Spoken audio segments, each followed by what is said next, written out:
stereotyped. They were thought that all Bengali women do black magic. So this one is called A Bengali Woman and what it means to be a Bengali woman. Perhaps this is how we were raised, always asked to keep our spines straight, to hold our heads high and not feel daunted or ashamed to walk, as if our high heads were flags our families wore with pride. We were taught to question, to seek, to test, to try and then believe. I admit I've never been taught to quit, never to submit to anything wrong. For in Bengal, we worship the mother. She creates, nurtures, and destroys with conviction. We are magic, black and white. You still want to stereotype? On that note, I will ask Sunil to read a poem of his on Bengal, on Calcutta, because I must share this, he and I, though we don't always connect on a personal level, our poetries are always in sync, and that's magical. So over to you, Sunil. Thanks, Joy. So, first time in the Kolkata Lit Fest, how can I not start with a poem on Calcutta?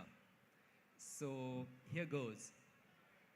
So, I just want to prelude the poem with a little introduction.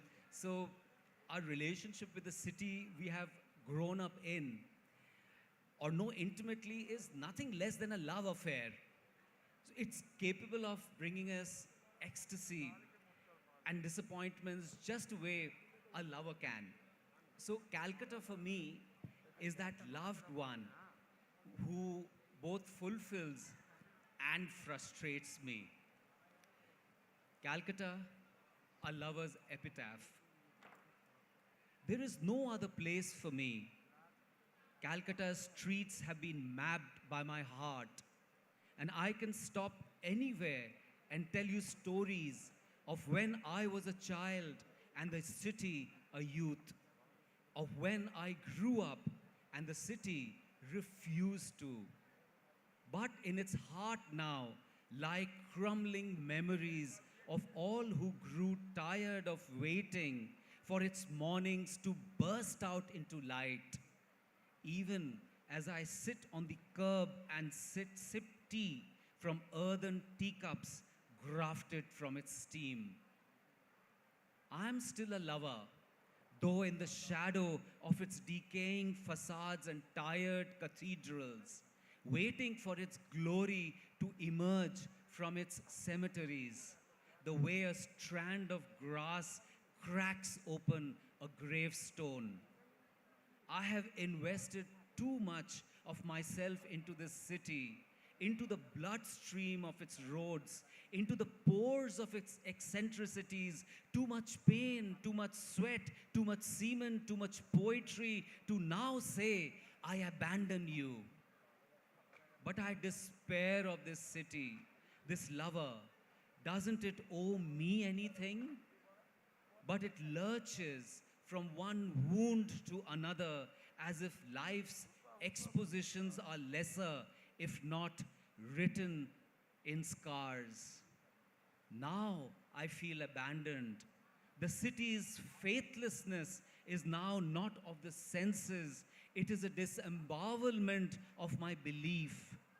And if in that deceit lies its definition, then it is also the epitaph to my irreparably broken heart. Thank you. Ipshita has requested that she would like to give one poem which is a kind of a story she wants to tell. So she will probably take the last slot. So I'll ask Joey now for another poem from. Thank you, Sunil. Again, my poems are very much in sync with his. So I'm going to talk about, this poem is going to talk about the story of lovers in Kolkata, way back in the 70s. And while you listen to this, I'll request all of you to think about all the loves you've ever loved, especially during college, uh, when you went hand in hand to book fairs and bought books together, perhaps. This poem is titled Miriam. Between the well-thumbed second-hand copy of The Prophet we had bought in 1969, I found your letter, browned and folded.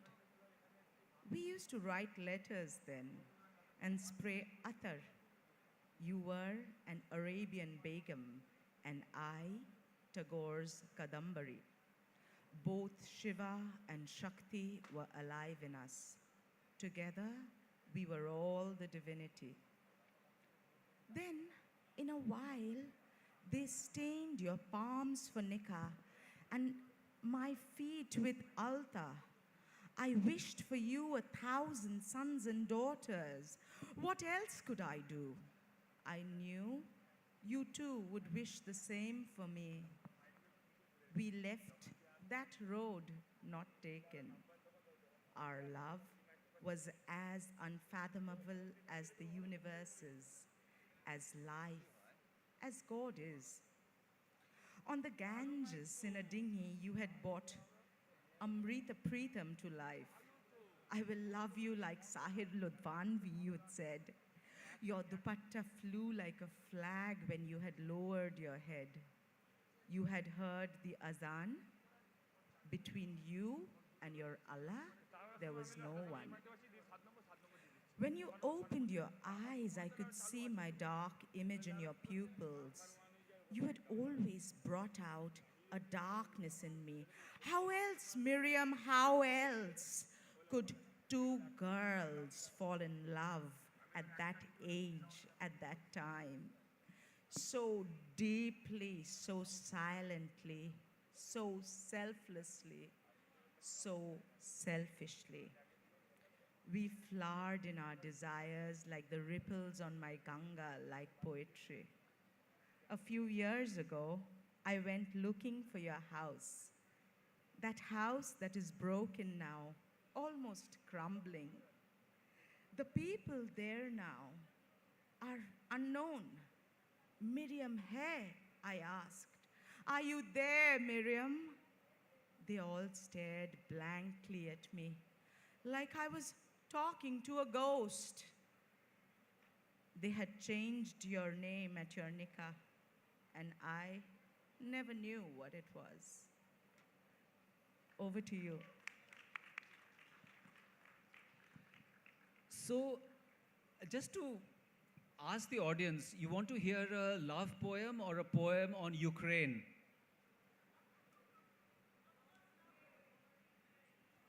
Ukraine.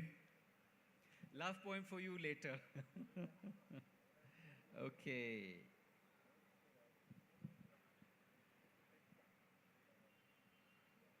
So, so we know the trauma in Ukraine, and I know of how helpless some of us feel listening to it and hearing and seeing what's happening there. And sometimes I wonder, do human beings only want graveyards on this face of the earth with just about any reason to justify it? So this poem is this on this helplessness which I feel whilst I'm here in Calcutta listening and hearing what's happening in Ukraine. It's called Sounds of Living and the Dead. I can't even hear the cries in the wind. It's too far away. I am safe here with her head on my chest and her breathing steady. The breath, the sound of it, the implication of it. And I will wake this morning with my blessing in my arms and the sun serene in its ascent. And my worries merely pinpricks in the universe. But somewhere Distances have no meaning as children cower in ruined corners, their arms tight around fear, as blood sleeps into water to grow next spring's flowers. I walk out in the mild sun of a fading winter and sit at the graveside of my heart. Thank you. I think 10 Ipshita, minutes all left. yours now, right? Here you go. Thank you so much. I'll just take the stand mic, please.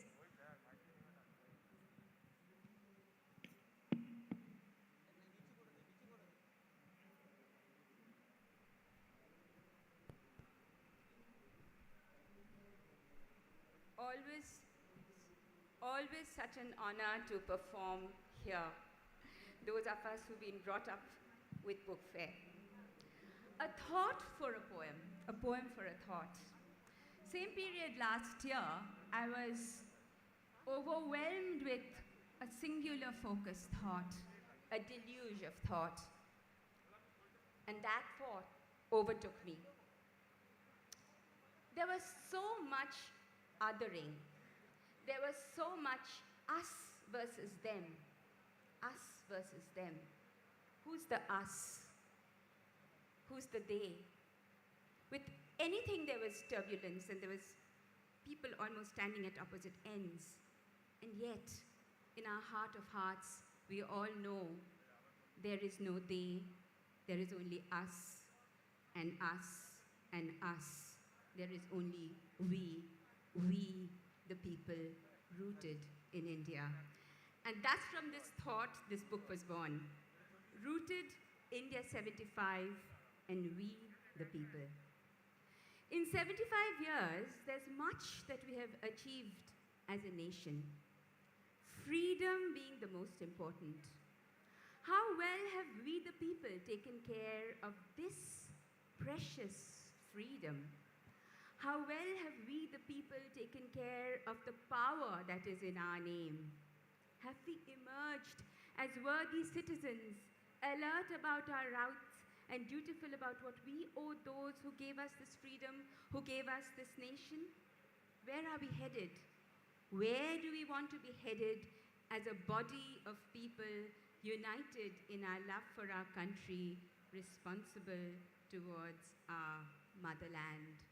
So much of our own personal lives is also a tiny part of this nation's life. For each of us make this nation, especially us, perhaps the last generation, to be brought up by our grandparents who lived through independence of India and our parents who were independence's children. My first poem, The Nation That You Are or Have Become. I often wonder how time changes. Actually, it flies on wings unknown and slips like sand grains from the fist. Where were we then? When it was flying, slipping? Change is the only thing real. How it must have been for my grandfather when he was 14 and listening to Gandhi and Bose on the radio.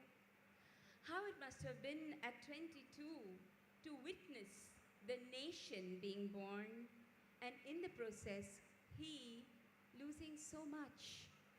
Yet, holding on to hope, intent, fulfillment, for the nation was born and handing over to us independence, freedom, responsibility, a spirit to uphold. And this nation travels in time, travels in ideology, travels. Time flies on the wings of the unknown and sand grains slip from the fists. We the people, we the nation, juxtapositioned at the crossroad of time.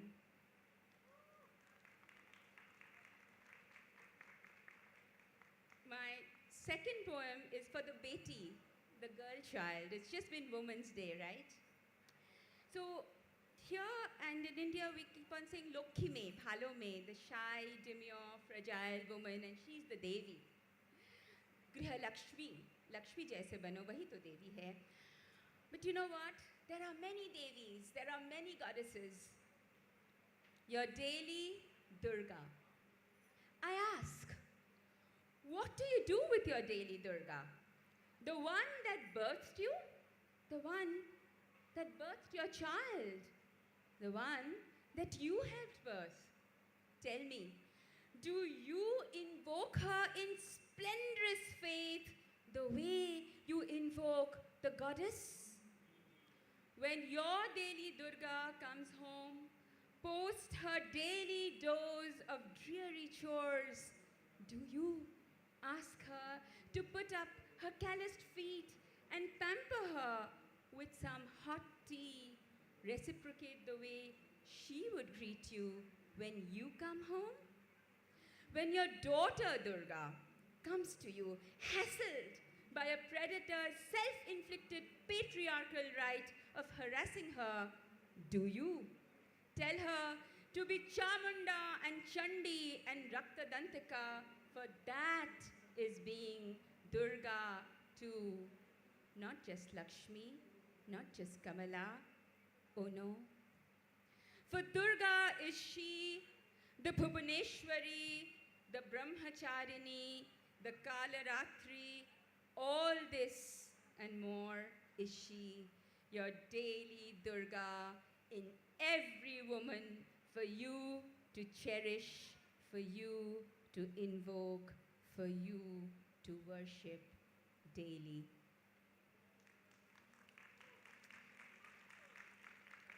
My last poem is, of course, for India, but also for the world gone the way it has. It's called Unity. The lone baul plays his aktara, a song of sweet melancholy on the fields where man killed his own. Frothing and fuming and foaming at the mouth, celebrating differences loudly, a cacophony of deluded screams. Delusional, aren't we? When we tear each other apart, ripping the basics of humanity, we forget the reason we all came together was to help each other live better.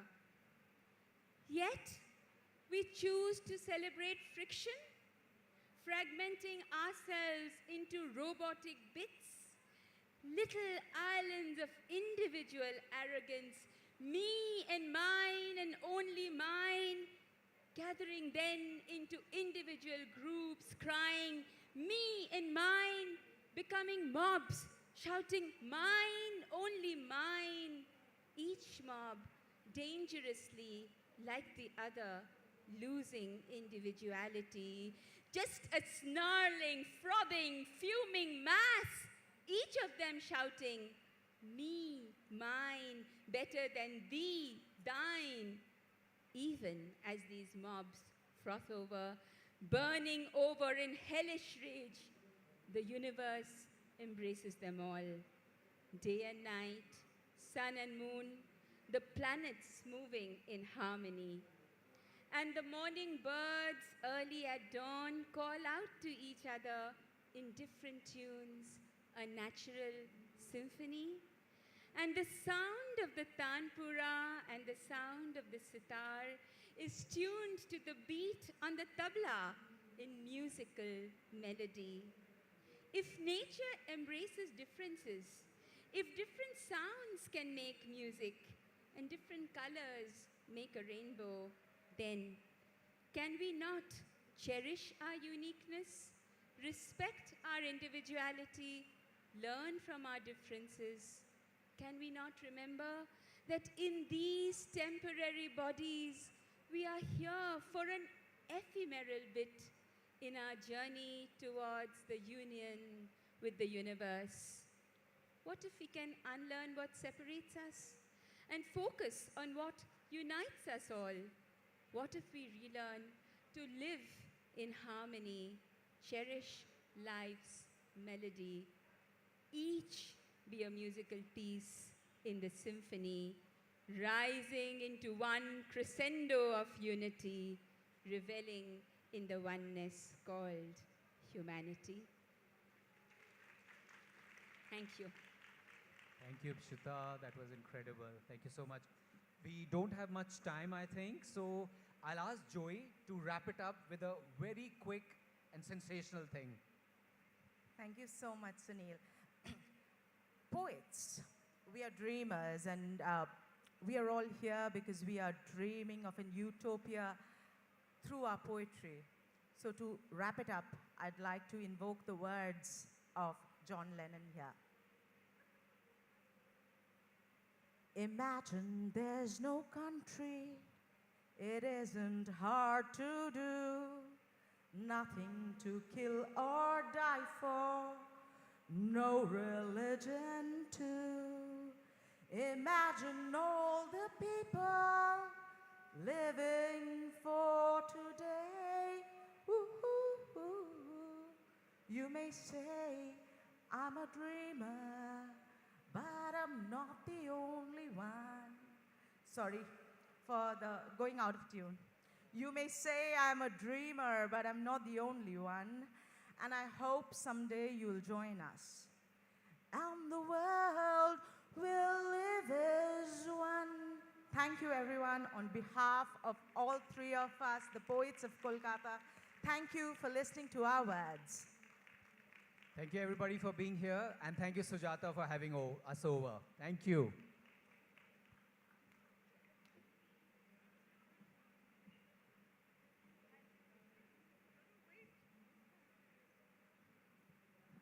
Please wait, there are some sweets for you. Shandesh from Bengal, as a token gesture of thank you for just livening up this literature festival. Thank you so much. Thank you. Thank you so much.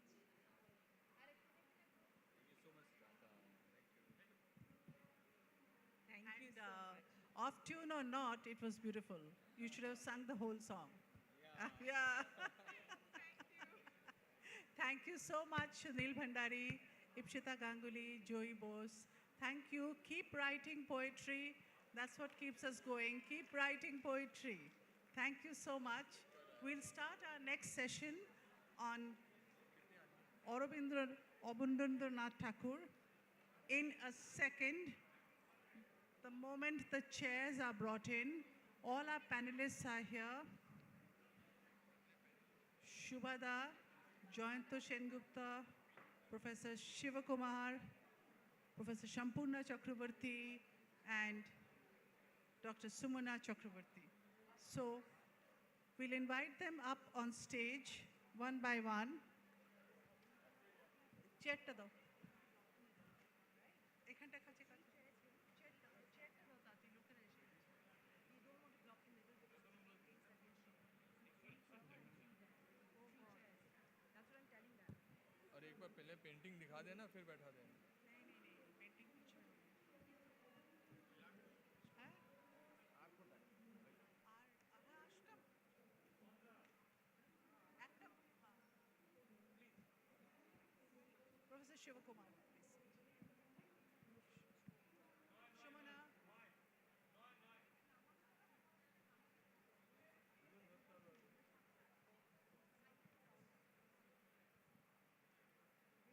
Please sit, yeah, so you can see everybody. And you can also point out a little bit. এইটা কি সরানো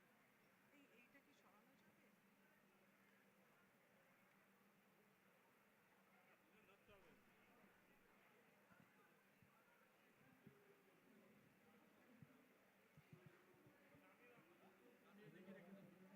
Some selfies before we start the session with poets and appreciators of poetry. Okay.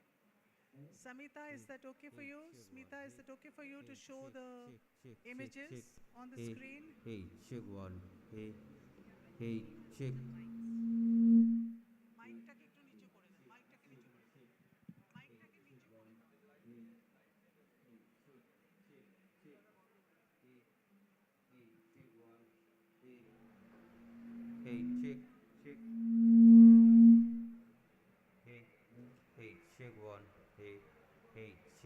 shake, hey, shake one, hey, hey, shake, shake, shake. Hey, hey, shake one, hey, hey, shake, shake, shake, hey, hey, shake one, hey, hey, shake, shake, shake, hey, shake one, hey, hey, shake, shake, shake, hey, hey, shake one, hey, hey, hey, hey, shake, shake, shake, hey, hey, shake one, hey, hey, shake, shake, shake, hey, hey, shake one, hey, hey, shake, hey, shake, hey, hey, shake one, hey, hey, shake, shake, hey, hey, shake, shake, shake, hey, shake one, two, hey, hey, shake one, hey, hey, shake, shake, shake, shake, shake, hey, hey, shake one, hey, hey, shake, shake, shake, ঠিক আছে ভাই হে hey, shake, hey, shake one, hey, hey, shake, hey, shake, shake.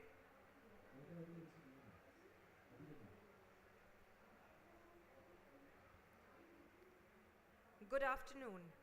This session celebrates 150 years of Abanindranath Tagore. Shubha Prashanno, R. Shivakumar, Jayanta Sengupta, and Shampurna Chakraborty will be in conversation with Shomona Chakraborty. Shomona Chakraborty is the founder of Hamdasti, a Kolkata-based arts platform for socially engaged arts practices. She currently heads the Delhi Art Gallery's museum programs. Over to you, Shomona. Thank you so much. Can you hear me? Warm good afternoon to all of you. Thank you so much for being here. We're so happy to be back with the Kolkata Book Fair. I mean, all of us are feeling like it's kind of a return to some form of comfort in these very difficult times. So it's so lovely to see all of you here. It's a very special occasion this year because we're celebrating so many important milestones. And one of them is the 150th year of Abanindranath Tagore. So today with me I have some speakers who actually, many of them don't need an introduction, but I will introduce them briefly. Very good afternoon to all of you. So first to Shubha Prashanno, who we are all familiar with, but he's an award-winning artist of international acclaim. His work features Kolkata in many of its colors and moods. He has more than 55 solo exhibitions in India and abroad and has created more than 7,000 paintings since 1975. He is a recipient of the Bongo Bhushan from the government of West Bengal. Good afternoon, Shubhada. Thank you for being here. Then we have Professor R. Shivakumar. Shivada is a noted art historian, curator, and author of more than 20 books, including the paintings of Abanindranath Tagore and Rabindra Chitraboli. He has studied the Masters of Bengal and Shantiniketan and was also a professor of history of art at Vishwabharati. Dr. Jayanta Sengupta is also here with us today. He is the secretary and curator of the Victoria Memorial Hall. He has previously headed the Indian Museum in Kolkata and the Anthropological Survey of India. Educated at Presidency College, Kolkata and at the Universities of Calcutta and Cambridge, he has taught history at Jadavpur University, Kolkata and the University of Notre Dame in the United States before joining the museum profession in 2013. And finally, Shampurna Chakraborty, an art historian, art history research scholar and writer. She graduated in history of art from Kolabhavan, Vishwabharati, and is currently pursuing a PhD. Her areas of interest are art institutional history of Bengal, art pedagogy, and 19th and 20th century South Asian art history. A warm welcome to all of you here today. So, Abanindranath Tagore is an artist who many of us know a few things about, but perhaps we don't know the kind of deeper stories behind the accolades or the kind of stature that he holds in the history of Bengal art. So here with us we have 4 panelists who will, of course, help us examine some of the things we already know about him or some of the highlights of Abanindranath's contribution to Bengal art, but will also help us sort of look deeper into that and explore some of the aspects we probably are not as familiar with. So I look forward to learning so much today about this great artist and master. Before we start the discussion, we're very lucky to have with us here today Dr. Joyanto Sen Gupta, because the Victoria Memorial actually has one of the largest collections of Abanindranath's works. And as the custodian of the collection, he has taken important initiatives like making that collection available on Google Arts and Culture for all of us to see in the comfort of our homes. But it's a real privilege to have you here, Dr. Sen Gupta, and if you could just take us through some of the artworks that we are already seeing behind us, which are there in your collection, and tell us about some of your highlights from that collection. Thank you so much, Shumana. Thank you so much. Thank you all for being here in this session. Yes, I'm sort of daunted by this huge responsibility of being the custodian of what is easily the largest collection of the artworks of Abanindranath Tagore in India. We have two segments in this. Everybody knows that in 2008-9, we acquired on enduring loan. This is a loan. We don't own the artworks, but we had on sort of a permanent loan the entire Rabindra Bharati Society collection of approximately 5,100 paintings, of which something like 550 are Abanindranath Tagore's works. But before Abanindranath Tagore, before Abanindranath Tagore's eldest son, Alokendranath Tagore, gave away, this large collection of artworks to Rabindra Bharati Society,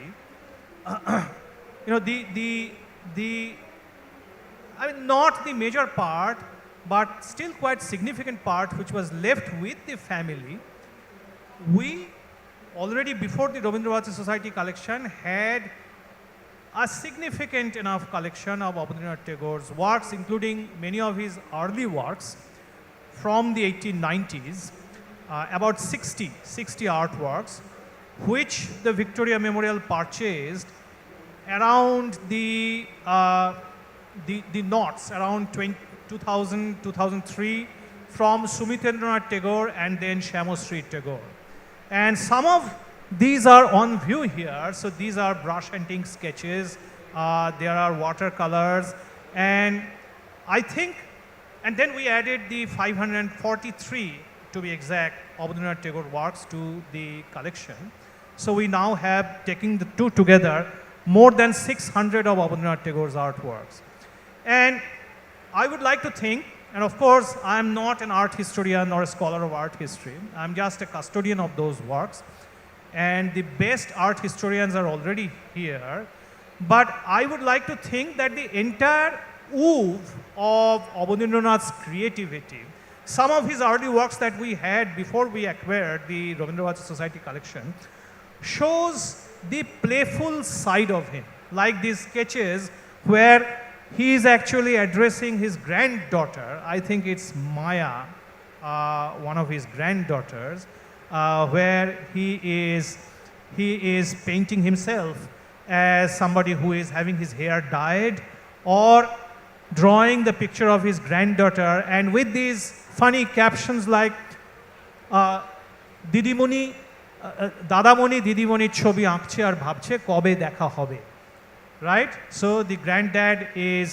painting a sketch of his granddaughter and wondering when he would see her next. So these are like, there are two which are not represented here. There are two pictures of Mukul De.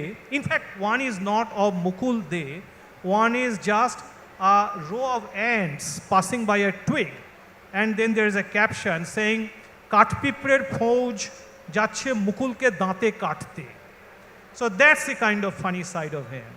Another, you can imagine, there is another sketch of Mukul De sleeping in the Jorashaka house, and the caption is Bhor Panchtaye Mukul Kumbhokarno. So you can imagine some person up at 5 a.m. in the morning and sketching this man Mukul De with those funny captions. So that playful side of him is here. And obviously we have the, if we can have the, like his famous series called Chitrakshar, where he is sketching around, painting, he is sort of animating the Bengali, the letters of the Bengali alphabet. So these are part of Victoria's own collection before we acquired the Rabindra Bharati Society collection, which comes next in this series. If we can have the other crop of images up on the screen, please.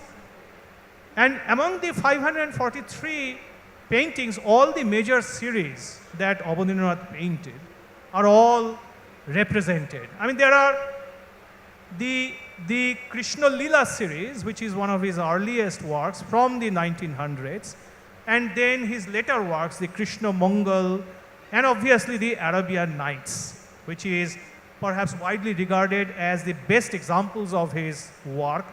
And out of 40 odd, out of 42 he painted, we have 36. And we could not do an exhibition that we are planning with Professor Shiva Kumar here about doing an exhibition on Abanindranath Tagore and his world of the Arabian Nights. And that exhibition, I am happy to announce, will be on next year, sometime after January 2023.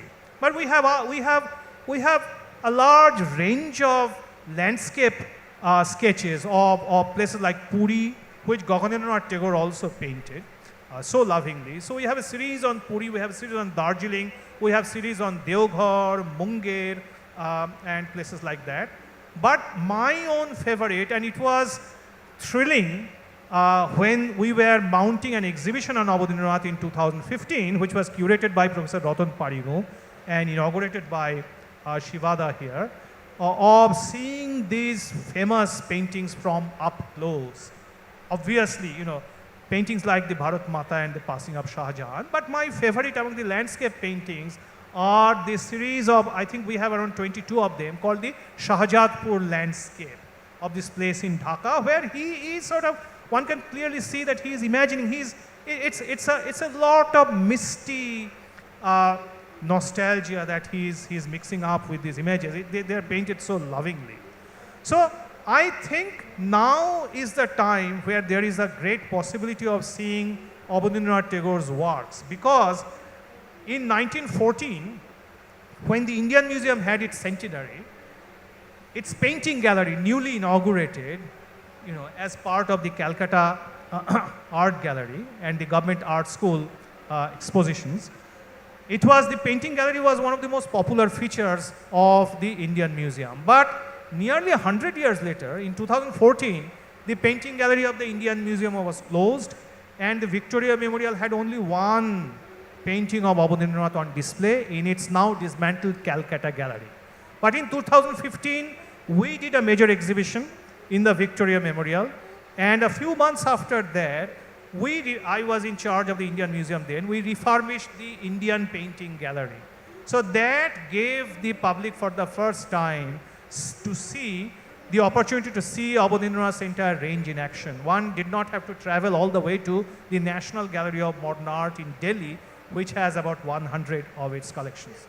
So unfortunately, because of shifts in our gallery work and because of the COVID-induced closures, we could not show them, but I think once we reopen Abanindranath Tagore's works with the Arabian Nights exhibition, and now the exhibition that we had is up on Google Arts and Culture, but there will be a unique opportunity for people to see the master works in Victoria Memorial, of course, but also in the Indian Museum.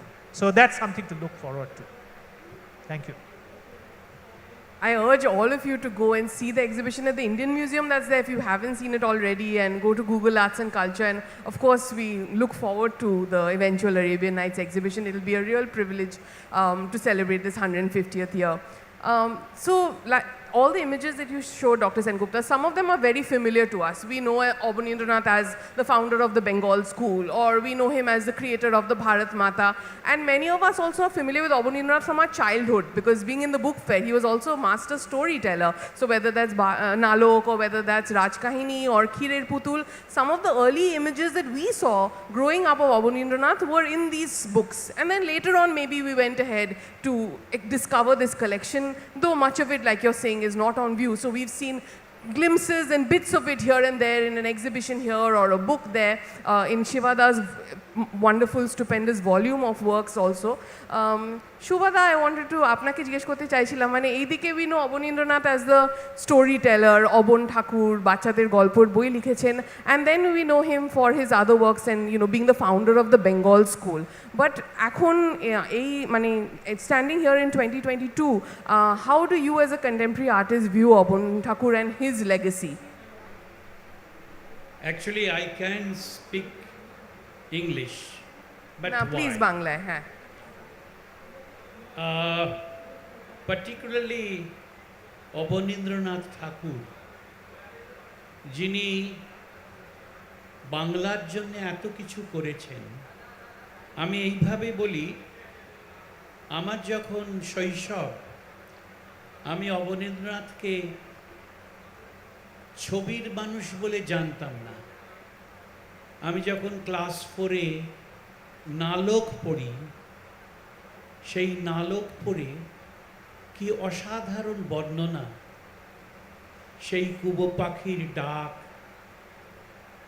পাঠশালায় বসে গুরুমশাই কিভাবে ছাত্রকে পড়াচ্ছেন। আমি চলে যেতাম কল্পরাজ্যে।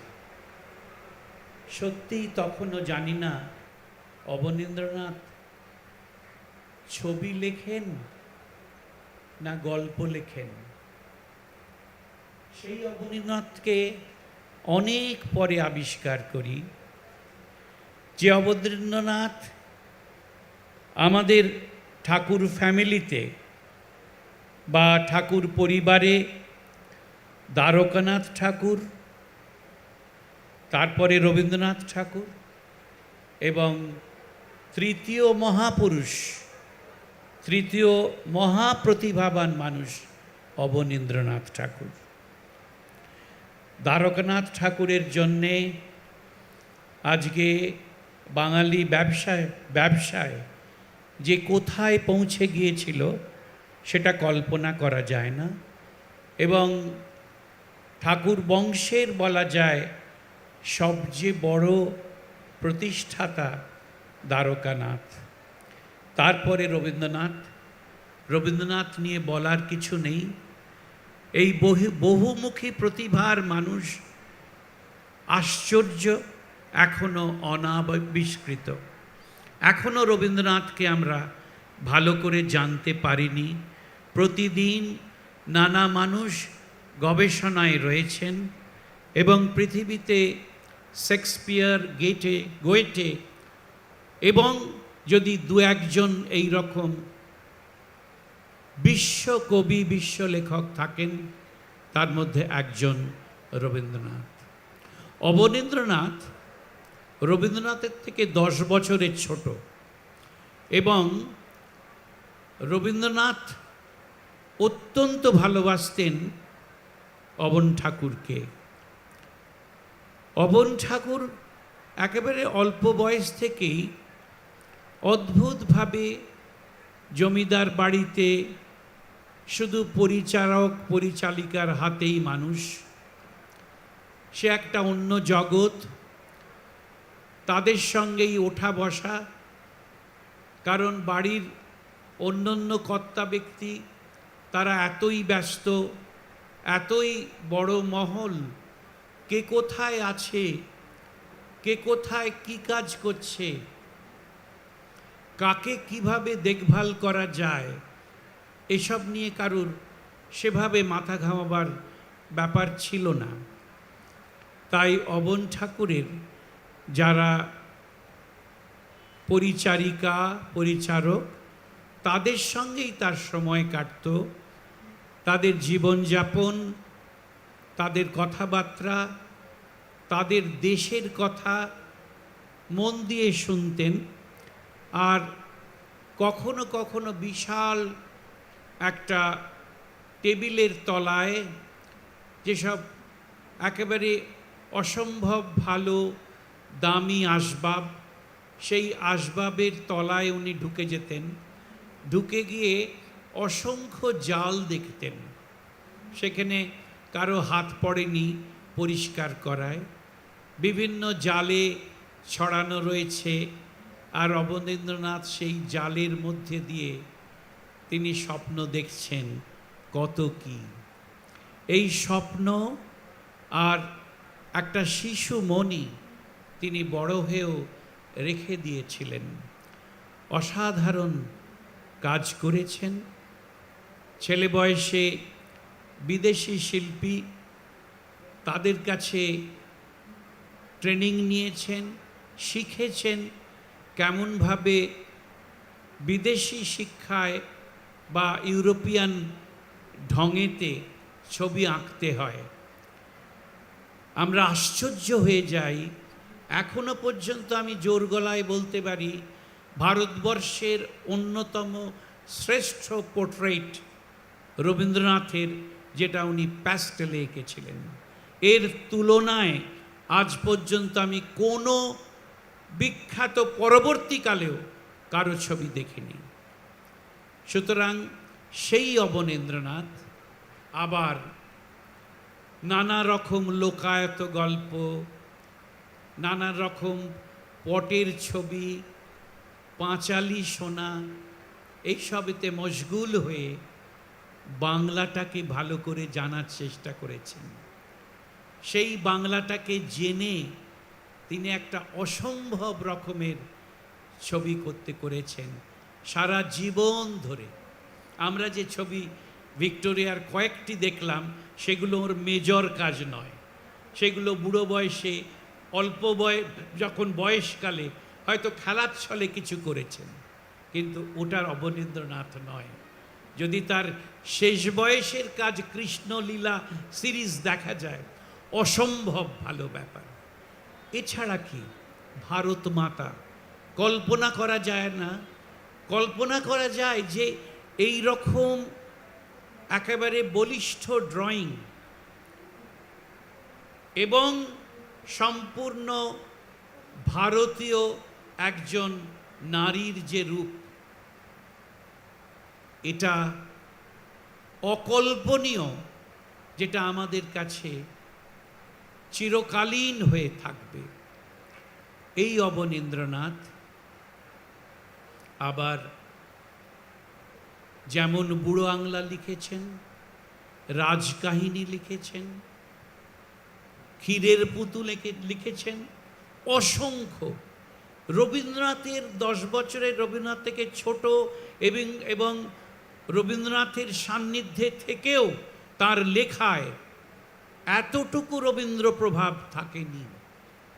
কোনোদিন কেউ অবনীন্দ্রনাথের লেখা পড়ে তিনি যে রবীন্দ্রনাথের ভাইপো কেউ চিনতে পারবেন না, এতটাই স্বকীয়তায় তিনি উজ্জ্বল ছিলেন।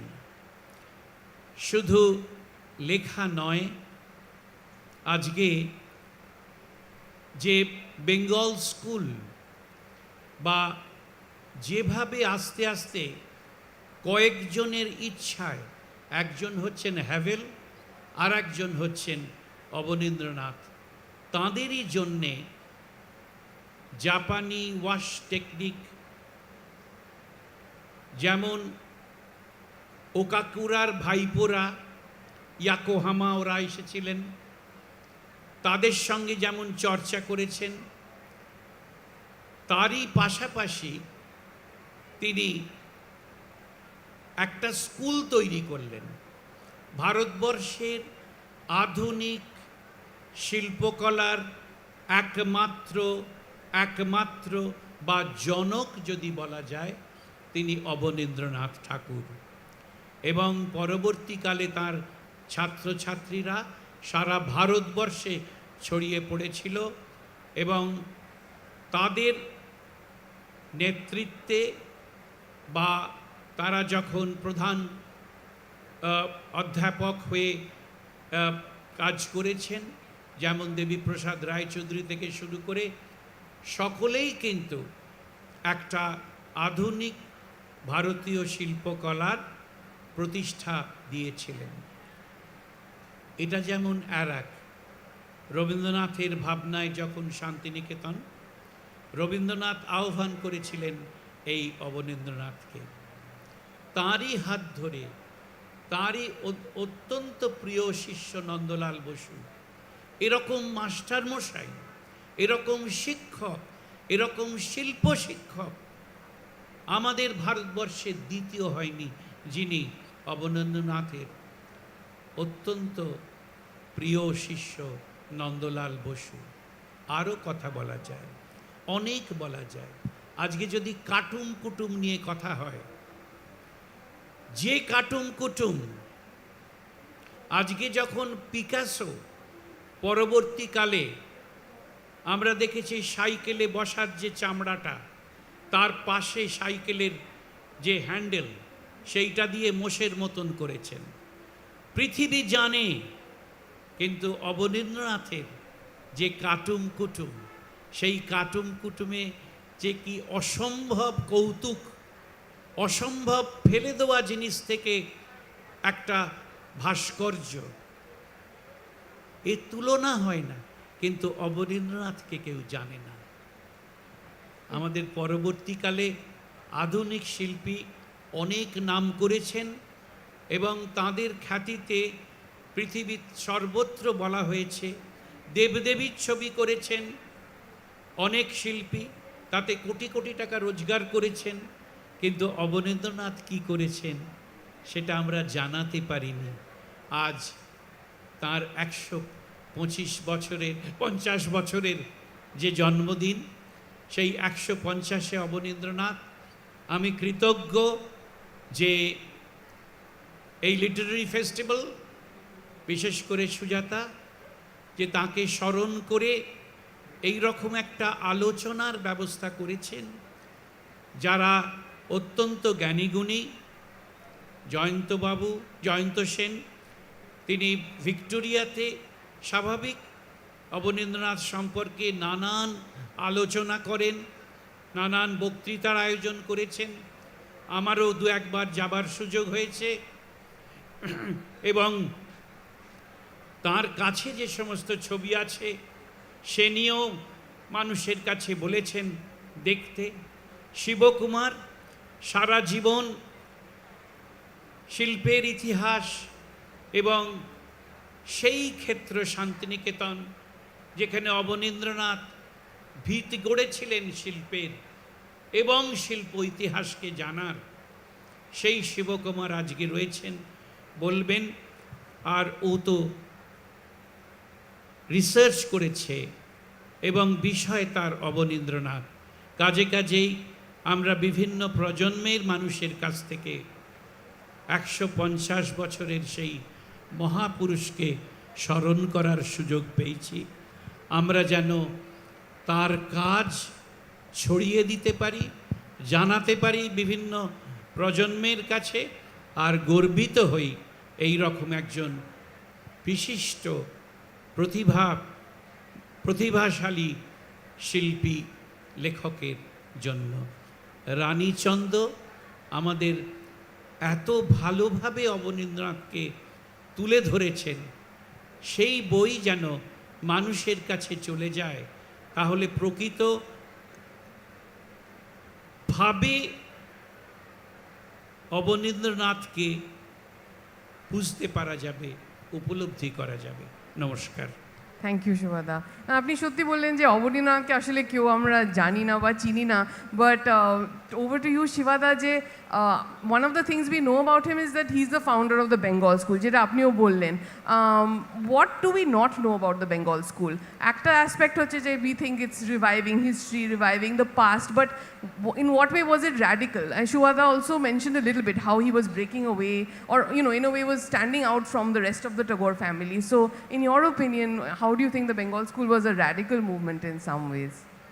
Shumana, just to let you know, 15 minutes left.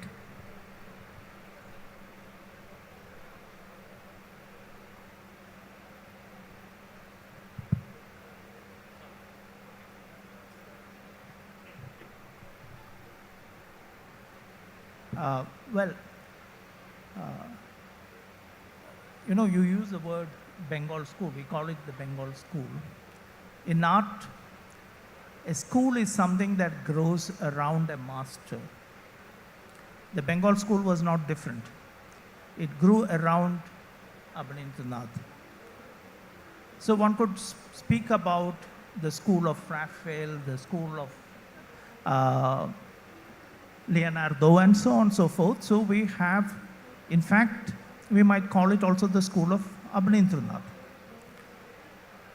But most of the members of this school, which includes his teachers and his admirers, they were students of Abanindranath in the early years. We know that he taught from about 1905 to 1910. Then he became a little distanced himself from the college, and then by 1914 he had stopped teaching. So all these students who were with him during this period, especially the first 5 or 7 years, they were the backbone of the Bengal school. And what they carried forward was the early Abanindranath.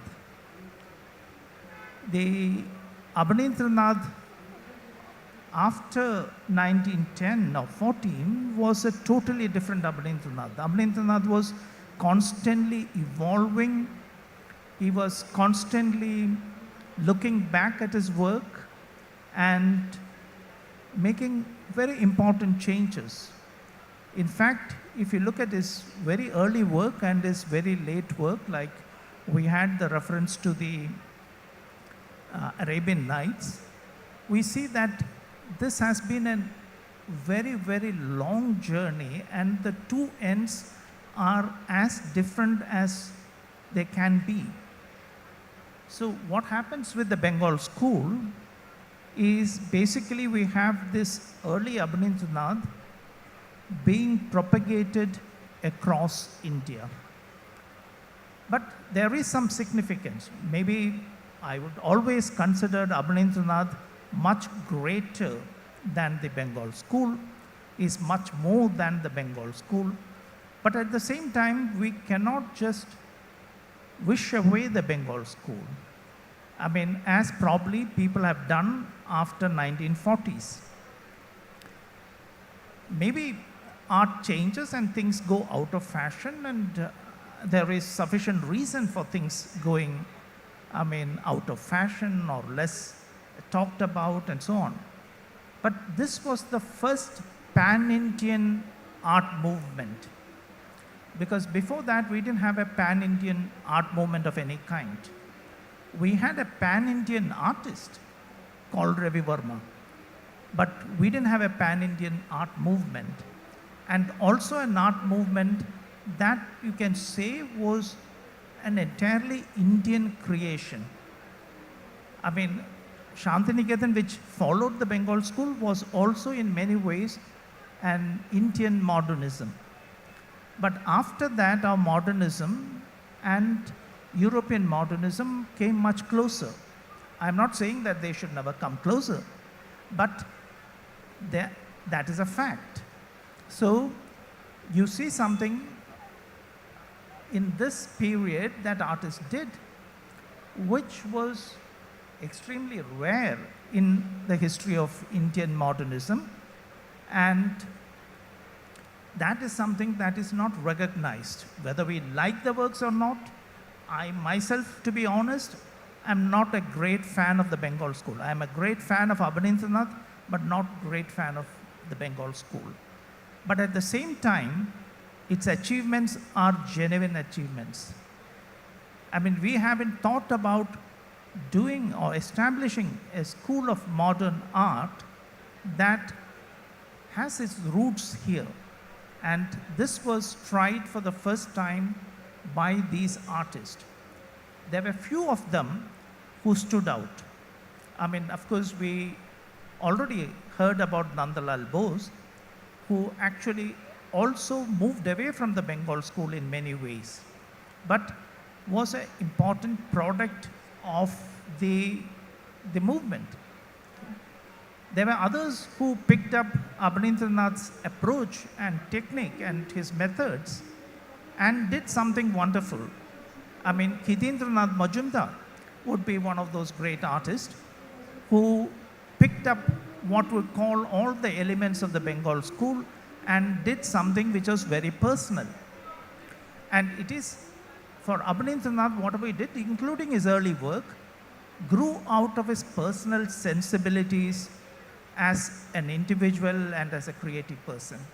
The school, of course, lacks that. That is where the master and the school differ. But I think that he helped create this genuinely Indian movement in art. I think that was his contribution as a teacher. And all those who followed him helped to bring it into fruition. And it was not limited to Bengal. It spread to the west, it spread to the east, to the south. So really we had artists who subscribed to similar ideas spreading across India and then becoming teachers in the art schools, or maybe just artists practicing like Venkatappa, for instance, who never taught. But they all contributed its spread from all the way from Bengal right through the south, right up to Kerala, for instance. Somebody like Madhava Menon, for instance. I mean, so, or if you go to the west, like people like Kanu Desai and so on. So it was something of an excellent, I mean, kind of effort by all these artists collectively that transformed, made Indians think of alternatives to the Western academic training that was the only thing that we had before Abanindranath came. So I think that's their main contribution. Thank you, Shivada. As always, every time we listen to you, we learn something new about Obon Thakur. And through this discussion, and through this discussion, we sort of explored Abanindranath, the storyteller, touched upon Abanindranath as a teacher. We've looked at him also as an artist who was constantly evolving, moving way past the Bengal school. And interesting also debates about which works of his are our own personal favorites. And we all have different preferences of what we think represents Abanindranath. But that really is a testament to the artistic journey that he constantly pushed himself on in his life and went way beyond the initial works that he did with Bharat Mata and more. But Shampurnath, if you could tell us a little bit more about Abanindranath, the teacher, because that I know that you've been really looking into the archives and looking at Abanindranath's time as the vice principal of the Government College of Art. And that's also something that we hear about when we know about Abanindranath, that he was the first vice principal of the Government College of Art. So tell us about his time there and then how this role as a teacher also evolved and what legacy he's left behind as a teacher really. Thank you for this question, Shumona. I see I have very little time, so I'll try and make it as brief as possible, but it's a very, very interesting story.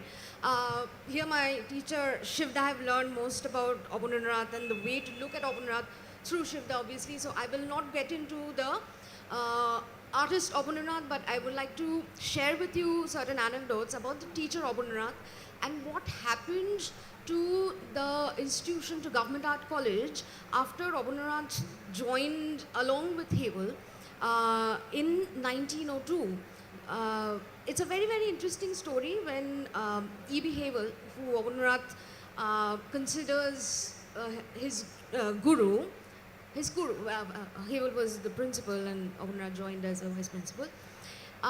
They together formulated a curriculum that specifically divided the scope of industrial art in Government Art College and the scope of fine arts in Government Art College. And that was the first time when a clear division was made in the two courseworks, one of industrial art and one of fine arts. During this, closer? Okay, is that all right? Okay. During this time, when Abanindranath was working with the students of the Government Art College, Heval started shifting and restructuring the collection of the Indian Museum. He almost started replacing the European examples of art that was there in the collection of the art gallery and replaced them with Indian miniatures, and this was a collaboration almost between Abanindranath and E.B. Heval. Gradually, after a point, E.B. Heval was not well, he went on leave. It so happened that Abanindranath had to single-handedly manage the Government Art College. And during 1904, 5, 6, the movement in the college, along with his students, towards forming a new language for Indian art had already begun. And in 1907, when the Society for Oriental Art was formed, it was gaining a separate life of its own outside the scope of the institution. And it was getting recognized in other parts of the countries, gradually in other part of the world. So they had their exhibition in Paris and in London Victoria Albert Museum in 1914. That is when the British administrators started taking notice of the fact that, you know, this is a new group of Indian artists, because the concept of Indian individual artist was not really present until before then.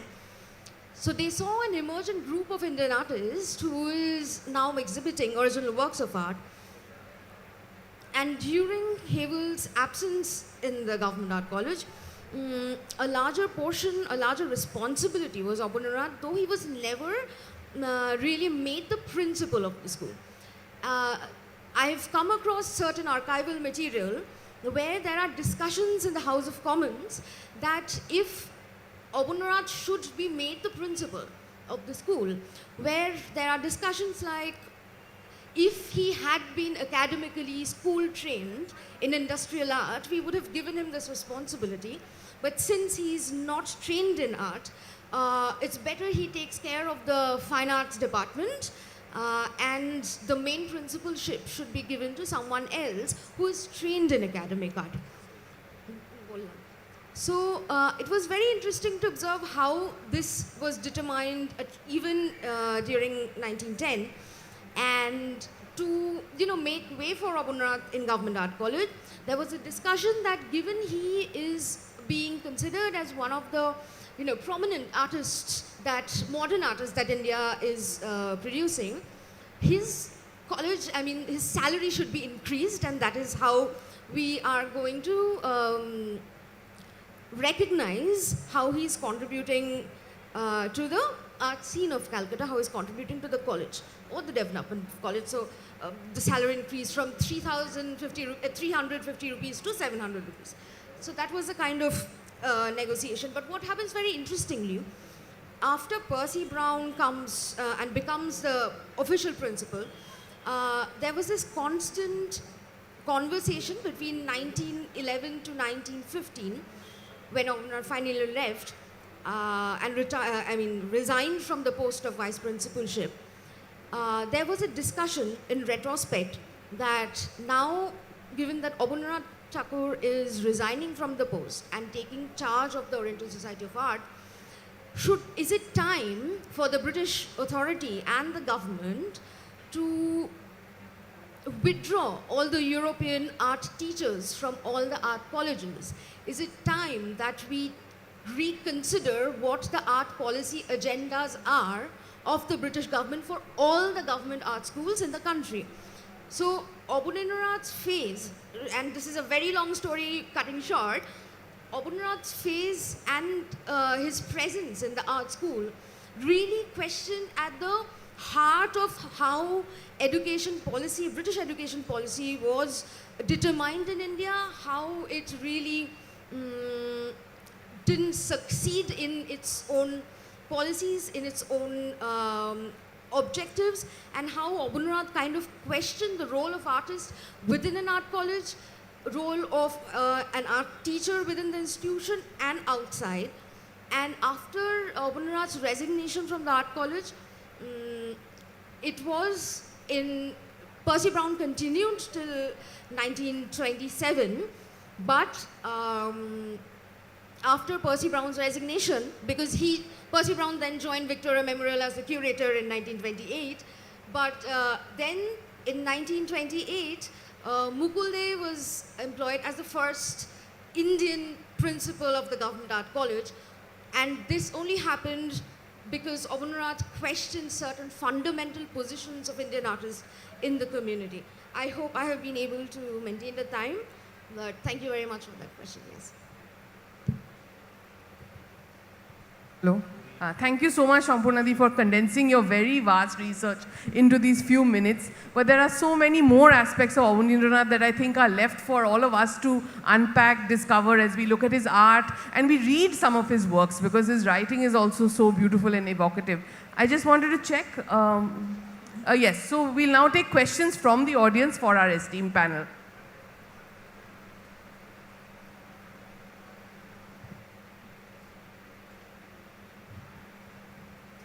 আমার নাম অপরাজিতা।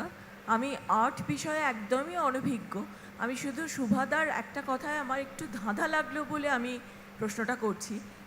মানে যারা মঞ্চে উপস্থিত, শিবাদা বা শুভাদা আমার মানে নিরসন করতে পারবেন, এই সলিউশন করতে পারবেন আর কি। সেটা হচ্ছে, শুভাদা বললেন যে ভিক্টোরিয়া মেমোরিয়াল কালেকশনে যে ছবিগুলো আছে সেগুলো নাকি ওর মেজর না, পরের দিকে কৃষ্ণলীলা সিরিজ বা সেগুলো ওর মেজর কিন্তু আমি যতদূর জানি, আমি ভুলও জানতে পারি যে ভারত মাতা, সিন্দবাদ এবং শাহজাহানের মৃত্যু ইত্যাদি এবং আরও অনেক ছবি ভিক্টোরিয়ার কালেকশনে আছে। সেগুলো আমরা কেন তাহলে মেজর হিসেবে বলছি না? আচ্ছা অপরাজিতা, যেগুলো দেখানো হলো এখানে সেই ছবি নিয়েই কথা হয়েছে, আমি অন্য ছবি নিয়ে কথা বলিনি। যেগুলো দেখানো হয়েছে সেগুলো মেজর কাজ নয়, এগুলো আমি জানি।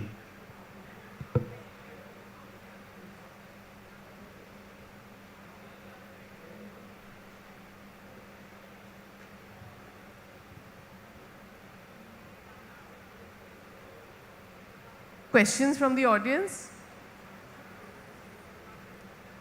Jayanta Babu. I heard a question from somewhere. Shumona here this side.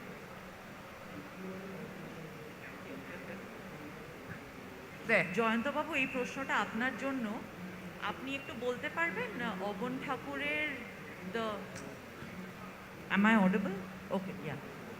অবন ঠাকুরের যে আপনি একবার বলেছিলেন that he sought to modernize the Mughal and Rajput styles to sort of counter the colonial Western idioms of art. ওইটা নিয়ে আপনি আরেকটু বলতে পারবেন? জয়ন্তদা আপনাকে জিজ্ঞেস করছে যে আপনি বলেছিলেন যে he sought to modernize or recontextualize Mughal arts as a kind of counter current to the colonial trends, so she wanted you to speak a little bit more about that.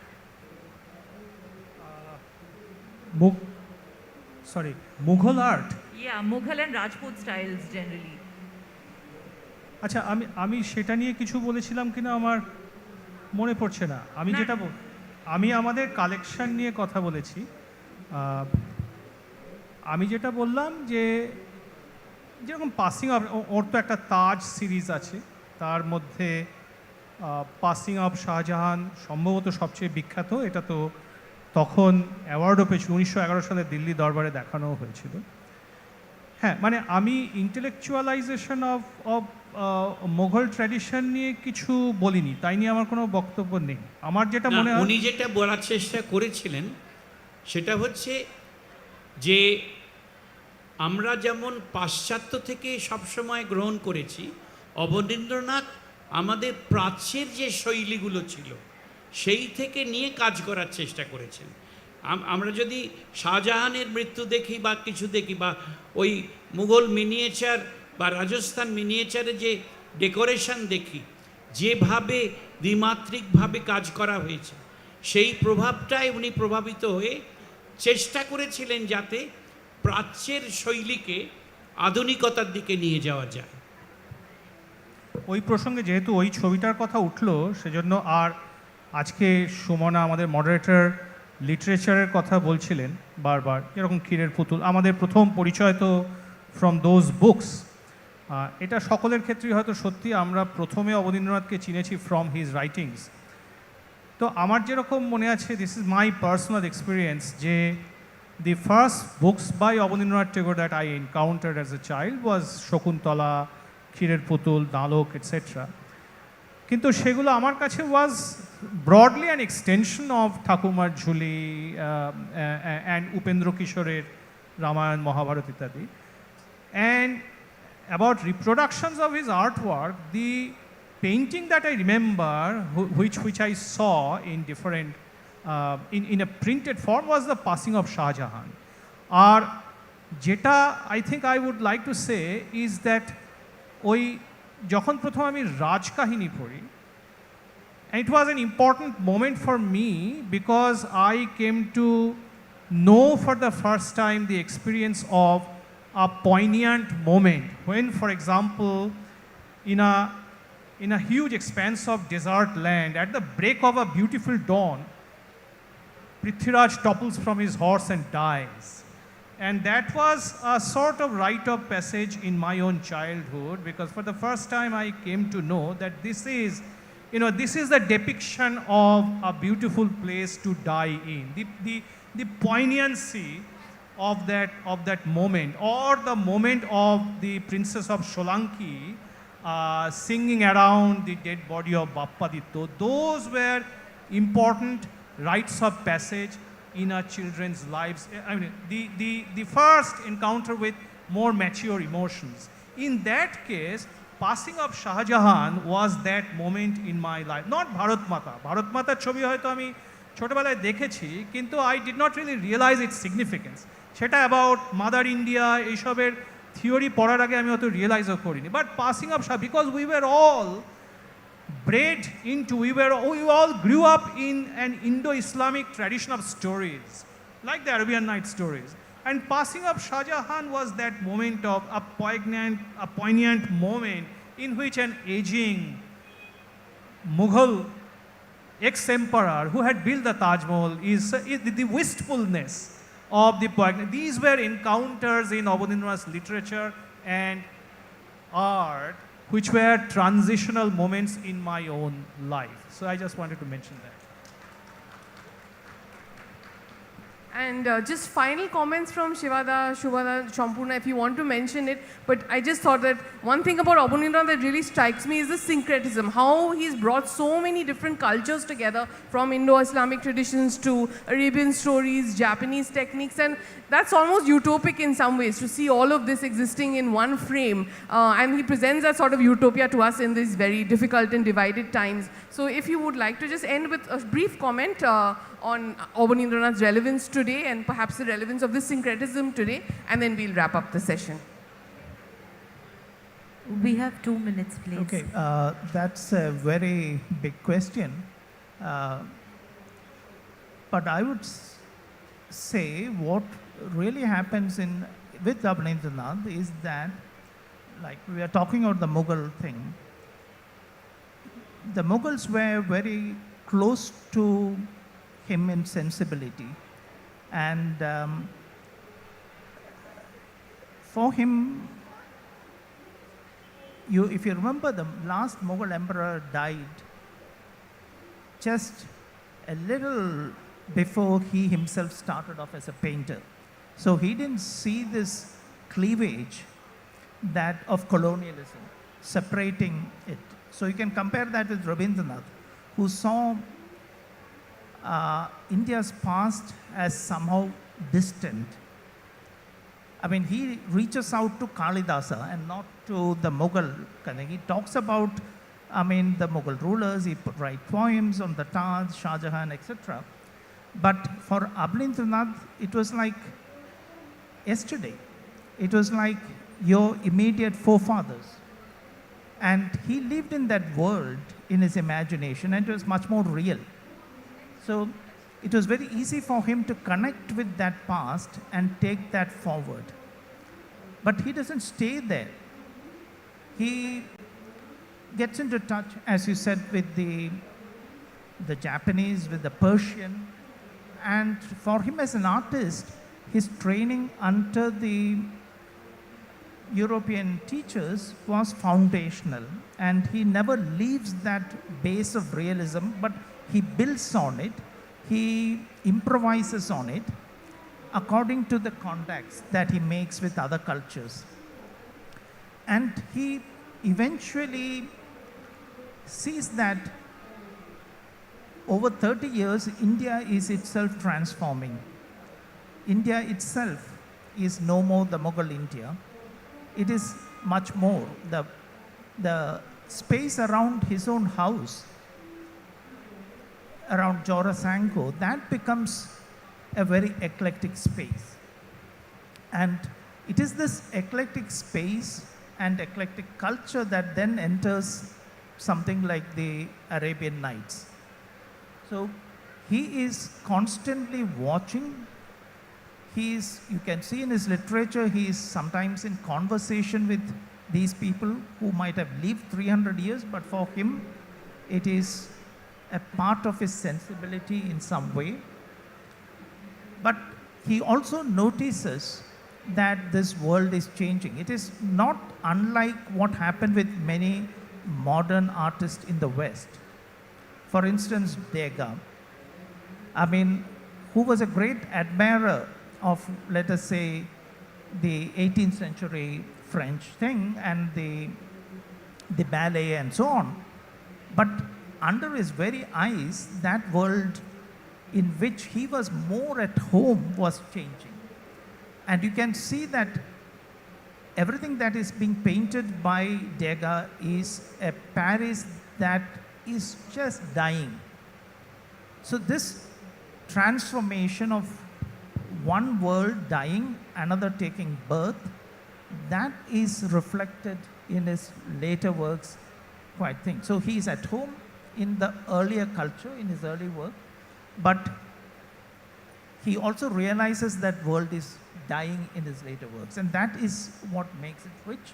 And we are all going through transitions.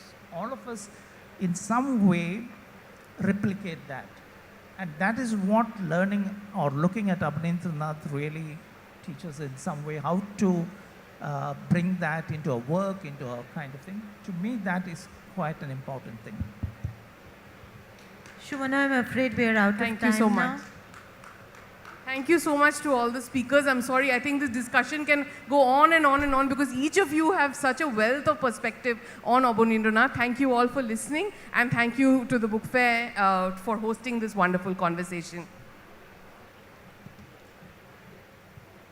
Thank you for that scintillating discussion, which could have gone on actually for quite a few more minutes, not few more minutes, for many more minutes.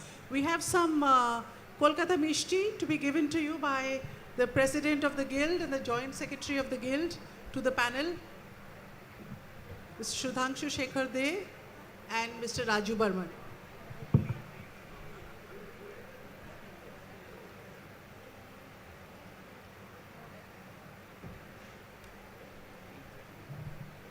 Followed by a book release. Please stay on. Jayantoda, please stay on. And may I invite the contributors to the stage of the book, which will just be released. Ashok Vishwanathan, Anindya Banerjee, members of the West Bengal Heritage Commission, who have all contributed to this book. Umapada Babu, Anindya, all of you who've contributed to making of this book, and I'll hand over to who took the initiative to get the first book on Subroto Mitra to be published on behalf of the West Bengal Heritage Commission. আমরা জানি যে ভারতবর্ষ এবং কলকাতার অন্যতম শ্রেষ্ঠ সন্তান সুব্রত মিত্র photographer, এবং যখন জাঁ রেনোয়া এসেছিলেন কলকাতায়, তিনি চেয়েছিলেন যে তার সহকারী হিসেবে কয়েকজন মানুষকে বেছে নেওয়া। সেই মতন তিনি স্ট্রিটসম্যানে বিজ্ঞাপন দেন এবং সেই বিজ্ঞাপনের ভিত্তিতে তিনজনকে বেছেছিলেন জাঁ রেনোয়া তার দ্য রিভার ছবিটার জন্যে। সেই তিনজন হলেন একজন সত্যজিৎ রায়, দ্বিতীয়জন আমাদের সুব্রত মিত্র, তৃতীয়জন বংশী চন্দ্রগুপ্ত। এই তিনজন আজ আর নেই।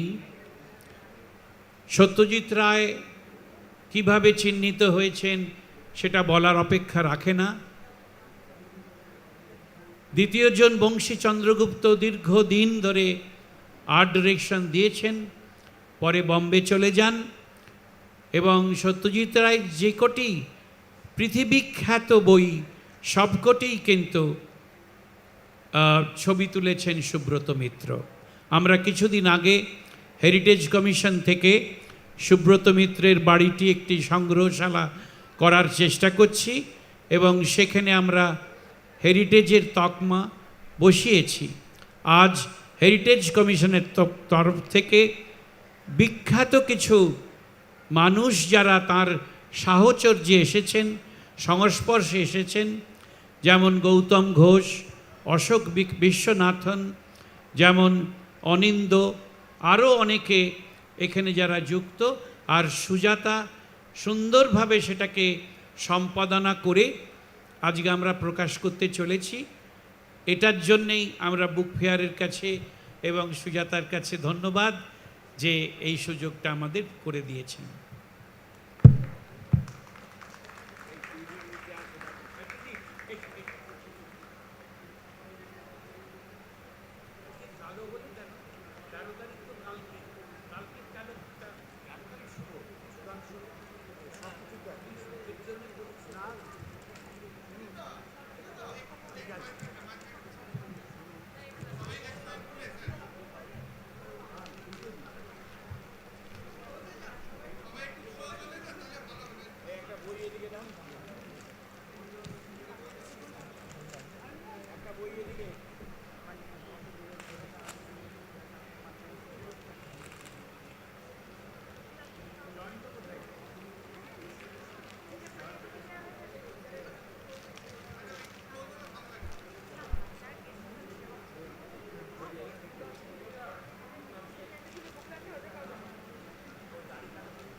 একটুখানি সুধাংশুদা রাজু একটু দিয়েছেন, সবাইকে একটু মিষ্টি দিয়েছেন Kolkata.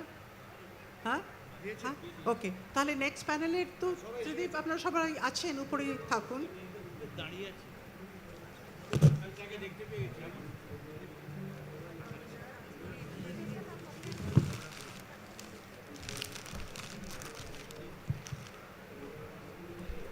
Our next session, India at 75, Freedom of Expression, promises to be a stimulating discussion between Shumantra Bose, Nirbed Rai, Krishnan Srinivasan, and Kanchan Kanodia, along with Monideepa Banerjee.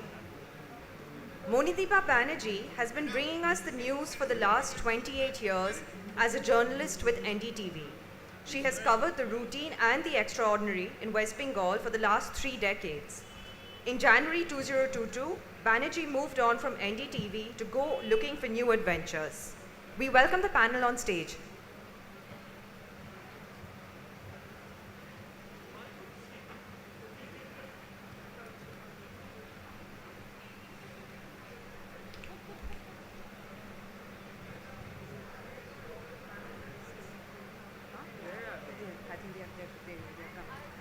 Do you want to?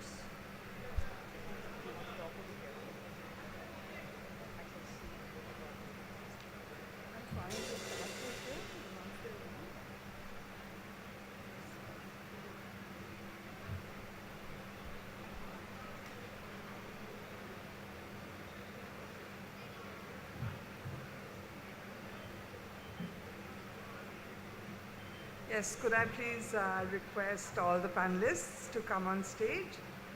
Thank you.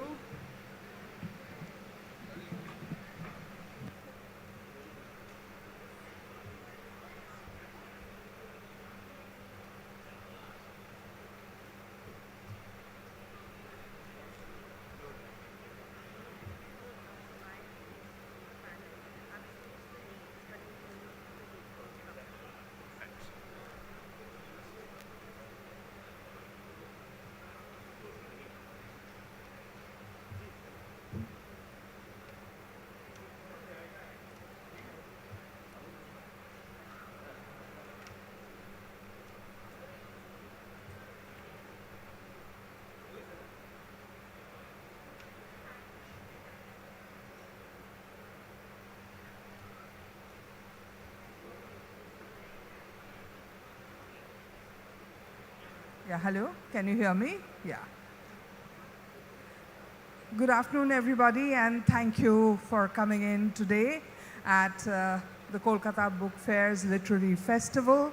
What I can promise you is an inspiring, exciting, perhaps provocative afternoon of a series of eminent speakers evaluating for us and putting out their assessment of India at age 75. Let me straight away introduce the panelists. Mr. Krishnan Srinivasan, who I will be asking to speak first. Mr. Srinivasan is the former head of the Indian Foreign Service, and he has a master's degree and fellowships from Oxford and Cambridge. Mr. Srinivasan is noted for his deep erudition. He has authored several books. Should we start or should we wait? Can you hear me?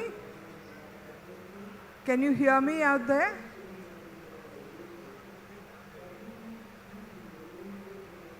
Okay, let's take it right from the top. India at 75, that's what we are talking about today. And we have eminent speakers who will evaluate for us how the country is doing at the grand young age of 75. You know, as a journalist, my primary concern is, of course, the freedom of expression. But I know for a fact that no freedom or right guaranteed by the constitution of the country can exist in isolation. They are interwoven, interdependent. One of the freedoms goes and the rest are at risk. And that is what I'm going to ask the speakers to elaborate on today. And I'm going to start with Mr. Krishnan Srinivasan. For those who don't know, Mr. Krishnan Srinivasan is the former Foreign Secretary of the country. He has master's degrees and fellowships from Oxford and Cambridge and is noted for his deep erudition. He has several books to his credit, and I believe that next year we are going to see a new one called Power, Legitimacy and the World. He also writes detective novels, so that's quite a novelty. Now, Mr. Krishnan, I would request all the speakers to speak for about 7 to 8 minutes, and then we will open up the house to questions. So please take notes, and we want the best questions ever to figure out where we are headed as India moves on from India at 75 to hitting a century. Sir, if you want to check your mic. Good evening, everybody. Nivedita, thank you very much for your introduction. It's a pleasure to be on this panel. And I will try to fill 7 minutes, though it's much more likely I will take much less time. Now, I think when we consider freedom of expression, I think we've got to also bear in mind that we are one of the least tolerant countries and least tolerant people in the world.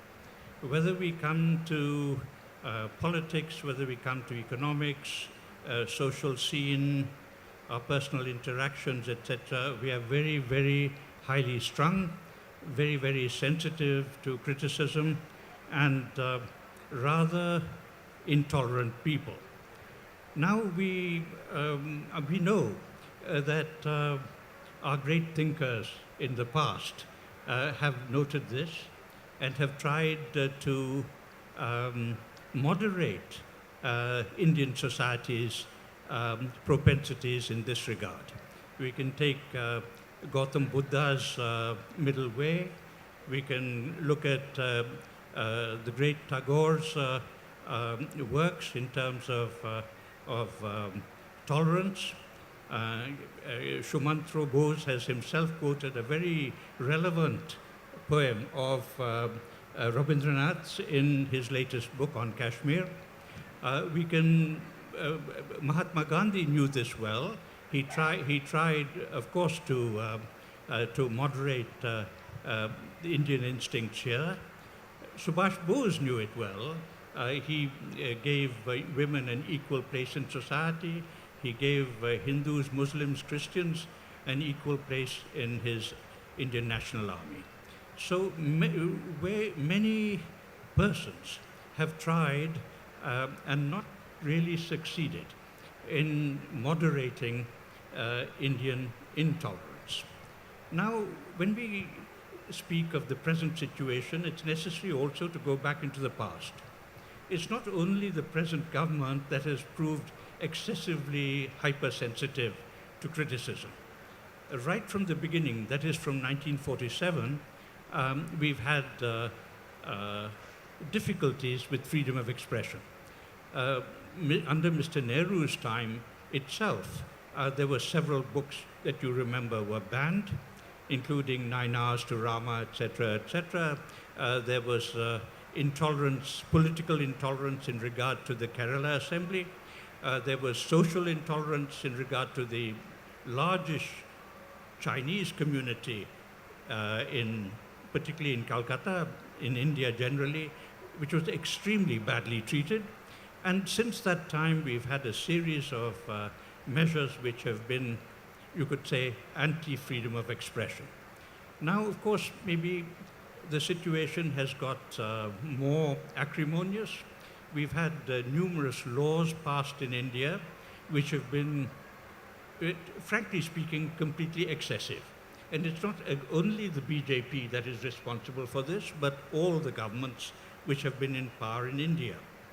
These laws, which cover defamation, which cover anti-Indian activities, which cover all manner of human activity, many of which are designed to protect India against terrorism. Now, I just give you a very simple example. This terrorism that we have this huge array of legislation against, according to the South Asian Terrorism Platform, which is a very well-recognized academic body, we had, including civilian and military, paramilitary deaths in 2021 amounting to 225. When you consider the number of traffic accidents in India, 2021, it was approximately 450. Now, we don't have anything like the paraphernalia of legislation on traffic accidents, which in fact attract far more casualties in India than terrorism. Now, I think let us come to the specific problems of defamation. You know, Mr. Shumantra Bose, Professor Shumantra Bose can go outside and say that he's been defamed by Krishnan Srinivasan. A police Thana will be only happy to register a FIR against me. So frankly, the problem lies right from the bottom upwards. No one seems to be using their basic common sense in this issue. It goes right up to the courts and the Supreme Court's the most trivial of functions. When the Supreme Court ordains that no one should be denied bail, then the lower courts seem to be completely oblivious to this kind of direction. Now, where exactly are we going from here? I think that, Manideepa, my feeling is that unless the rot is stopped now, it's going to be very difficult to pull it back. I don't think there was ever a golden age in India as far as tolerance is concerned, but I think this whole raft of unnecessary legislation needs to be amended, and I think that the law and order officers at ground level need to be properly instructed to use their common sense in regard to instituting legal cases against innocent people. I think with that I would like to end, except that I will say I think that it needs to be said that much of this legislation militates specially against the minority communities. And I think that is particularly regrettable because the minority communities in India have very few voices available to speak for themselves. Thank you very much. Thank you so much, Mr. Srinivasan. That was so, brief and to the point. I don't think you took all of your 8 minutes. So I'm going to come back to you with a couple of questions that I definitely have for you. If I may next go to Nivedita, if you'll allow me to sort of introduce you. Mr. Nivedita is someone I have known as a politician most of the time. But Mr. Ray is also an eminent writer, historian, and in over 30 years as association at the Asiatic Society's publication division, he has monitored a rich body of work. Best known for his insightful, sometimes scathing political analysis, Mr. Ray is also a popular writer of fiction, and I am definitely buying his new books, and one of them is Greekeder Chokhe Bharatbarsho, which should be absolutely fascinating. I believe it is available at the book fair this time, right? There you are. So, but before Greece and India, I would like him to tell us what he feels about India at 75. নমস্কার। এবছর বাংলাদেশ আমাদের theme country এবং মুজিবুর রহমানের 100 বছর পূর্তি হচ্ছে। তাই সামান্য একটু আধটু ইংরেজি বলার অভ্যেস থাকলেও আমি আপনাদের কাছে ক্ষমা চেয়ে নিয়ে মার্জনা চাইছি। আমি বাংলাতেই বক্তব্য রাখার চেষ্টা করব। আপনারা যদি আমাকে অনুমতি করেন তাহলে আমি বাংলাতেই রাখার চেষ্টা করব। আমি অনেক ধন্যবাদ। বিষয়টি অত্যন্ত গুরুত্বপূর্ণ এবং গুরুত্বপূর্ণ শুধু নয়, বিষয়টি এমন সুন্দরভাবে আপনাদের সামনে রাখা হয়েছে, আমাদের সামনে বলা হয়েছে যে এটা নিয়ে বলার জন্যে আমি মণিদীপা বন্দ্যোপাধ্যায়কে শুধু একটু আপত্তি করব যে 7-8 মিনিটটা বোধহয় খুব কম হয়েছে।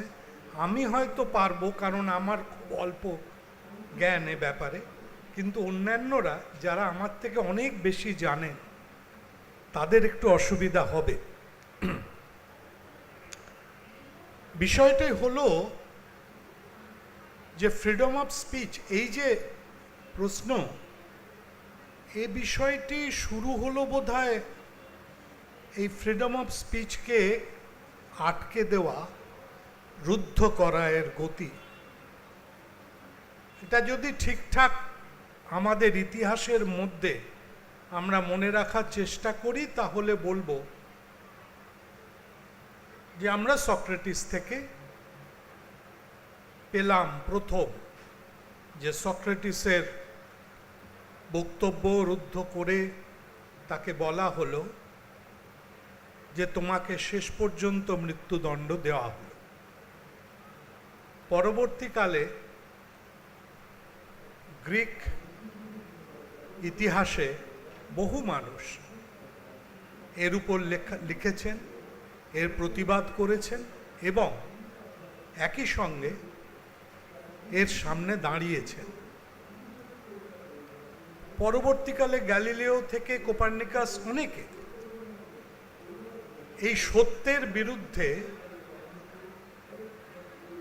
তাদের মুখোমুখি হতে হয়েছে এবং সত্যকে বলার জন্যে তারা মানুষের বক্তব্যের বা সাধারণ মানুষ বা তার চেয়েও বড় কথা কোট আনকোট ধর্মের যারা মুখ্য মানুষ, যারা ধর্মটাকে ধরে রাখার চেষ্টা করেন, তারা এদের রোষের শিকার হয়েছেন।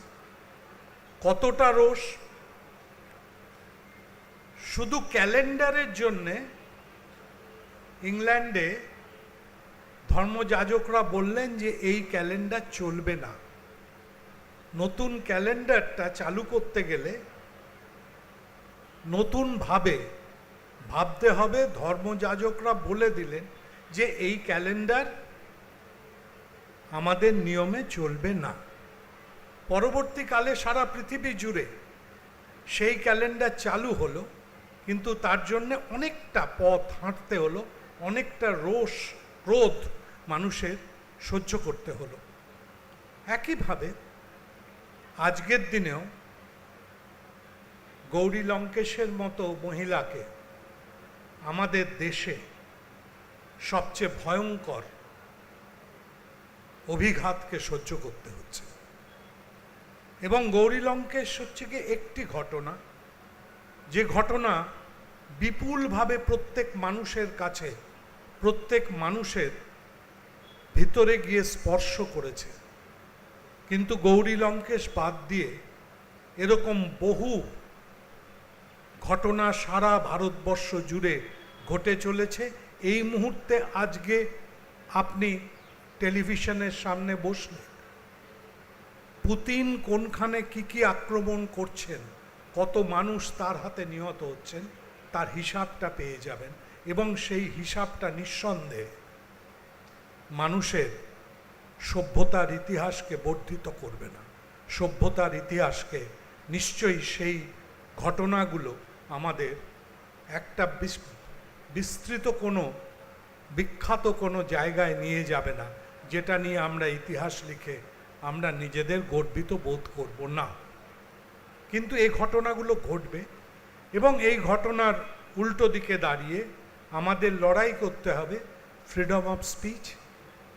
আমাদের লড়াই করতে হবে আমাদের নিজস্ব মানুষ হওয়ার কারণে, গ্যালিলেও থেকে শুরু করে যীশুখ্রিস্ট থেকে শুরু করে সমস্ত শ্রেষ্ঠ মানুষ যে লড়াইটা লড়ে গেছেন সভ্যতাকে পীঠস্থান করার জন্যে, মানুষকে সভ্যতার শেষ কথাগুলো বলার জন্য। আজকে আমি সকাল থেকে বিভিন্ন অনুষ্ঠানে হাজির ছিলাম এবং শুনছিলাম। তাতে শুনছিলাম আজকে নেতাজি সুভাষচন্দ্র বোসের কথা, শুনছিলাম স্বামী বিবেকানন্দর কথা, উঠে আসছিল আরও বিশিষ্ট ভারতবর্ষের শ্রেষ্ঠ মনীষাদের কথা। ভালো মন্দ দুটোকে একসঙ্গে রেখে, পাশাপাশি রেখে দেখছিলাম বিচার করে যে ভারতবর্ষ তুলনায় সারা পৃথিবীর বিভিন্ন সভ্যতার তুলনায় ভারতবর্ষ নিঃসন্দেহে সারা পৃথিবীতে সবচেয়ে বেশি সহ্য শক্তি দেখিয়েছেন, এবং সহ্য শক্তি দিয়ে বিদেশিদের আশ্রয় দিয়েছেন। এই বিদেশিকে নিজের করে নেওয়া, নিজস্ব করে নেওয়া, আত্মিক অনুভূতি দিয়ে ভারতবর্ষের অন্যতম অঙ্গ করে নেওয়া, এটা ভারতবর্ষের নিজস্ব কায়দা। এবং সেই কায়দার জন্যেই একদিন চেঙ্গিস ভারতবর্ষের প্রান্ত সীমায় এসে তারপরে ফিরে চলে গেছেন আবার সারা পৃথিবী জয়ের জন্যে, ভারতবর্ষে ঢোকেননি। আবার একই কারণে পরবর্তীকালে মোগল সাম্রাজ্য যারা এখানে এসছেন তারা ভারতবর্ষের অন্যতম সঙ্গী হিসাবে এখানেই কাজ করেছেন। এবং এই দুটি ঘটনার পাশাপাশি রেখে আপনাদের আমাদের সবাইকে ভাবতে হবে যে শেষ পর্যন্ত ফ্রিডম অফ স্পিচ আমাদের যেখানে অবস্থান করিয়ে দিচ্ছে, সেখানে ভারতবর্ষ পৃথিবীর কাছে নতুন এক নিশ্চিতভাবে ইঙ্গিত রাখবে, যে ইঙ্গিতের মধ্যে দিয়ে ভারতবর্ষ কিভাবে ফ্রিডম অফ স্পিচের কথা সারা পৃথিবীকে জানাতে পারে। তার জন্যে লড়াই নিশ্চিতভাবে চলবে। তার জন্যে লড়াই গৌরী লঙ্কেশের মৃতদেহের উপর দিয়ে, তার জন্যে লড়াই এই মুহূর্তে উত্তরপ্রদেশের বিভিন্ন ঘটনার মধ্যে দিয়ে, এবং তার মধ্যে দিয়ে আমাদের এ লড়াই চলতে চলতে শেষ পর্যন্ত আমরা সেই ইতিহাসের কাছেই পৌঁছাবো যেদিন একদিন বুদ্ধকে দাঁড়িয়ে বলতে হয়েছিল যে আমাকে যদি এখানে মৃতদেহ হিসাবে কল্পনা করে তোমরা পাটলিপুত্র মহানগরী তৈরি করো, আমার কোনো আপত্তি নেই। যারা করতে গেছিলেন তারা শেষ পর্যন্ত চোখের জলে বিদায় নিয়েছিলেন। আর দ্বিতীয় ইতিহাসকে রচনা করতে তারা চেষ্টা করলেও তারা কিছু এগোতে পারেননি, এটুকুই আমরা জানি। আর বেশিক্ষণ বলতে চাই না, অনেকক্ষণ সময় নিয়ে নিয়েছি, আমার মনে হয় সময়টা অনেকক্ষণ পেরিয়ে গেছে। ফলে আমি আপনাদের কাছে আবার ক্ষমা চেয়ে নিয়ে আমি শেষ করছি। নমস্কার।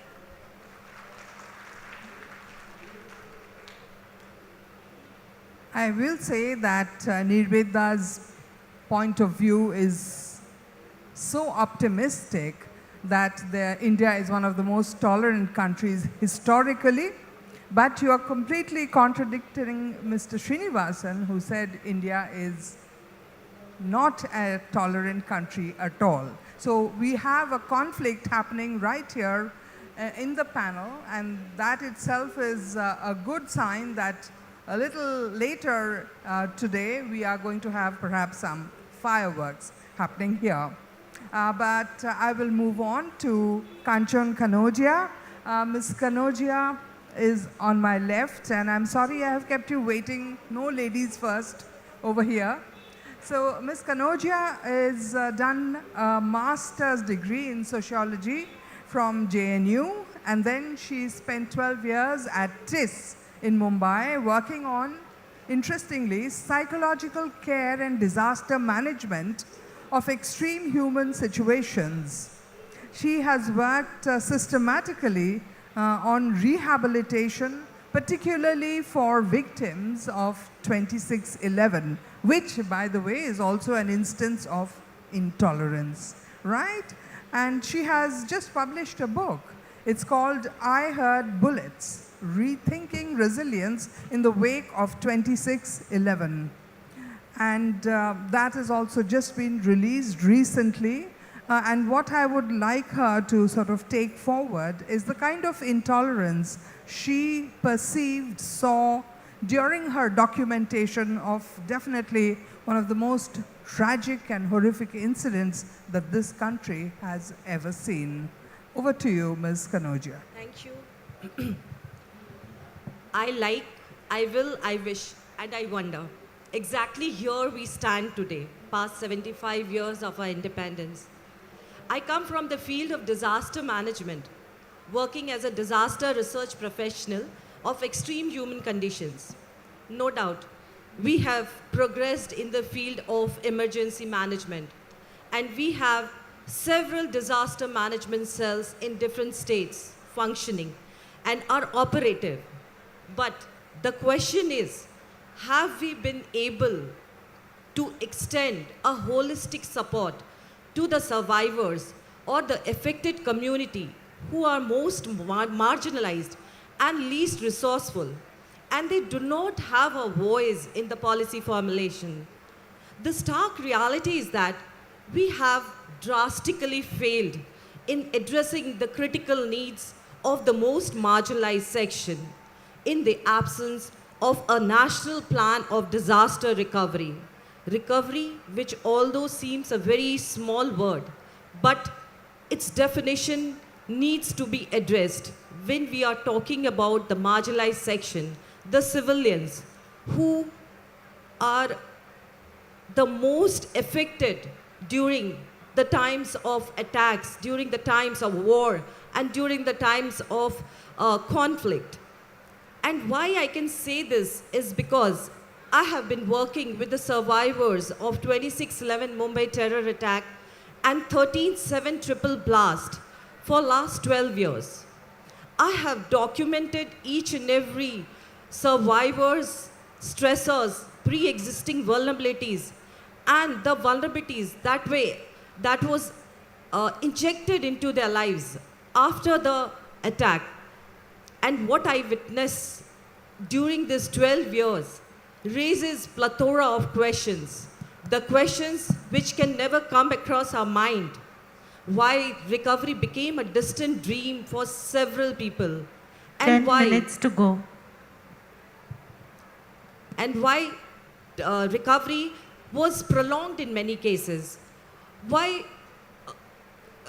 coordinations, collaborations, partnerships was not considered while preparing an intervention plan for the survivors.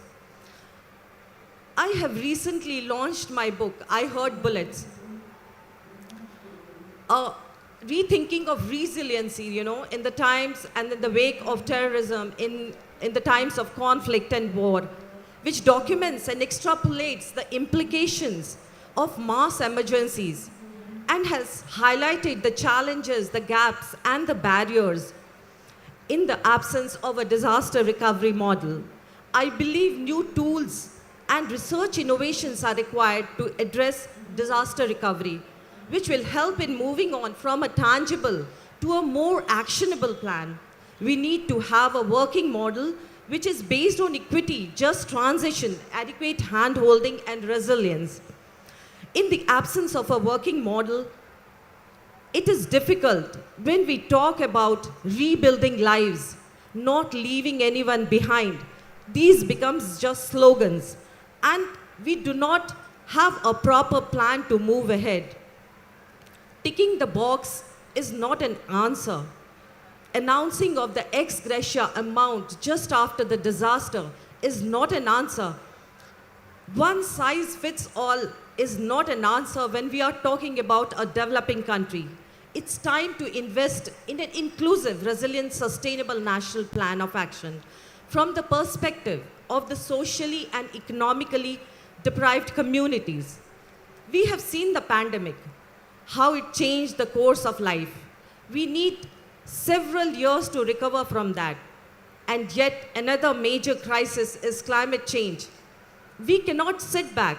We have to think of a model, a working model that can help us to put up a plan of action that takes us to a smoother recovery without leaving anyone behind. Thank you. Thank you so much. I mean, you paint such a grim picture that at least in the area of disaster management and rehabilitation, India at 75 is not a happy picture at all. Thank you so much, and we'll come back to you with questions. At the moment, the last speaker here is Professor Shumantra Bose. We have already had mentions of Netaji Subhash Bose here a couple of times. And we all know that Professor Bose here is his grandnephew, but he's also a political scientist of great note and repute, specializing in the study of ethnic and national conflict management with special focus on the Indian subcontinent. He's a professor at LSE in London and has authored several books. I believe his third is just out, third on Kashmir, and it's called Kashmir at the Crossroads. We were hoping that his brother, Professor Subrata Bose, could also join us, but he is traveling and unable to.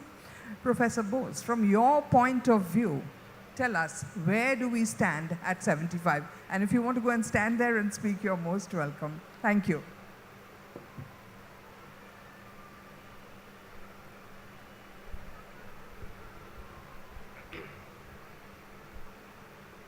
Thank you very much, Monideepa. I was last on this dais on Monday when I spoke in Bengali without using a word of English. But today, with your permission, I will speak in English without using a word of Bengali.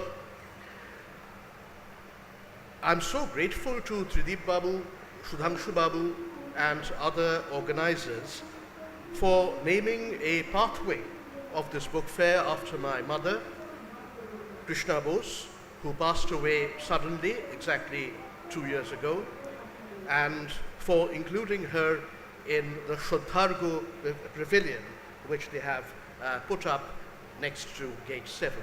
It's truly gratifying, and it's very nice of you. It goes without saying that freedom of expression is what distinguishes democracies from autocracies. It's a categorical difference, democracies and autocracies. And I say this without in any way romanticizing or glorifying democracy and democracies. All democracies are flawed, they have their faults. No democracy in the world is perfect. But it's still a basic and categorical distinction between democracies and autocracies, various kinds of authoritarian regimes and dictatorships. Let me give you a very simple example. If someone sits in London or Washington, D.C., or any other Western Euro-Atlantic capital and says, Vladimir Putin is a saint, Putin is a saint, nothing will happen to them. At the very worst, they may attract some hostility on social media, but nothing worse than that.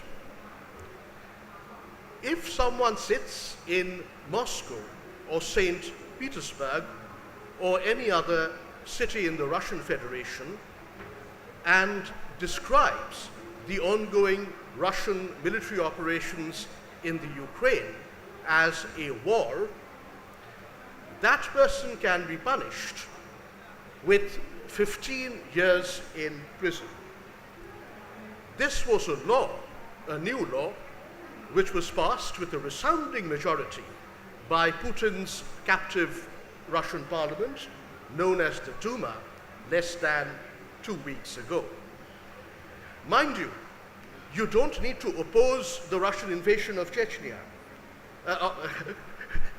What a slip, the Russian invasion of Ukraine. You just have to describe it using the Russian word vaina, V-A-I-N-A, vaina, the Russian word for war. And you can be immediately arrested and sentenced to 15 years in prison. I think that point is made. Of course, we here in India don't even need to make new laws, as Krishnan Srinivasan has reminded us today. We have the Armed Forces Special Powers Act, 1958, enacted by Parliament in 1958. We have the Unlawful Activities Prevention Act, UAPA, enacted by Parliament in December 1967, a horrific law which underwent a deadly amendment on 2nd August 2019, when Parliament, with a resounding majority, passed this amendment, which enables any individuals, not just members of banned or unlawful organizations, to be booked and incarcerated under the UAPA. And last but hardly least, not to forget the best one of all, the sedition clause of the Indian Penal Code, which has been around for no less than 150 years and counts such persons as Tilak and Gandhi among its victims, or survivors, I should say. Monideepa mentioned, and Mr. Srinivasan has also mentioned, that I work on the Kashmir conflict. I've been doing it for nearly 30 years now. I started young, and now I'm quite middle-aged, as you can see. Well, there is one corner of India where there is no freedom of expression whatsoever as we speak. No freedom of expression whatsoever as we speak. And it's been the case for well over 2.5 years now, since August of 2019. The place I refer to is the Union Territory of Jammu and Kashmir, which was carved out of the abolished state of Jammu and Kashmir in August 2019, formally in October 2019. There is no freedom of expression for anybody there, not for the media, not for ordinary citizens, not for anybody. I promised not to use a Bengali phrase, but I can't resist. Mukh khullei kes khaiye debe, as we say in colloquial Bengali. If you open your mouth, you'll be booked, if not under UAPA or the sedition law, you'll be booked under the Jammu Kashmir Public Safety Act of 1978. The situation in Jammu and Kashmir is a real-life blend of the Orwellian and the Kafkaesque, a strange hybrid of the surreal, nightmarish worlds depicted in George Orwell's 1984 and Franz Kafka's The Trial. Noridipa and Chris, as I call Mr. Srinivasan, have mentioned that I've published a new book on Kashmir. It's called Kashmir at the Crossroads. It's happily available in multiple stalls of this very book fair. But that was not preordained. It was published globally by Yale University Press about 3 or 4 months ago. And then Yale University Press wanted to license a reprint edition for India for a very practical reason. An imported title costs close to 2,000 rupees, while a title which is a reprint in India costs a few hundred rupees, something very important in this country. Well, my book was turned down by no fewer than 9 or 10 Indian publishers, much to the puzzlement of Yale University Press, who saw nothing wrong with the marketability of the topic, presumably nothing terribly lacking in the credentials and competence of the author. So what was going on here? Until a very fine Indian publisher picked it up and did a terrific job of putting it out in December 2021.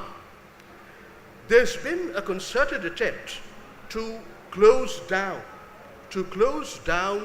all public discussion of the Kashmir conflict in India since August 2019. That there is one official view, and that is the right one. Anything else is just, not only just wrong, but can be criminalized, very easily. This is the state of freedom of expression in our country.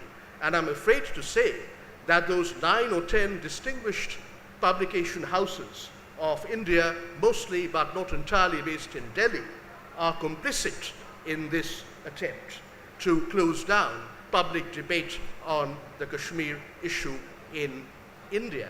Self-censorship is a sure sign of a creeping authoritarianism taking over the society and the polity. I'm almost out of time, so I'll conclude in short order. Well, we already have in India elements of both Putin's Russia and Xi Jinping's China. Of course, with certain uniquely Indian characteristics.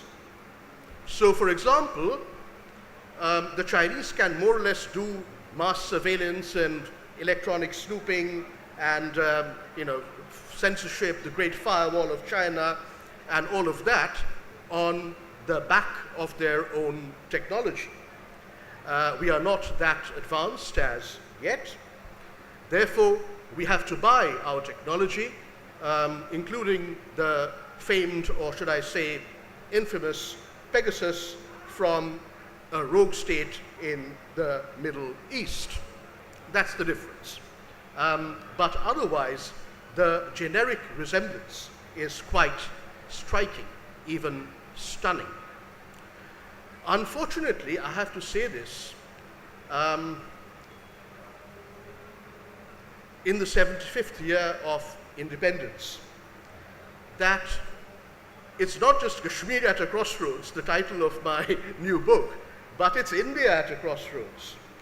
And we stand, without any hyperbole, without any exaggeration, I can claim, at a crossroads where we face a hard and uphill struggle to prevent our democratic country, at least partially democratic, no one can deny that, over the last 70-odd years, into becoming a strange hybrid of Putin's Russia and Xi Jinping's China, of course, with certain uniquely Indian characteristics. Monideepa and others have mentioned that I belong to the family of Netaji Subhash Chandra Bose. My father, Dr. Shishir Kumar Bose, was his nephew and the charioteer, so to speak, of his great escape in 1941.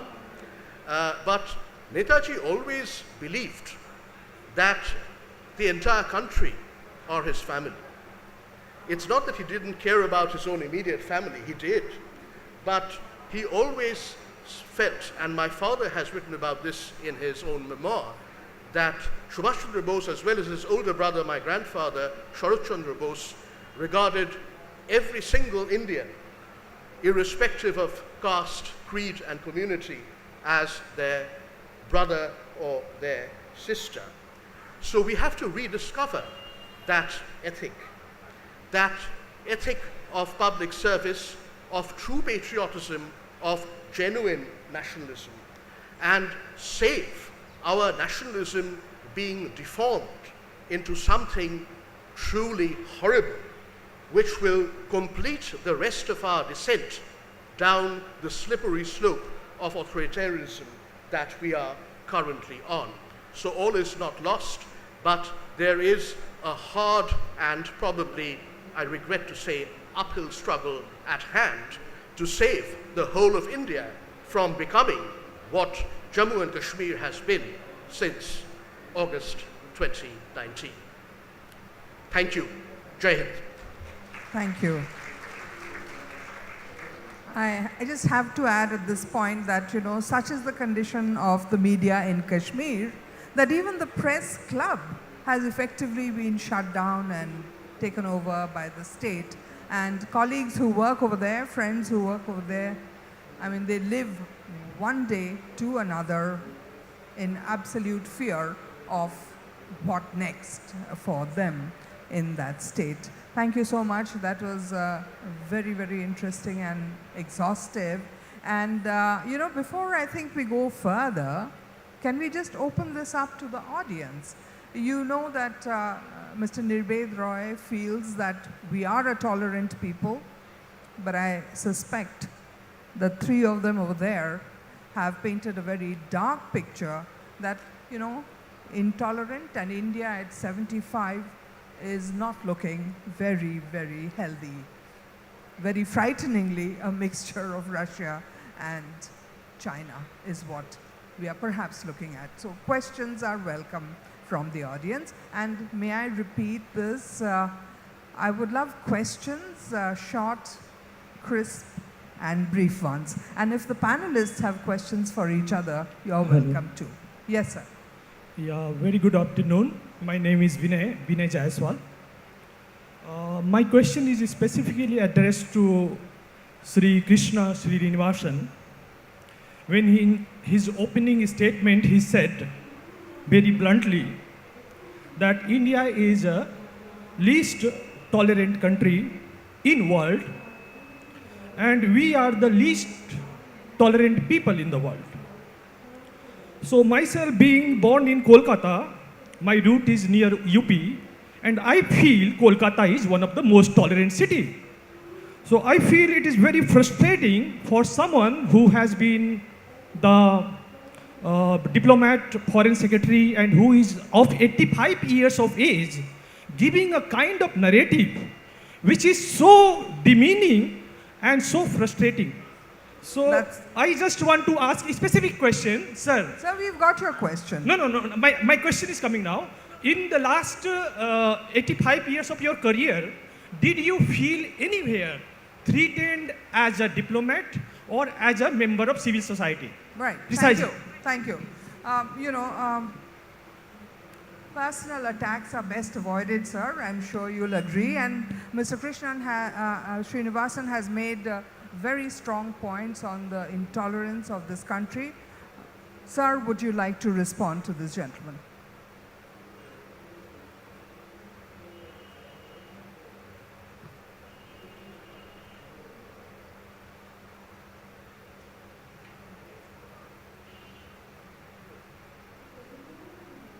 Hold on. Okay, that's a good point. What was the question? The gentleman who believes that we are a tolerant country and Kolkata is a tolerant city, and he is outraged that you feel we are an intolerant people, historically. Would you want to give us a couple of examples of intolerance, perhaps? Even in Kolkata. In Kolkata too, we have seen intolerance in the past. Yes, well, I didn't expect to be very popular when I said that, but that's not why I'm here. I'm only here to express an opinion, whatever it is, and it's for you to agree or disagree, and I'm tolerant enough to listen to that with appreciation. Now, I know that other members of the panel don't agree with me also, but that's okay as well. All I would say is just look at the legislation, that some of which has been quoted by Professor Bose.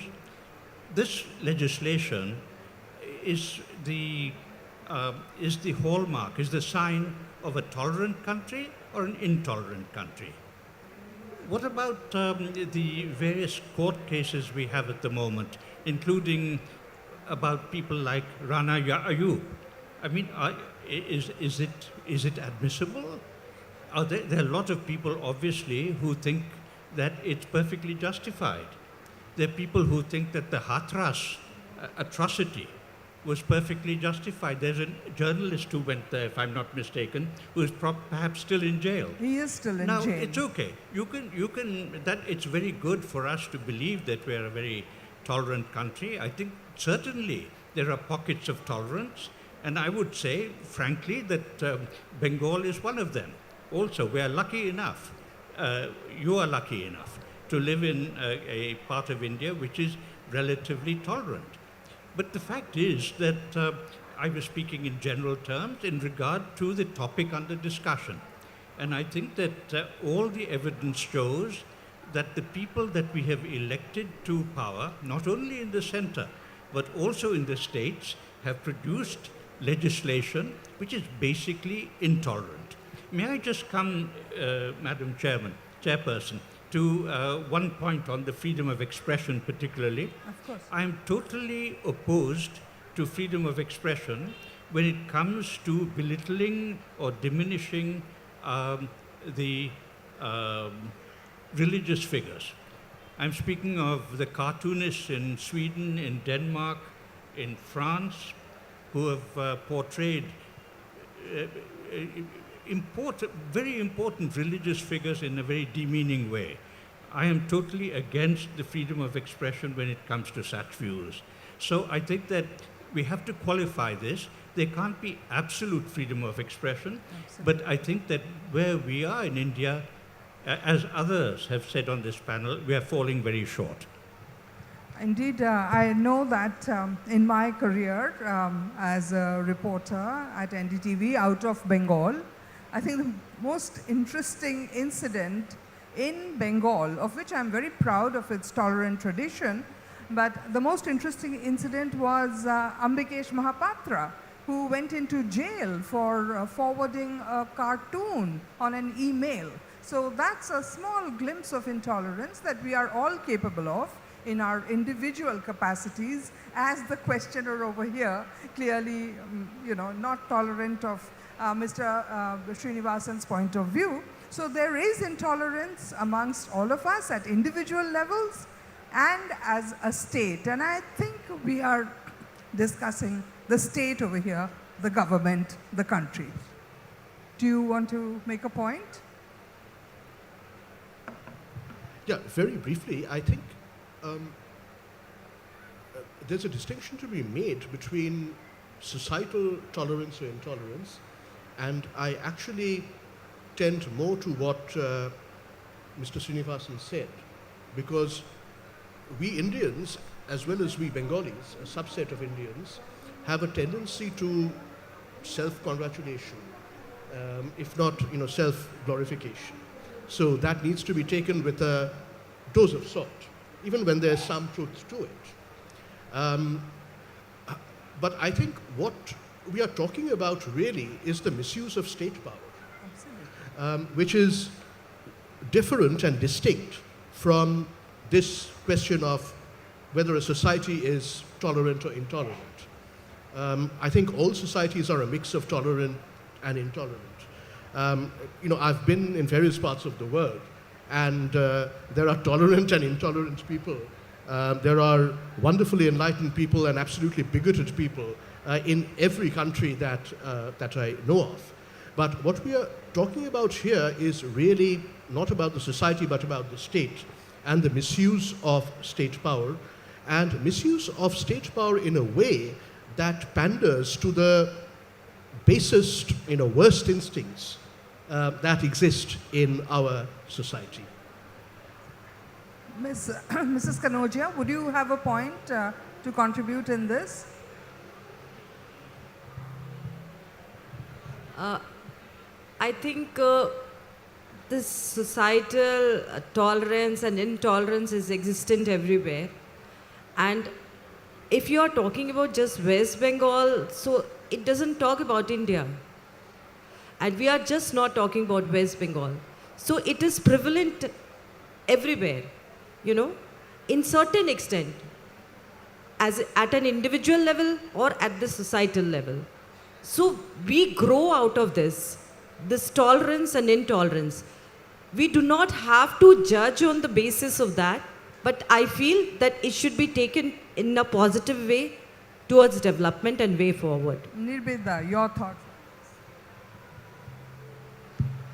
No, actually, what happened regarding this tolerance and intolerance, I have a very small thing to say. It is the 75th year of independence, and accordingly, I should go back to 1948 when Patel was in his correspondence, edited by Durga Das. He has written to Shama Prasad Mukherjee that I have seen the RSS people, to my belief, the RSS people has murdered Gandhi, and that's why I have put band upon them. These are the things.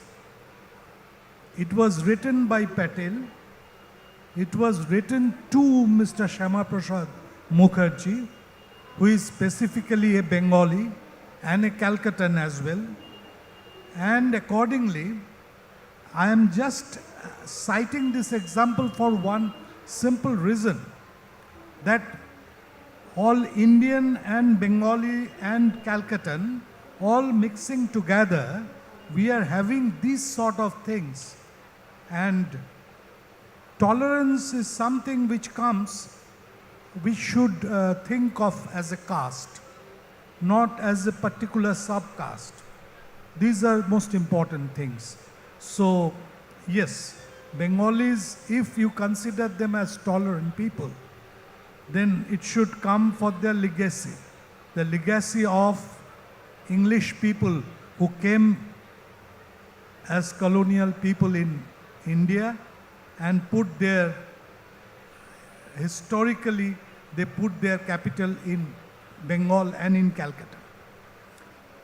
And we have actually, to our knowledge, so many tolerant decisions as well as most intolerant decisions of the British people in Calcutta we have seen.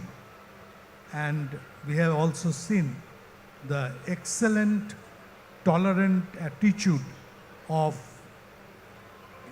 Bengali people. But we have seen Subhash Chandra Bose as a symbol of intolerance, if we consider Gandhi as a mark of tolerance. So these are all these things taken together. We have several things to put in front, and I would request you to consider the entire deliberation, to take up in that light and not to take up in a particular way whatever we have told, whatever we have tried to tell you, whatever we have tried to deliberate in our own way. So that's why I would make you, actually this is something, discussion is something which we should have some angle to put before you, but not the final thing taking together. Thank you so much, and I think you will be tolerant enough to accept these intolerant things. Thank you. Thank you so much. Though you have again sparked another little debate over here, Nivedita, by saying that if Gandhi was tolerant, then Netaji was intolerant. So, if Shumanto, you want to respond to that. But I think I want another question from the audience. Otherwise, we can go on forever talking about this. Shumanto, I understood how he meant it. Yes, There's right. no need for further comment. Right, absolutely. I understand that. Wonderful. Any questions? Because I have some. So, good evening, yes. madam, and the guest here. You have taken the 370 related discussions taken place. I stay in the Jammu and Kashmir. I represent as a hockey your captain of the Srinagar district when I am the teenage. I know the Kashmiris very well, both Muslims and Hindus. But what we are discussing here about the freedom, what happened about the freedom of the 1989? What happened? Who has raised the issues? Now the scenario has been changed. Like some of the panelists just informed, Netaji is an intolerance. What you will say about the Modi and their government, their intolerance in what sense? When you are putting any discipline, why the question, sir? Question is there. Their freedom meaning has been changed with the time. Now the situation in the Jammu and Kashmir requires the discipline. That is only. It's not the freedom. It's a discipline we have to put there. Jammu and Kashmir is a very much inner my heart. That's but true. I know there what is the problem is there. It's Right. not the Kashmiris problems. It is the problems that created by the neighbors that have to be alert. Okay. That's my only question. The Would you freedom want to has take been that changed. since you spoke at length about... Yeah, thank you. Look, if the disciplinarian iron fist approach works, then fine. But I have grave doubts whether it will work. The Jammu Kashmir problem cannot be solved by war. There have been multiple wars. It cannot be solved by insurgency, as we have seen. It cannot be solved by repression either, by ratcheting up the repression. What I fear is that it will be counterproductive and make things even worse than they already are. Ultimately, there will have to be a peace process leading to a compromise settlement between the three nation-state perspectives. Our own perspectives, the perspective of our neighbor, and the third nation-state perspective, which is the state-seeking nationalism of the Kashmiri Muslims. There will have to be a compromise between these three perspectives, with each reining in their worst instincts on the matter. Wonderful. I think that's the lesson to take away from this, and that is, we have to talk, negotiate, compromise, and it's wonderful that even today, 75 years after we have become independent, we are still debating the quality of our freedom in this country. I think it's important to keep that debate alive, and perhaps that's the biggest takeaway from here, that there may be disagreements even within this panel, but the point is differences to be resolved through negotiation, trying to understand each other's perspectives.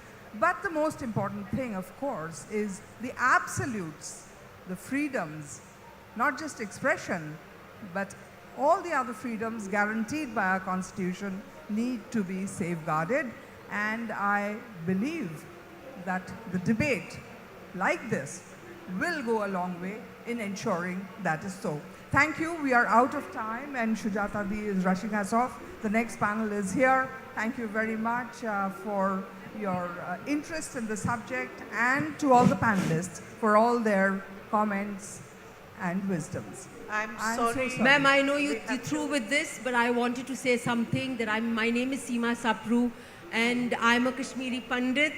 So I know, peace talks and any of the talks that you talk about.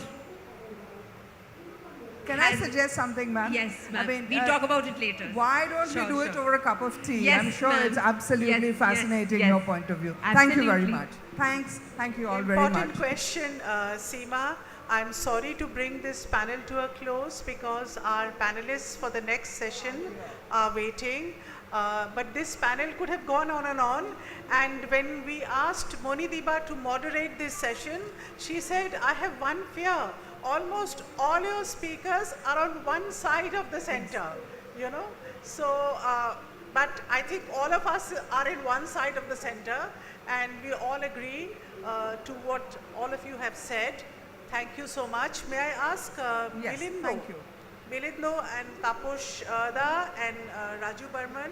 Taposh Da, please come and give some mishti to the panelists. Kolkata Literature Festival is Sheshe Hawar Pore, we always give some mishti.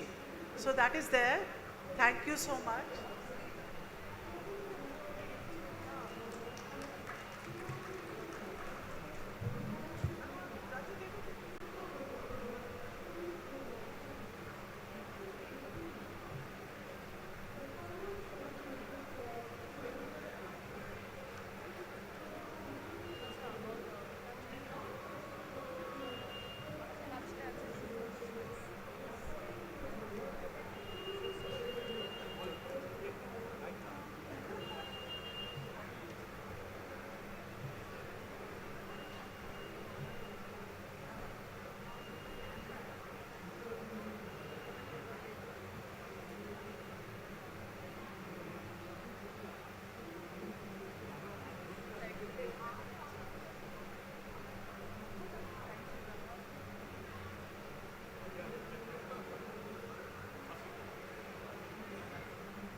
We will start the next session on the impact of the pandemic on children's writing and reading and schooling in a few minutes.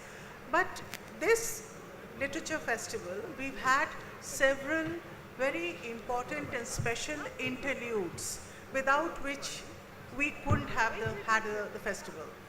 So we have an interlude now, a very important one, marking the 250th birth anniversary of Raja Ram Mohan Roy. And the two people that I'd like to invite up on stage are Devdeep Roy and Jayanto Rai to release a book on Raja Ram Mohan Roy and say a few words before we begin the next panel. Please.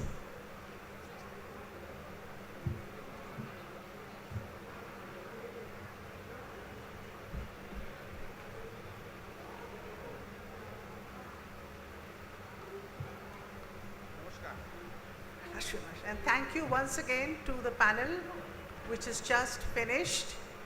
We are ever grateful to them. And now, a very important interlude marking the 250th birth anniversary of Raja Ram Mohan Roy. Over to Mr. Devdeep Roy.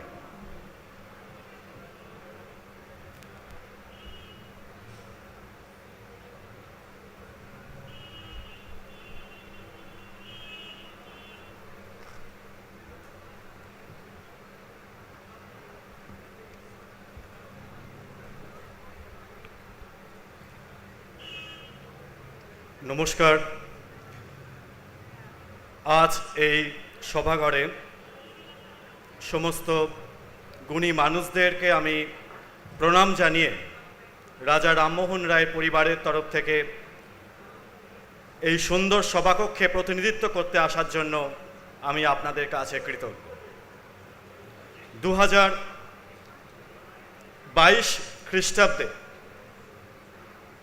রামমোহনে সার্ধদ্বি শতবর্ষে Bharat পথিক ও বিশ্ব পথিক জীবন ও ভাবাদর্শের সম্যক প্রচার ও অনুসরণ আমাদের জাতীয় কর্তব্য। নারী জাগরণ ও সাম্প্রদায়িক সম্প্রীতি প্রসারের জন্য সেটাই হবে নবজাগরণের প্রতিকৃতির প্রতি আমাদের প্রকৃত সম্মান। রামমোহন জন্মগ্রহণ করেছিলেন ভারতবর্ষের সেই ঐতিহাসিক সময় যখন আমাদের দেশ ছিল এক তমসাবৃত। 1772 খ্রিস্টাব্দের 22শে মে হুগলি জেলার রাধানগরে, তৎকালীন বর্ধমান জেলায়, রামমোহন রায় জন্মগ্রহণ করেছিলেন ব্রাহ্মণ পরিবারে। রামমোহন রায়ের বাবা ছিলেন ব্রজবিনোদ রায়ের সপ্তম সন্তানের পঞ্চম সন্তান। তখন মুসলমান শাসন হস্তগামী, অথচ ব্রিটিশ শাসন সমগ্র ভারতবর্ষকে সেভাবে তখনও গ্রাস করতে পারেনি। সেই তমসাবৃত থেকে আমাদের মুক্তি দিতে এলেন দেব শিশু রামমোহন। রবীন্দ্রনাথ বলেছেন, ভারতবর্ষের হৃদয় রামমোহনের হৃদয়, তাই তিনি আখ্যা দিয়েছেন ভারত পথিক। একথা সার্বিক সত্য, কিন্তু রামমোহনের জ্ঞান, তার সত্তা ছিল আরো ব্যাপক, আরো বিস্তার। বুদ্ধ যুগের পরে ভারতবর্ষে প্রথম আধুনিক এবং বিশ্বপথিক রামমোহন। নারী জাগরণ, সাম্প্রদায়িক সম্প্রীতির মেলবন্ধনের ক্ষেত্রে আজ 2022 সালে আজও সমান কি আরো বেশি প্রাসঙ্গিক রাজা রামমোহন রায়। রামমোহনের বহুবিধ প্রতিভার মধ্যে হয়তো এই স্বল্প পরিসরে আলোচনা করা সম্ভব নয়, তবুও তার মধ্যে আমি 3টি প্রধান বিষয় আমি আলোকপাত করছি। 1, ধর্ম; 2, সমাজ সচেতনতা; এবং 3, শিক্ষা বিস্তার। ধর্ম। পৃথিবীর প্রধান 3টে ধর্ম, হিন্দু, ইসলাম এবং খ্রিস্ট ধর্মের মূল ঐক্যগত সত্তা তিনি উপলব্ধি করেছিলেন। তিনি চেয়েছিলেন ভারতবর্ষে সমস্ত ধর্মের মধ্যে ভেদাভেদ ঘুচিয়ে এক ভ্রাতৃত্বের বন্ধনের মেলবন্ধন করাতে। এই প্রসঙ্গে ছোট একটি কথা বলতেই হয়। রামমোহনের জন্মস্থান রাধানগরের অনতি দূরে রঘুনাথপুরে তার নিজ বাড়িতে, যে বাড়িটি শ্মশান ক্ষেত্রে তিনি নিজে তৈরি করেছিলেন।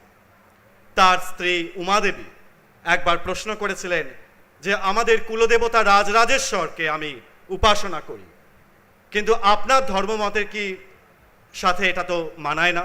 রামমোহন খুব সুন্দরভাবে একটি উদাহরণ দিয়েছিলেন যে বাইরে অনেক গাভী দেখতে পাওয়া যায়, কোনোটি রং সাদা, কোনোটি রং কালো, কিন্তু প্রত্যেকেরই দুধের রং কিন্তু সাদাই। ঠিক সেইভাবেই আমরা যে যে উপায়ে ঈশ্বরের আরাধনা করি না কেন, ঈশ্বর এক এবং অদ্বিতীয়, একামেব দ্বিতীয়ম।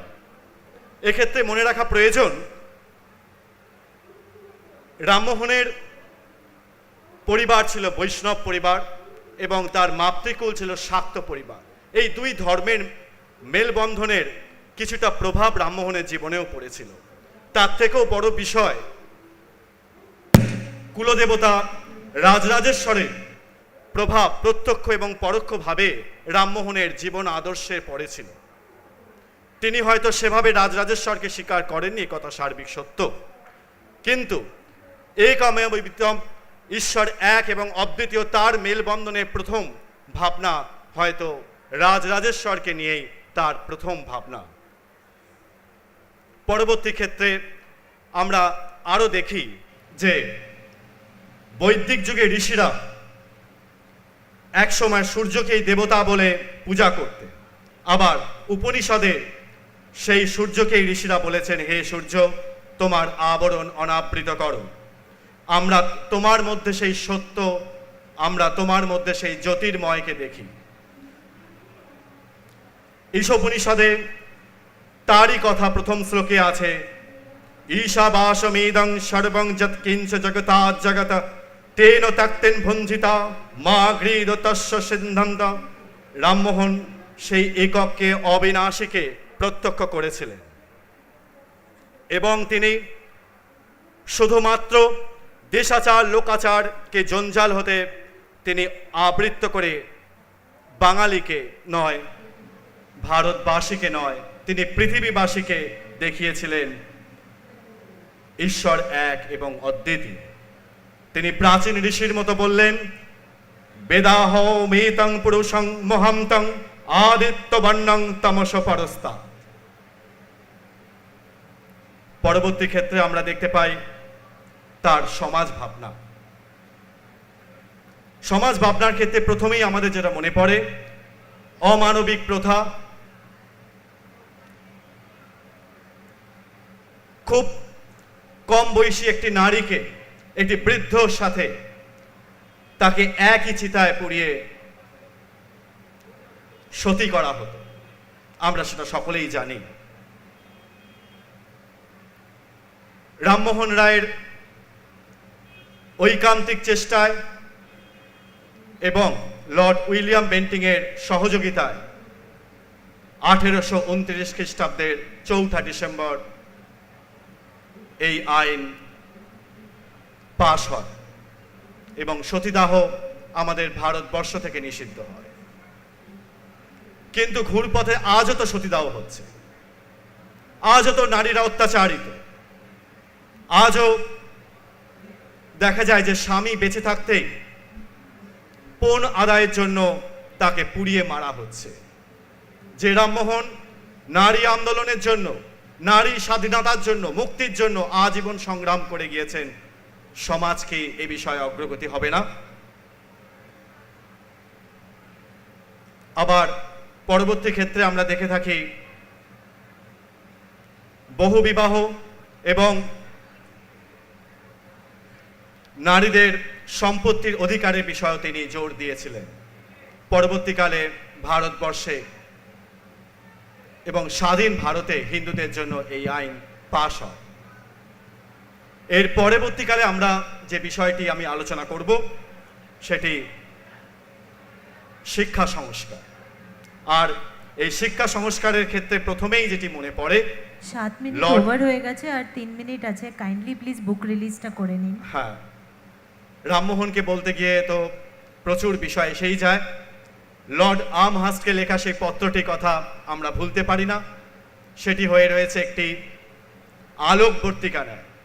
রামমোহনের জ্ঞান, রামমোহনের পরিধি, তার শিক্ষার পরিধি, তিনি চেয়েছিলেন পাশ্চাত্য শিক্ষাকে ভারতবর্ষে বুকে নিয়ে আসতে, ইংরেজি শিক্ষায় শিক্ষিত করতে। আজ 250তম জন্মদিনের প্রাককালে দাঁড়িয়ে আমি আবেদন করব রামমোহনের নামে আরও চর্চা হোক। তিনি ছিলেন যেমন বাংলা গদ্যের জনক এবং সর্বোপরি সাংবাদিকতারও জনক। তাই রবীন্দ্রনাথের এই 4টে লাইন বলে আজ আমি আমার বক্তব্য শেষ করছি। এটি খুবই সত্য। 1940 সালে তিনি লিখেছিলেন, হে রামমোহন, আজ শতেক বৎসর করি পার, মিলিল তোমার নামে দেশের সকল নমস্কার। মৃত্যু অন্তরাল ভেদি দাও তব অন্তহীন দান, যাহা কিছু জরাজীর্ণ তাহাতে জাগাও নবপ্রাণ। যাহা কিছু মুড়ো তাহে চিত্তের পরশমণি তব, এনে দিক উদ্বোধন, এনে দিক শক্তি অভিনব।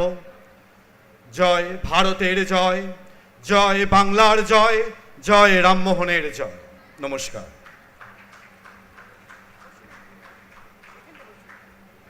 ধন্যবাদ দেবদীপ। আমি শুনেছি এবং বোধহয় ঠিকই শুনেছি যে আপনি রাজা রামমোহন রয় পরিবারের থেকে, তো সেই জন্যে আমরা খুব গর্বিত অনুভব করছি যে আপনি আজকে এখানে এসেছেন আর এই অনুষ্ঠানে কিছু বলতে পেরেছেন। আমাদের যদি এইটা আগের থেকে প্রোগ্রামটা হতো তাহলে আমরা আরও অনেক সময় দিতাম এই প্রোগ্রামটাতে, কেন কি রামমোহনের চর্চা তো আর শেষ করা যায় না, এটা অনেকক্ষণ অনেক চর্চা আছে আর আমাদের করতে থাকতেই হবে। একটি বই আছে জয়ন্ত রায়ের লেখা, সেটা আমরা রিলিজ করে আমরা নেক্সট প্যানেলে যাব। একটু বইটা একটু ওখানে গিয়ে একটু তুলে ধরুন প্লিজ জয়ন্তবাবু। না না না, হ্যাঁ দেবদীপ বাবুর হাত দিয়ে। হ্যাঁ হ্যাঁ, next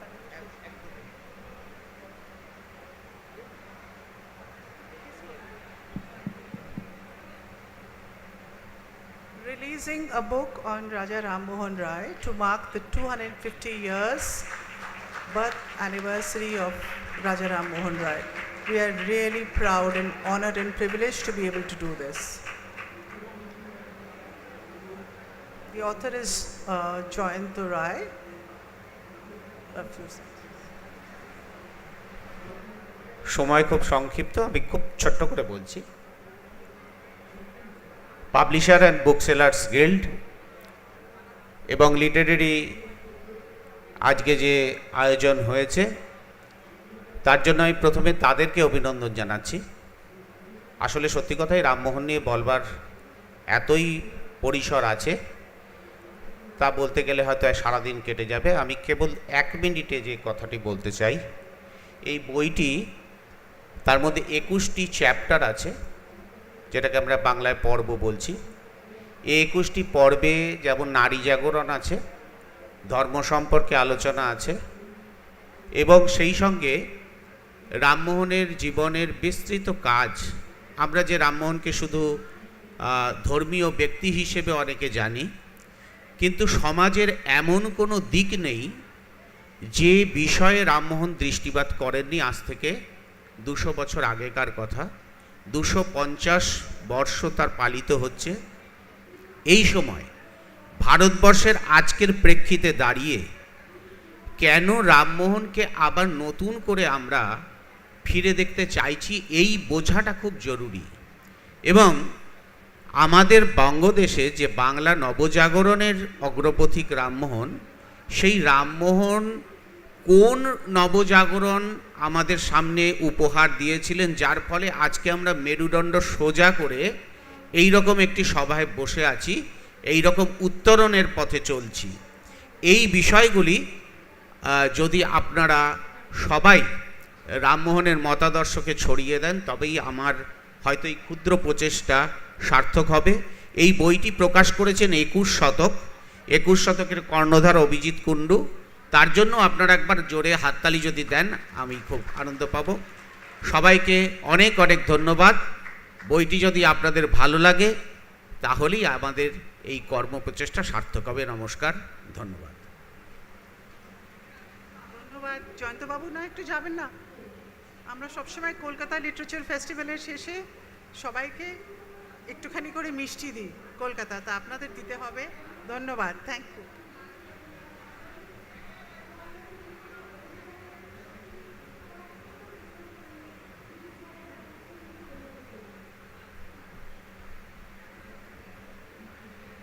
Start the next session soon, and I'll hand over to Ramona to make the announcements.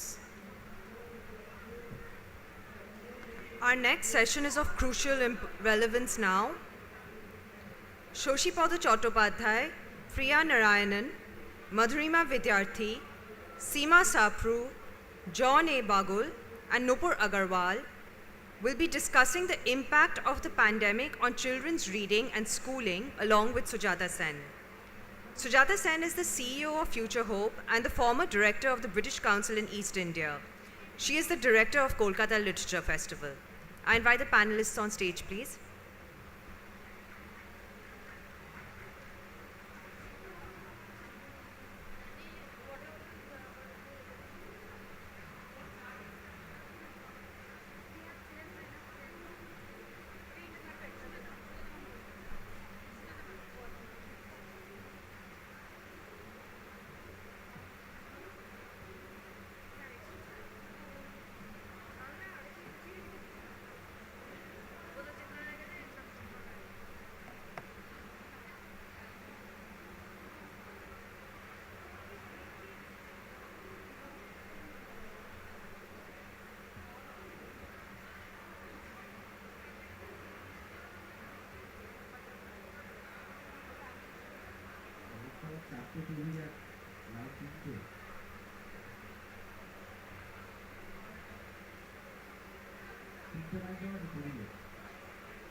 Check. I welcome all panelists to this very important discussion. Check. We don't even have to prepare for this panel discussion in an academic way. Check. This discussion is something which touches all our lives in some way or the other. আমাদের সবাইকে এই ডিসকাশনটা আমাদের সবার জন্য এটা খুবই গুরুত্বপূর্ণ যে প্যান্ডেমিকের মধ্যে প্যান্ডেমিকের পরে শিশু সাহিত্যের কী হলো, বাচ্চাদের পড়াশুনো নিয়ে কী হলো, এটা আমরা প্রত্যেকে আমাদের নিজস্ব জীবনে এটা ফেস করছি। We all are facing this situation in the current situation where we have just come out of the pandemic, maybe not come out totally, depending on which scientist you believe in. But what has happened is, of course, a lot of trauma and tragedy and death. But one of the biggest tragedies has been the impact that the pandemic has had on children, including their mental health, their schooling, their behavior in every way. So what's happening to children's literature? Are they reading? Are they in a mood to read? So this is the discussion that we'd like to have here. It's perhaps one of the most important discussions today, and many surveys and research reports are being carried out on this still, because we still don't fully understand this. May I first invite Shoshibodha. Shoshibodha Babu, আপনাকে একটু প্রথমে বলি যে আমরা খুব আনন্দিত হয়েছি। আপনাকে জিজ্ঞেস করব যে পাণ্ডব গোয়েন্দাকে তো সবাই চেনে, আপনাকেও সবাই চেনে, হ্যাঁ? সো এই যে ছোটদের যে লেখা, এটা প্যান্ডেমিকে কি হলো? বাচ্চারা কি পড়তে পারছে, পড়তে চাইছে, কি হলো আপনার কি মনে হয়? দেখুন, বই যেভাবে লোকের হাতে হাতে ঘোরে, এটা দেখে মনে হয় সবাই চায় বই পড়তে। আর আমার আসলে খুব অল্প বয়সে হাতে কলম পড়েছে, তো 15 বছর বয়সে কামাখ্যা থেকে ঘুরে এসে ওই কামাখ্যা ভ্রমণ লিখেছিলাম। আর 20 বছর বয়স থেকে ওই ভাগ্যের চাকায় ঘুরে ওই আনন্দবাজারের রবিবারের প্রথম পাতা আমার লেখা বেরোতো, কেউ বিশ্বাস করতো না। এবারে শুক্তারায় যখন লেখালেখি করি, তখন ওখানকার যিনি সম্পাদক, উনি আমাকে বললেন যে এই পাণ্ডব গোয়েন্দা নিয়ে লিখতে, কারণ আমার একটি কুকুর ছিল, তার একটা চোখ ছিল না। আমি মনে যে ও ধরনের লেখা আমার দ্বারা হবে না, কিন্তু সেটাই হলো। বারবার আমাকে বলে এ করে এইভাবে করো, এইভাবে করো, সেটাই মানে উনি আমার জনক বলতে গেলে লেখালেখির জগতে। লিখে যাই, দেখছি সবাই গ্রহণ করছে।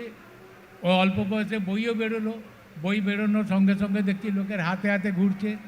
তারপরে তো আমার তো ছোটোবেলা থেকে, আসলে আমি যখন মাতৃগর্ভে তখন থেকে বারাণসীতে মায়ের পেটে, কাজে একটা তীর্থভূমির প্রভাব আছে। আমার বাবা মাও খুব ঘুরতেন, তাদের সঙ্গে আমিও সব ঘুরেছি। চারদিক আমার ঘোরার একটা অভ্যেস আছে। আমি আসলে ভ্রমণ রসিক। তো তখনকার দিনে দেশ পত্রিকার সম্পাদক ছিলেন সাগরময় ঘোষ, আমায় খুব ভালোবাসতেন, বলেন যে লেখো। তখন থেকে আমি ওই দেশ পত্রিকাতেও লিখতাম। এই করতে করতে আমি না শিশু সাহিত্যিক, না ভ্রমণবিদ, না কোনো এরকম গল্প, যখন যা মনে আসে আমি সব কিছুই তখন থেকে লিখতে থাকি। তবে পাণ্ডব গোয়েন্দাটা মানে আমার বই বিক্রির খাতিরেই আমাকে বিশেষ জনপ্রিয়তা দিয়েছে, এবং সবাই ওটাই চায়। এটাই আমার ভাগ্য। এখন কি বাচ্চারা পড়ছে, কিংবা ওদের পড়ার ওই মেন্টাল হেলথ আছে যে বইটা পড়বে? এই 2 বছর ঘরের মধ্যে আটকে থেকে বই পড়ছে সবাই, সব কিছুই আছে। এই বুড়ো বয়সে, এখন আমার 81 বছর 4 দিন বয়স হয়েছে। কয়েকদিন আগে আনন্দমেলা থেকে বললো যে এরকম আবার পাণ্ডব গোয়েন্দা লেখো। তা আমি যে এই বয়সে আমি কী করে লিখবো? আমি যে ঠিক আছে, লেখা ধরে দিয়েছি। লেখা ধরে দিয়েছি, দিয়ে লেখা শুরুও করে দিয়েছি। জানি না শেষ কবে, সব উপরওয়ালার ইচ্ছা। আমি লিখি না, অন্যের তাগিদ দিয়ে অন্যরা আমাকে দিয়ে লিখিয়ে নেয়। এটাই আমার ভাগ্য ভাই।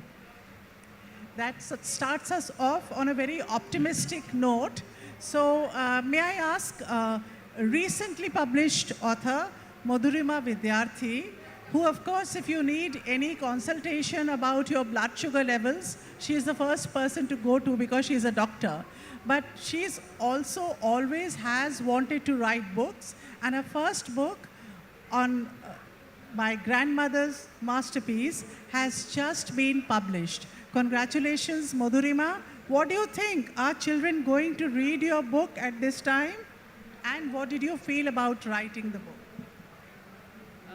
It's been a wonderful experience writing it, and what is great and perhaps relevant to this discussion is that everything happened during the pandemic, and the book went through the contract and the editing and the publishing throughout the pandemic without the editor and myself actually meeting face to face. So so bravo for the internet, because otherwise I don't think I would have had the time to write the book, and perhaps not been able to connect with the editor. But so far the reviews have been very heartening. I was at a school session just 2 days ago, and there were about 120 children there. A lot of them had read it, and the response was brilliant. So I am very encouraged, and if obviously the crowds are anything to go by, I'm sure everybody is reading more and more. I mean, having said which, a lot of reading is on a device, but I think that is inevitable, and that must be accepted with a good grace. Thank you. Continuing optimistic note, probably because we have just come out of the pandemic. We just want to get back to normal lives, and we just don't want to look back. But sometimes I think we do have to look back. May I ask John Bagul, who's the principal of South City International, to tell us what he feels happened during the pandemic with children's reading and children's schooling. Well, good evening, everyone, and thank you, ma'am, for that wonderful question. The past 2 years have been tough for each and everyone on this planet, whether it's adults or children, India or abroad. Each one has handled the pandemic differently, but we as educationists have really taken a beating, because we are here for children, of children, and we are here by children. And when our schools were shut, obviously due to health issues, we were not able to effectively reach out to children in the physical format, because children love their kinesthetic skills. They love to learn by looking, touching, doing it experientially. Anyhow, the education world decided to move on and reach out to children via different platforms. We went through a learning experience ourselves, and even if a school is technologically advanced, having smart boards, it did not help much, because the children were not into technology. Children were all children were basically first generation learners in the digital world. Teachers may have been using platforms and using technology, but for children from 2 years old to 12 standard, it was always going to class unless they were joining some All India tutorials and coaching, etc. That was there. Technology was there, is there, will be there. But we have to see the effect on our education and learning process. And when we look at reading per se, reading took a backseat, and I would say reading is the gateway to learning. The earlier a child starts reading, those skills are given to a child, literacy skills, the child can pick up different subjects. And if reading stops, learning stops. by and large. Now at this level, when we speak about children, 3 levels I would say. The children who come from progressive families, I'm not talking about progressive schools, progressive families, irrespective of the school. Children who belong to families where they don't have any knowledge of how to educate them on themselves, and children who are specially abled. Now children who are specially abled, I would think they were the worst hit during this. We can speak about 3-year-olds and 5-year-olds having difficulty in online learning, but I empathize with those parents who went ahead and tried to do their best for children with special needs, specially abled children. I would say they are the worst hit right across all economic backgrounds, right across all schools. Then we come, of course, because when we take interviews now of little kids who are coming, things have opened up, we see a marked difference that even though kids from 2 years to 3 years or 4 years, they didn't go to school, but it all depends on what the families did with those children. So if I have to generalize, I would say learning has been hit.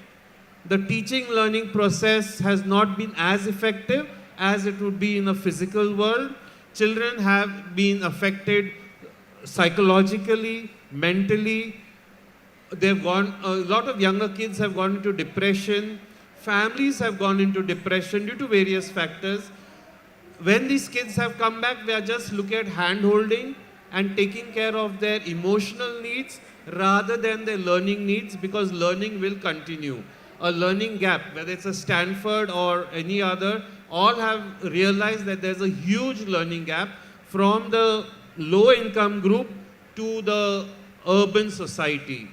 That learning gap is throughout from K to 12 to universities. Imagine technical and medical and engineering all doing online learning. NCC was online.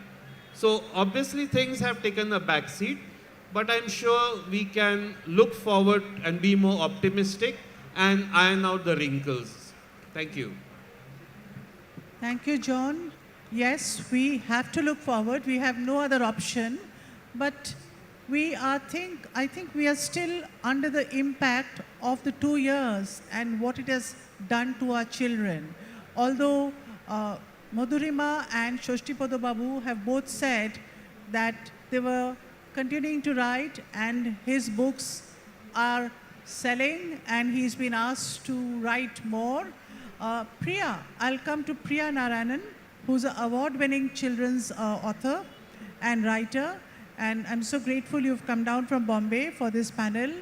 Priya, what is your view on the impact of the pandemic on children's reading and schooling? Thank you, all of you. Thank you, Sujata, for having me on this panel. I think I'll answer the question both as a writer and a mother, because I have kids who have been impacted by the pandemic. As a writer, of course, writing for children itself has become a challenge in the sense that I think as adults, those who write have also been kind of psychologically impacted by the pandemic to actually put your pen on paper and write. So the writing process has suffered. The process of getting published has suffered. Publishers are, going slow with their acceptance of manuscripts. So that's a whole, and I think in a way that is impacting the new books that are coming out into the market. And so there are that many fewer books for children to read. If I look at it from the other perspective of children as readers, how they are getting impacted, I think the biggest, trouble is that families have somehow cut down on purchasing books. I think they've kind of put it as lower priority to buy books. They are saving up, at least they have been saving up in these last 2 years for basic needs. And of course, I'm not talking about the really uber rich, but the middle class. The middle class does not really look at spending on books as a very important thing right now. And it's of course changing now that things are opening up. But that was one issue. And the other one, I think, is because of that, a lot of children have transitioned from reading to the visual, media. So, watching programs on OTT, on TV, and that I think has really had a lot of negative impact. Children are now hooked on to those platforms, and to, bring them back to reading books is a challenge. I find that a challenge myself as a mother, because it is the lure of the visual media.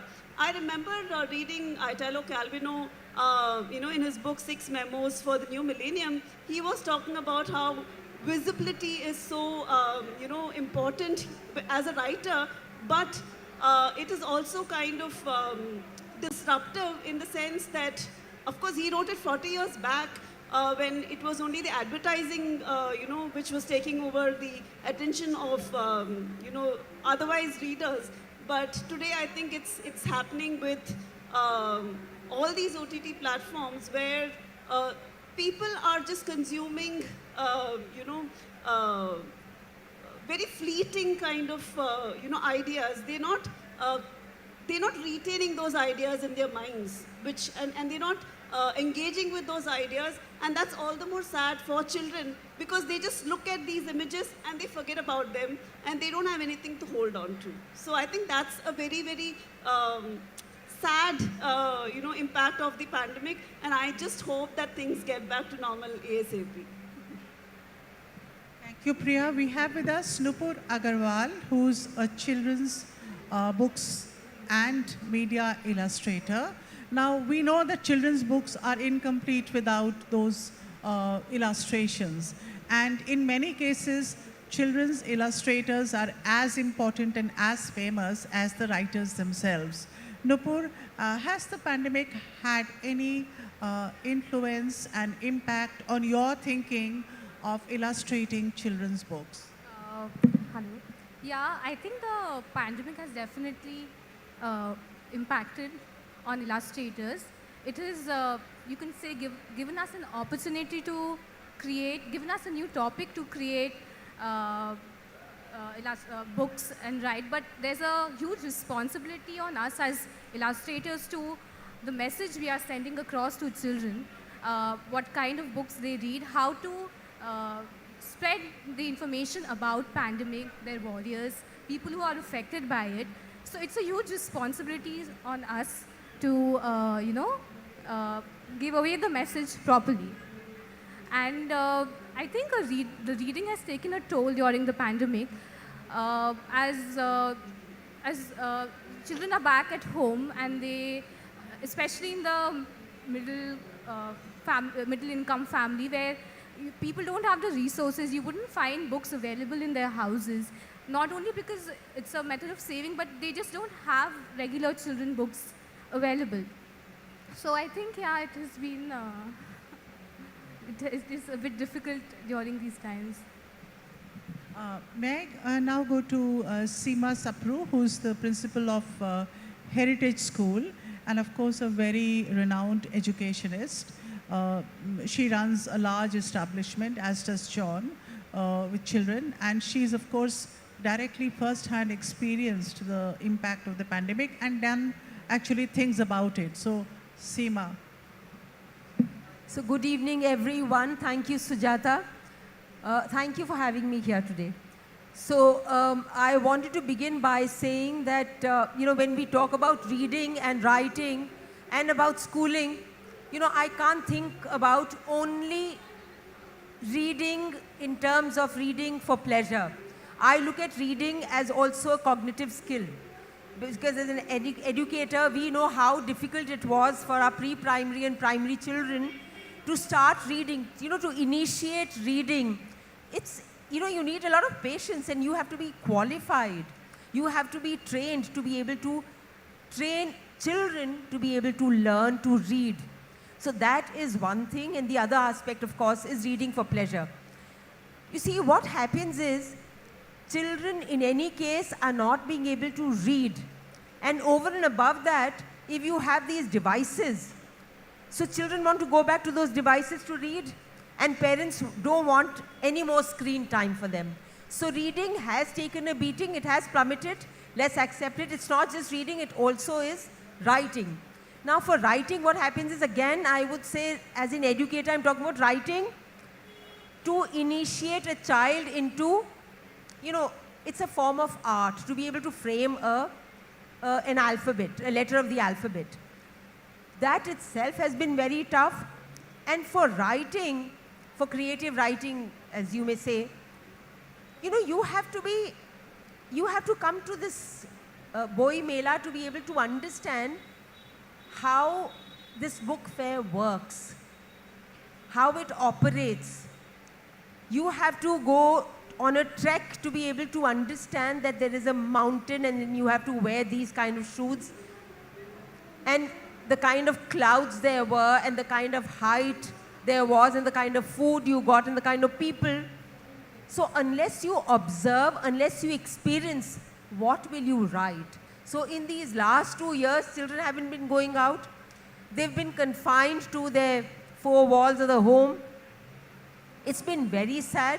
So children haven't experienced anything much in the last 2 years, because of which their writing and reading, both of them are not, one has to work a lot with them now. And as far as schooling is concerned, I would say again, school is physical and mental both. And so as far as physical exhaustion is concerned, who would get up in the morning, have a bath, wear a school uniform, go and stand, wait for the bus, and then get nudged and get pushed around in the bus to sit on the window seat? That doesn't happen at home. And in any case, even if you were playing a board game at home, your grandparents and your parents make sure that you win. So to be able to accept defeat, to be able to be, see that there's somebody else, another friend can walk or run faster than you, and those physical activities, plus, to be able to,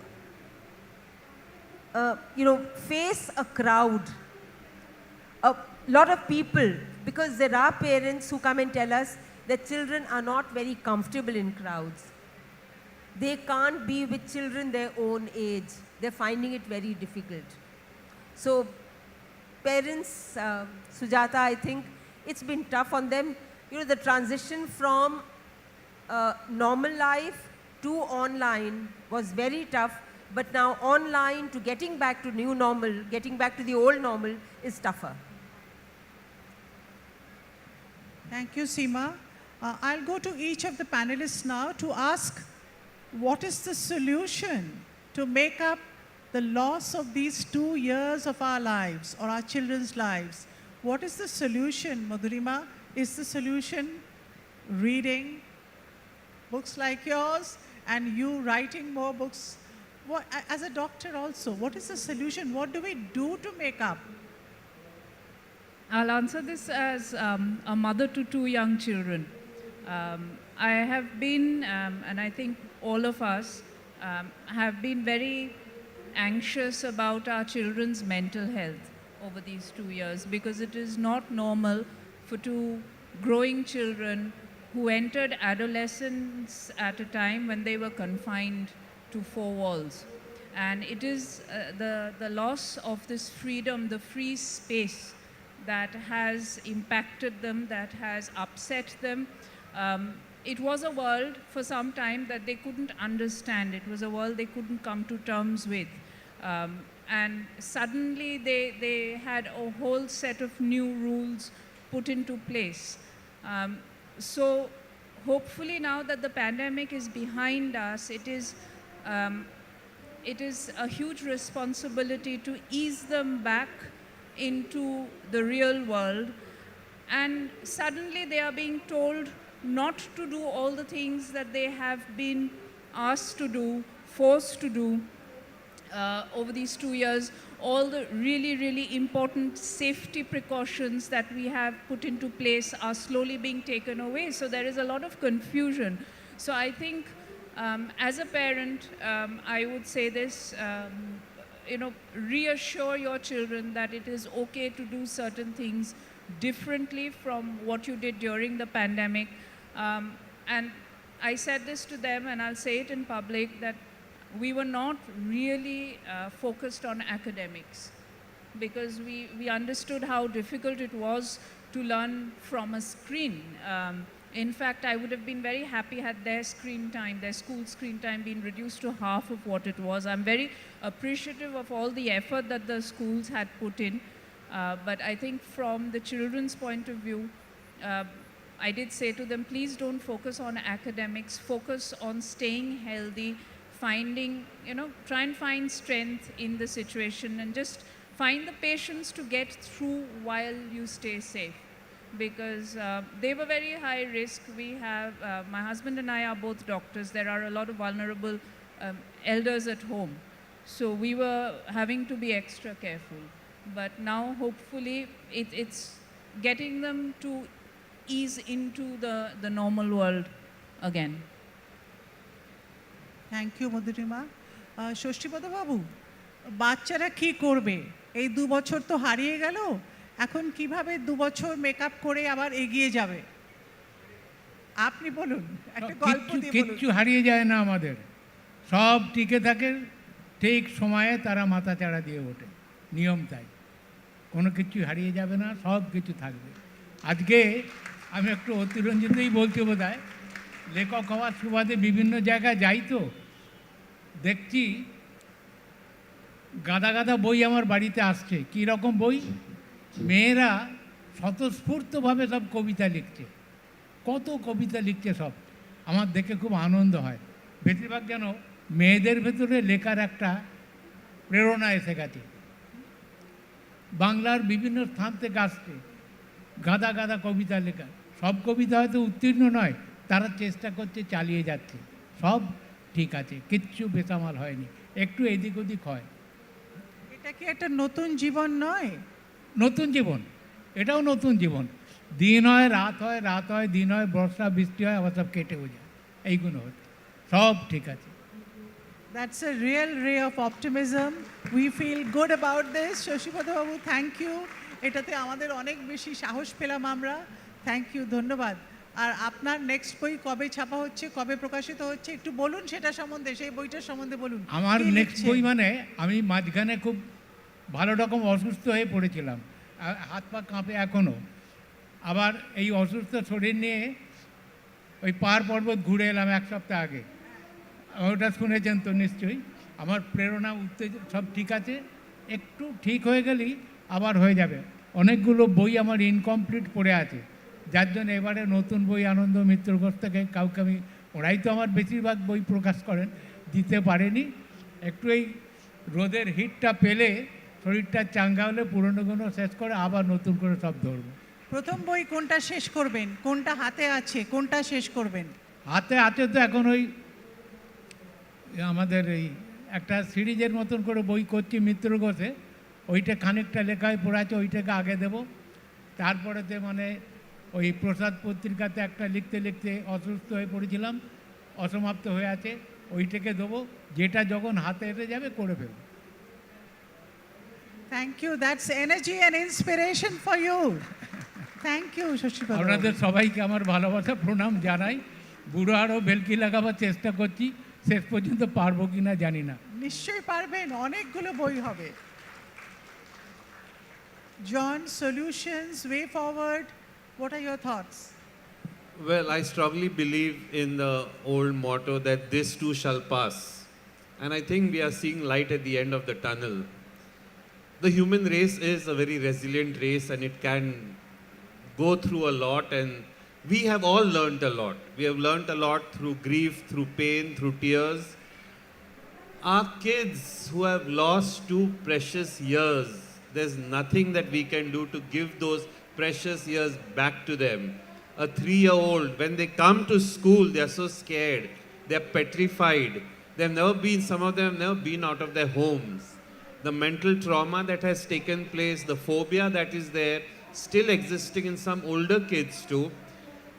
We as educators, we try to be more sensitive, we try to be empathetic, we try to empathize with the families, but at the same time, there are certain kids who feel we've got back to the real world, we can get back to all our nonsense and stuff.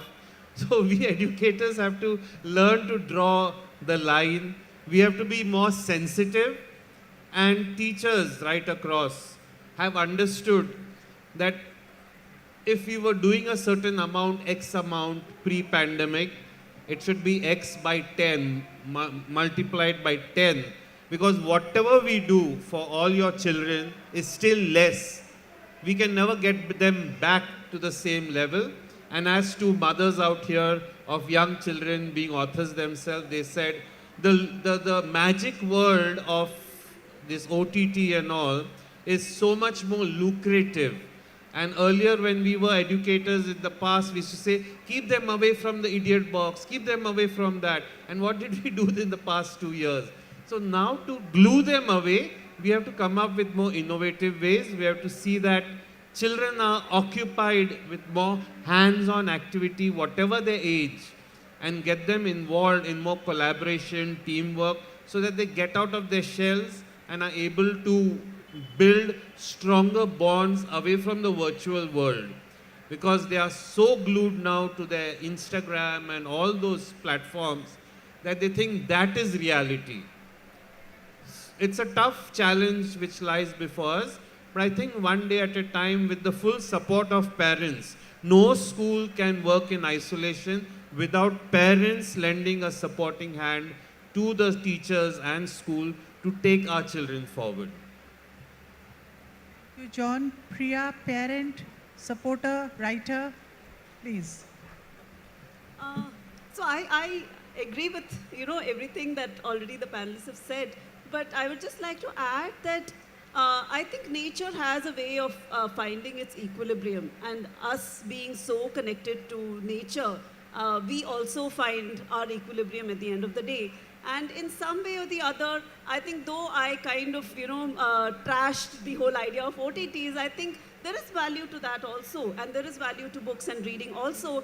And I think it's only a matter of time that we will find that equilibrium and, find that sweet spot where we can take advantage of both these kinds of media and help our children understand that. I think as a parent, like you rightly said, the parents are equally invested, in the whole, learning process.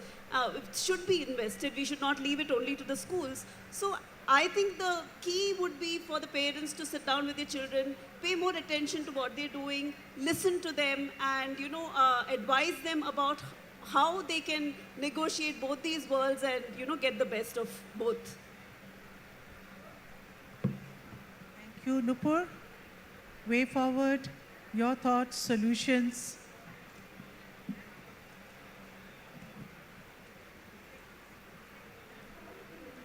So I feel one of the solutions is to simply be brave and take small steps forward. Because, we have been brave throughout the pandemic, but we've kind of created a safe space for ourselves in the comforts of our rooms, of our houses. And now it's, with everything coming back to a bit to normal, it's difficult for us to step out of our houses and just, especially for, I think, the guardians and parents, to make their children go out because of the fear of, catching the virus. So I think we just need to take small steps and, be brave about it. Seema, important last words, if not... Yeah, so, I've been seeing this advertisement where a girl stands up and she says that, everybody says these 2 years, the children have passed out, they've graduated, and what have they done? They've done nothing at all, because these children haven't really studied, they've written online examinations. So what have they achieved in life? They've just passed and they've all got 90% marks. But I firmly believe that these children, the kind of resilience they've built in the last 2 years by seeing grief, family, members of the family dying, illness, neighbors, friends, their children, lots of people falling sick.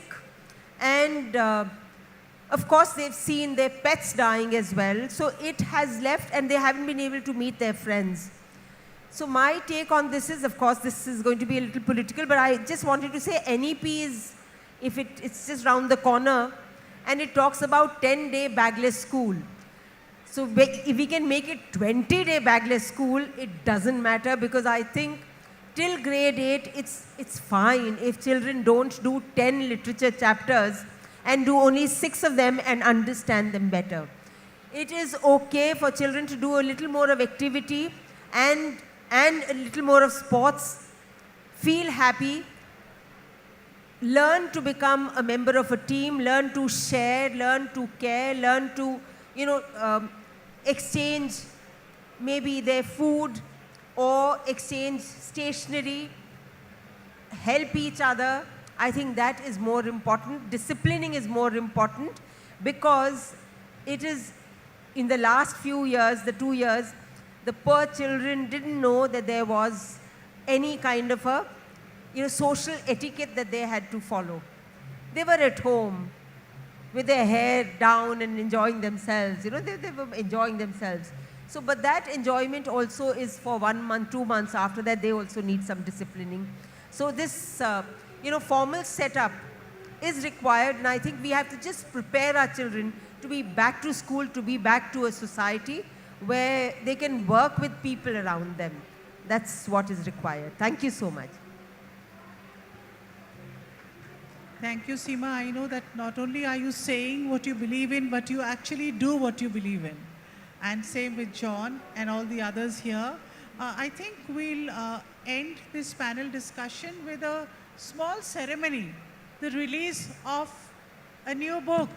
Shoshtipada Babu, আপনি এই বইটা একটু release করবেন, এই মধুরিমার লেখা প্রথম বই. Please let us all celebrate the book.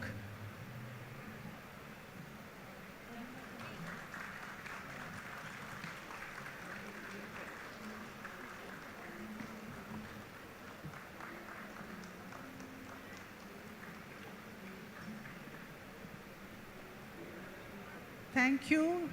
Everyone here would believe that the book remains important in spite of all the OTTs. Otherwise, we would not have the crowds that we have in the Kolkata Book Fair at the moment, even larger crowds than in previous years. Raju, am I right? The previous years' crowd numbers have been made up in this year. And may I invite you to come on stage and give away, and Shudhangshuda and Sribinduda, please come on stage. Members of the Guild, Publishers and Booksellers Guild, who have not only organized the largest book fair in the world, but organized it in the most professional manner, facing a crisis every minute, yet they go on.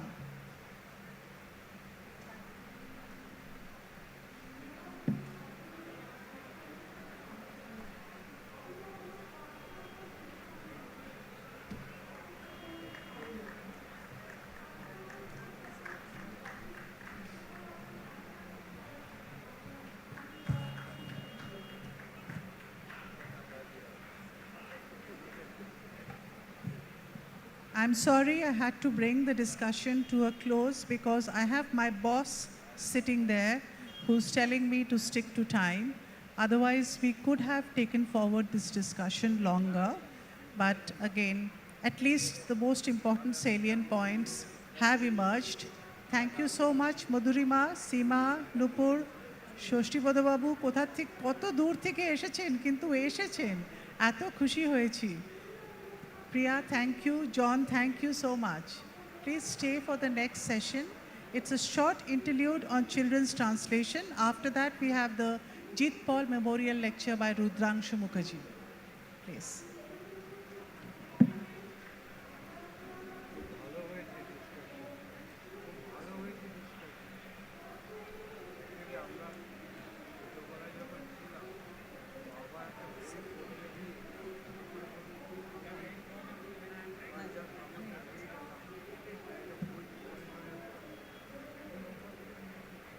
In our next interlude, Debusmita Maulik will talk to us about translation and children's literature. A journalist based in Moscow for the last 30 years, she works with the Tchaikovsky Moscow Conservatory as an advisor for international projects and has held the position of chief editor of Aratrika, the annual magazine published in Moscow for the South Asian community. Please go up on stage, Devashmita Maulik. Thank you.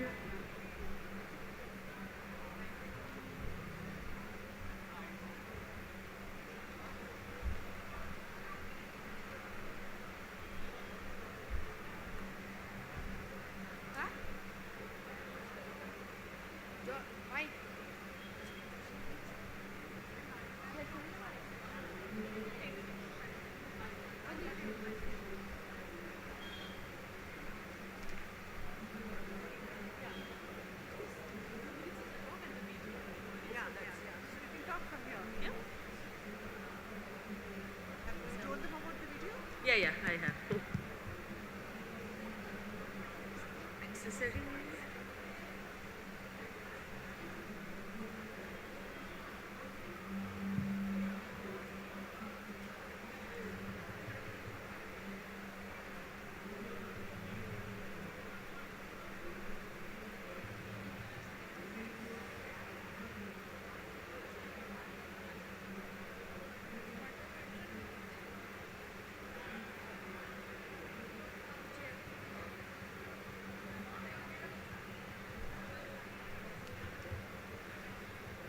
Namaskar. My topic is translation and children's literature. So I shall speak from the perspective of the art, craft and fun of literary translation. About the art of translation, do you think translation is an art? Well, let me give you an example. A year ago, during the pandemic, I translated Tarashankar Bandyopadhyay's Arogya Niketan into Russian. Wasn't easy, 550 pages. So, the very first question which we were discussing with our team of advisors for the project is, how do we translate the protagonist, Jibon Moshai? Now, in Russian you say Господин, which is equivalent of Mr. with respect, because Jibon Moshai was widely respected. So, or should it be simply Jibon, but that didn't seem to carry enough weight. And then after 2 months, we decided, let it be Jibon Moshai with a footnote for Moshai. So, since his name gets repeated so often in the book, an appropriate translation was of primary importance. So there are, now in the interest of time, there are other examples like Porer Bhat, Tulsi, Patali Gur, Pronam, Mayer Achol, even Gaja. So Macher Talk, my friends from Birbhum vehemently reacted when the version which loosely translates as fish sauce was chosen. Ultimately, we once again had to use a footnote. Are 210 footnotes too many or too little for a book like Arogya Niketan that is so full of mythology and spiritual references? I hope that answers the question, translation is an art.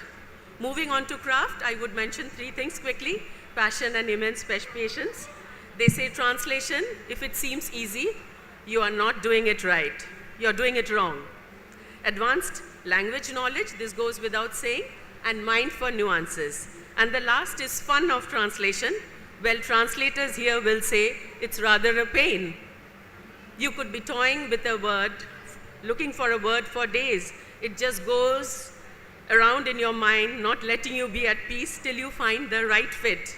Sleepless nights, heavy responsibility of doing justice to the author, and then you are reminded of the countless number of people who will read your work through your translation, and your responsibility increases. It is said, the more subtle the message, the more powerful it comes across. On that note, I would like to share a video which I, along with my Russian colleagues, have prepared especially for you for this concluding day of this remarkable literary festival. When you leave this venue and return home today, please do remember that meaningful literary translation of global literature is possible only through close interaction between people of different nations, between their authors and artists and readers in platforms like the Kolkata Literary Festivals and International Kolkata Book Fair. The delightful outcome of such interactions could be a Bengali or an English translation of the tales of heroes of Yakutia in northeastern Siberia, or tales about the Ulgen, the supreme deity of the Altai shamans in southern Siberia, or the fascinating image of a bear in stories from we are getting Sakhalin. out of time now. Yeah, the largest island of Russia in the Far East. Stories which we shall leave behind for our children to unravel one by one, like the Matryoshka doll. As you know, there are 7 inside. So video please. Thank you.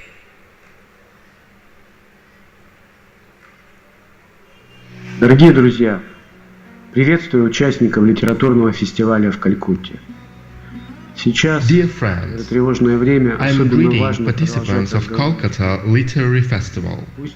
At this anxious time, it is very important to continue dialogue among people.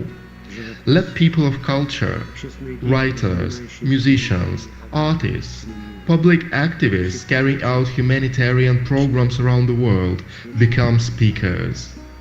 And let their readers, listeners, viewers support them. If we speak about literature, then the front line belongs to translators, who are communicators and channels of information, while the information itself is not limited by ideas and thoughts, but also comprises feelings, empathy, hope, love and faith, without which human life is impossible. I really hope that our Indian friends are happy about our cooperation since 2020, when it became especially close. In 2020, Russia had been honorary guest in Kolkata, and after that we launched several significant publishing programs, including those related to literature for children.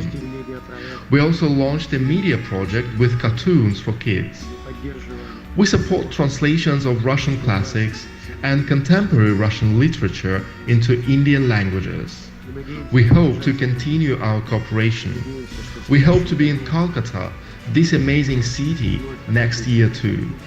Organizers of Kolkata International Book Fair are just wonderful. My special greetings, obeisances and good wishes to Mr. Chatterjee, as well as to all of his colleagues, for the great endeavor that they're taking despite all difficulties of the contemporary world. Good luck to you all. Best несмотря wishes. на все сложности внешнего мира. Удачи вам. Всего доброго. Dear friends, my name is Anna Goncharova. I'm a children's writer. I have written 30 books, including a series of stories about 2 little raccoons, which is very popular in Russia. One of my books was translated into Bengali. I am very proud of it. The books always unite and support people from all over the world.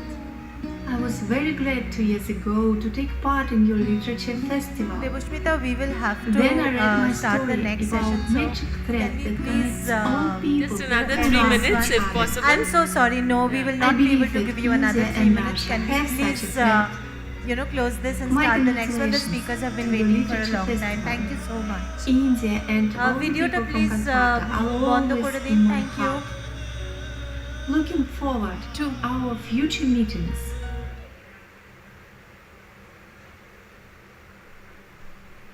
Thank you so much. My sincere apologies, but otherwise we will completely run beyond schedule. I hope you understand.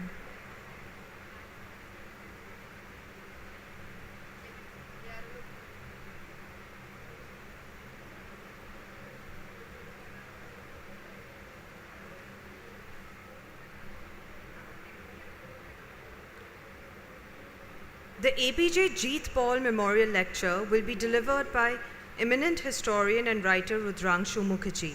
But first we have Swagat Sengupta, CEO of Oxford Bookstores, to say a few lines on the memorial.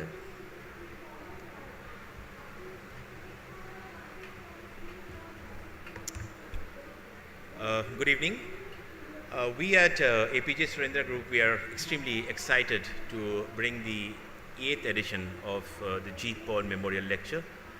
For the past 7 years, we have been having this lecture at the Kolkata Literature Festival, and I must thank Kolkata Literature Festival again for having us over here. We are absolutely delighted that Mr. Mukherjee has agreed and accepted to be a part of the lecture and, to address us.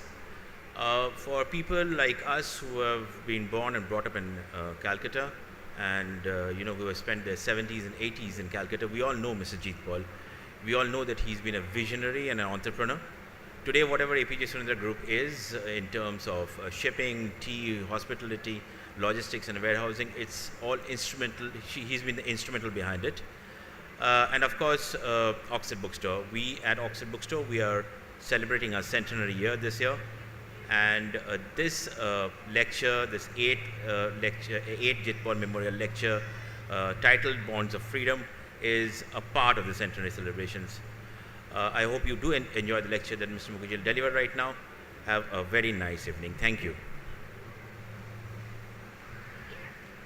I would like to invite on stage Rudrangshu Mukherjee, please. Internationally acclaimed as a historian of the 1857 revolt in India, Rudrangshu Mukherjee is an author of several books. His most recent book is A Begum and a Rani, Hazrat Mahal and Lakshmibai in 1857. Mukherjee has held visiting appointments at a number of universities abroad, as well as been the editor of the editorial pages of The Telegraph. He was the founding vice-chancellor of Ashoka University, of which he is now the chancellor. Thank you.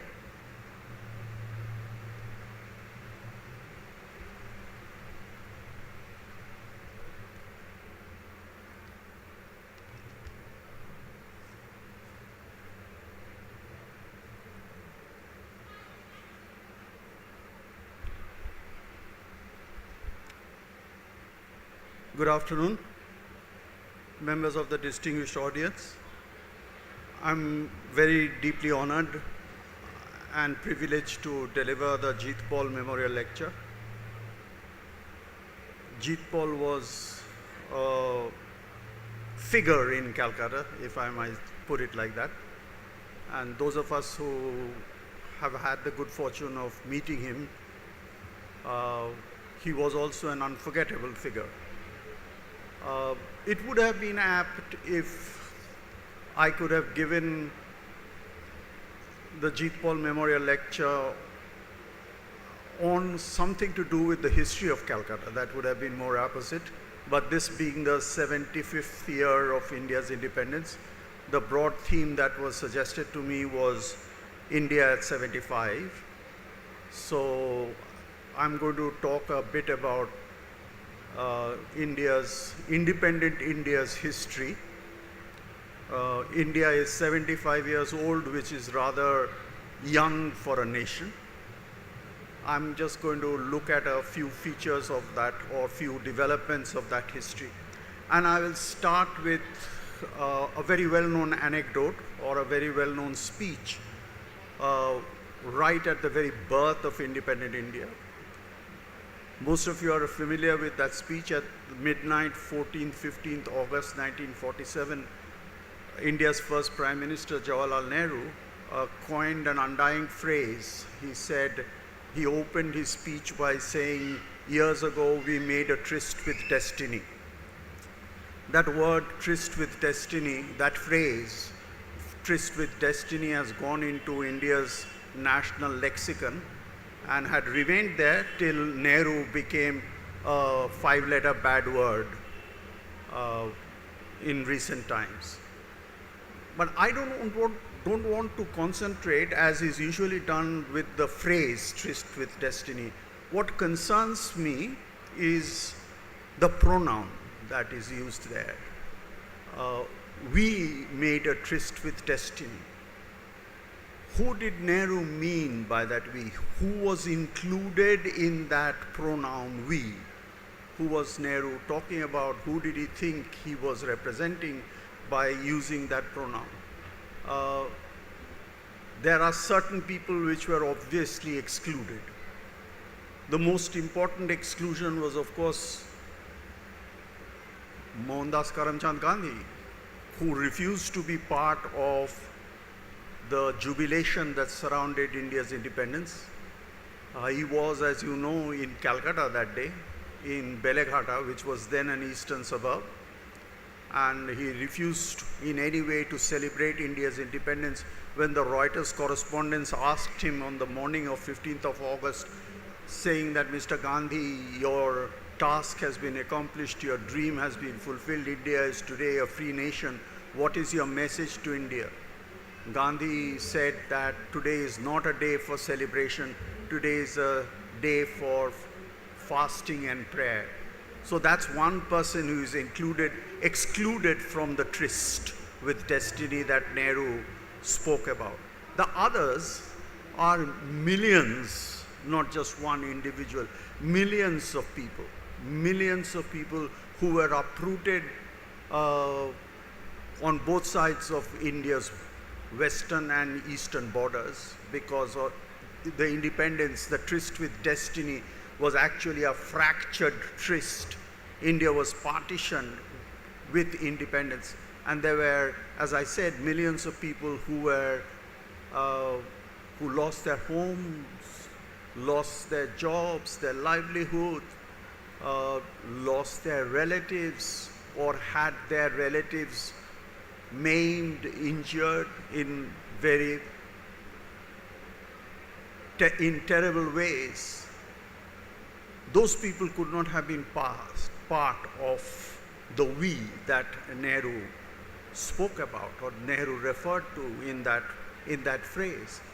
And very soon, especially after the assassination of Gandhi on the 30th of January 1948, Nehru too became aware of the fallacy of that statement. We had made a tryst with destiny. He actually said there is madness all around. So independent India began on this note. It did not actually begin on a very happy note. It began on a note of fractured lives, damaged futures, and, as Nehru said, more than a hint of madness. So there is a paradox inherent in this phrase called tryst with destiny. And I'm going to argue that this paradox continues to haunt India. What is constitutive of this paradox? I would say there are two themes that constitute this paradox. One is membership, who belongs to that we, and the other is representation, who can represent the we. For whom was freedom attained? The simple answer, and a very convenient answer, is that it was attained for the people of India, who are also members of the Indian Republic and the Indian nation. The opening lines of the Indian Constitution make this amply clear. This same document, the Indian Constitution, by introducing universal adult franchise, also made it clear how the people were to be represented. There was thus going to be, through universal adult franchise, a division between the polity and the people. Nehru's use of we and its embedded paradox illustrates this division. It existed, it's worth underlining, before the Constitution and continues even after the Constitution came into force. I want to use the rest of this talk to present how this issue or the issues of membership and representation have snapped the bonds of freedom. And I will do this by looking at two not unrelated phenomena. The first is the emergency, or what has been very justifiably called by Christophe Jaffrelot, the French political scientist, India's first dictatorship. In June 1975, for 18 months, democracy was suspended in India. Because it was a brief transient period, only 18 months, it has become rather convenient, particularly on the part of one political party, to somewhat diminish the significance and the significance and the importance of the emergency. Actually, when one speaks of the emergency, one is speaking of very large numbers. 11 some numbers to tell you give you an idea how large the numbers were. 11 million Indians were sterilized and 110,000 Indians were locked up. In Delhi alone, of the city's 5 million citizens, 700,000 were displaced by the gentrification and 161,000 sterilized in programs masterminded by the son of the then Prime Minister, Sanjay Gandhi. A fifth of opposition members of parliament had been incarcerated, and the rest drowned out, first by a media that was not allowed to report dissenting speeches, and second by Congress parliamentarians of the lower house who passed law after law sanctioning and widening the scope of emergency powers. Judicial independence was similarly compromised, tampered from within by preferential appointments and from without by the transfer of competencies to the executive. Through these steps and measures, institutional violence, as I would prefer to call it, the emergency ripped apart the fabric of Indian democracy. When she declared the emergency, Indira Gandhi did not actually abrogate or replace the constitution. The political system, though undermined, remained the same as in the pre-emergency years, federal and parliamentarian. Even though many opposition MPs were imprisoned and some of them even tortured, Parliament continued to function and opposition parties were not banned. A strict censorship was put in place, but newspapers and journals continued to be published, and some of these displayed courage and expressed their dissent by refusing to work under censorship. The magazine Seminar and the magazine Mainstream comes to mind immediately. Indira Gandhi continued to maintain the facade of democracy by ensuring that each of her anti-democratic steps was taken with the approval of Parliament, and constitutional amendments were carried out within the framework of the existing laws. These steps were facilitated by a compliant judiciary that she had put in place. These features produced what can be called a constitutional dictatorship, however oxymoronic that term might sound. In trying to understand the nature of the regime, it is worth underlining some of its features. The regime lacked an ideology. It was declared under the banner of socialism and secularism. Both the terms were included in the preamble of the Constitution in 1976. The latter was manifest, that is, socialism was manifest in the banning of the latter, meaning secularism, was manifest in the banning of organizations like the RSS, Anand Margi, and the Jamaat-e Islami. The former, socialism, in the declaration incorporated in the 20-point program of a commitment to land reforms and public housing. But these egalitarian impulses, within quotes, were swamped by nepotism and corporatist overtones of policies formulated by the Prime Minister. The egalitarian impulses were diffused by the phenomena of political authoritarianism and social hierarchies reinforcing each other. Sanjay Gandhi's gentrification and sterilization drives targeted Dalits and Muslims. This reflects the extent to which caste and religious prejudice permeated the ranks of the largely upper-class elite. The emergency, because it lacked a clarified ideology, encouraged, as most authoritarian regimes tend to do, depoliticization. Politics fosters discussion, debates, and dissent. Authoritarian regimes are anti-intellectuals, and so the perpetrators of the emergency were against not only freedom of expression, but also against universities.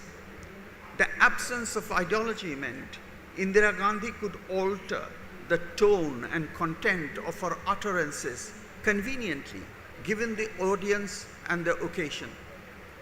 To businessmen, she spoke about capital formation.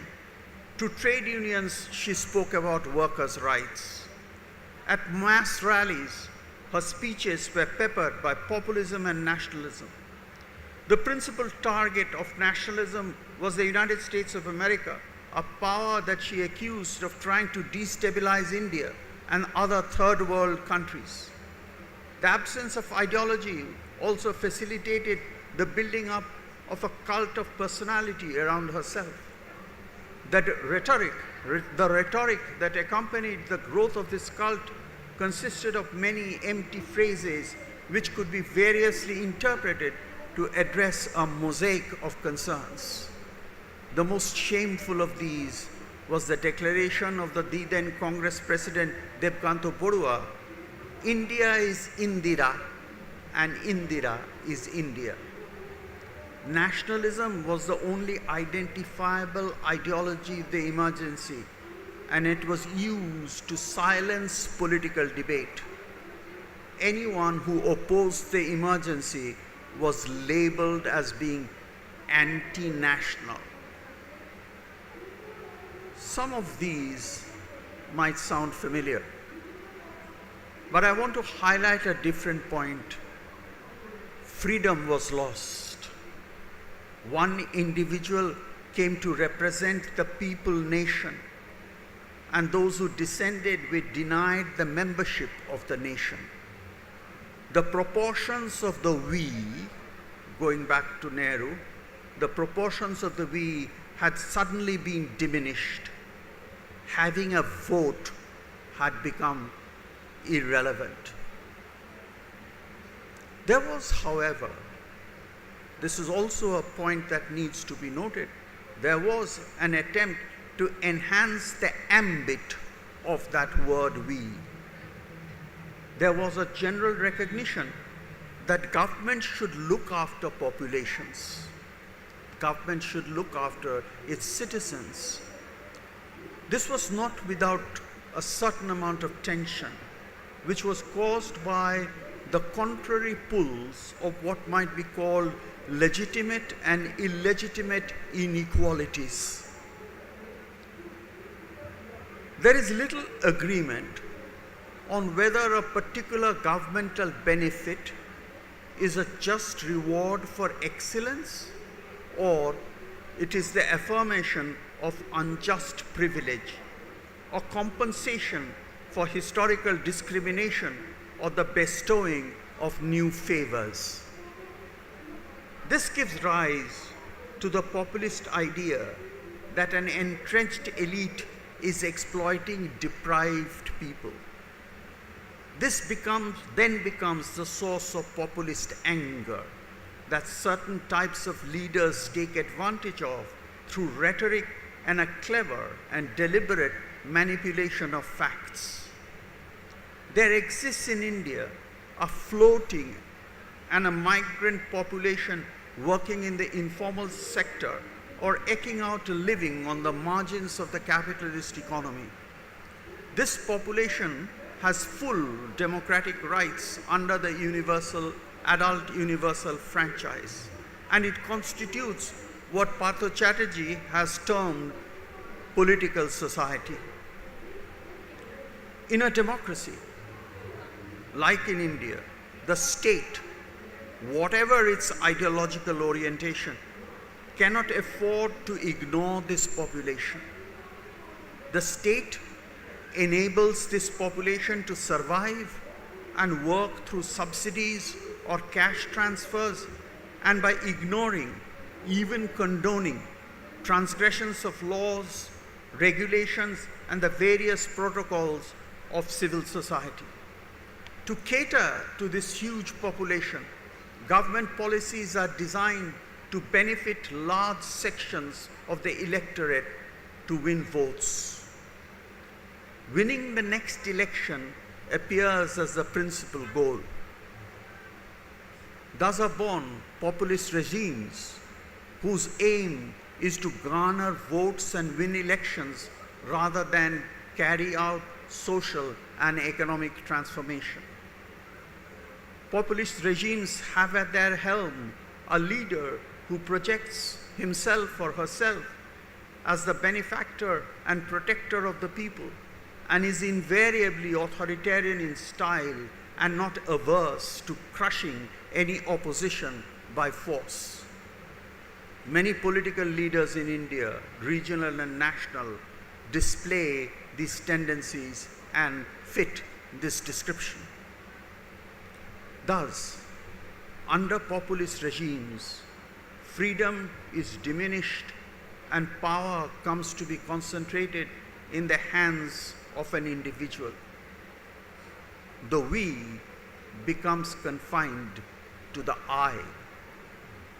This phenomena is pronounced and visible in India today. But the problem I have tried to suggest is not a new one.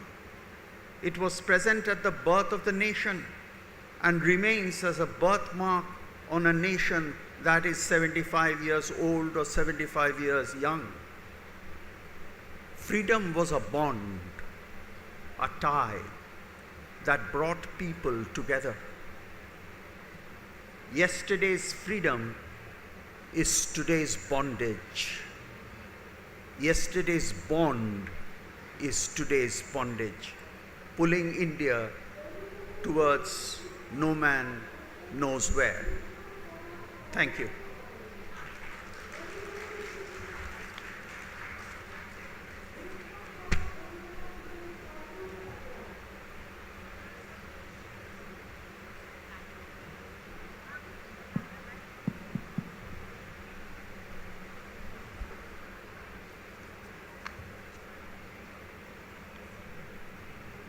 I'm told there's a Q&A, so if any of you have comments or questions, I'm happy to try and address them.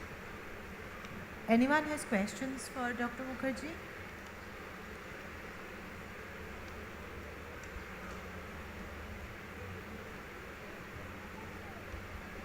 Are there any questions?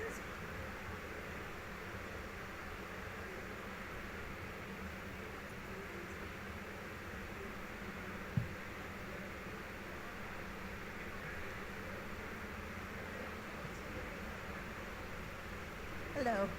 So would you say that the idea of freedom is a Western idea which we have adopted but India hasn't understood? No, I'm certainly not suggesting that. Freedom existed in India before the West arrived in India.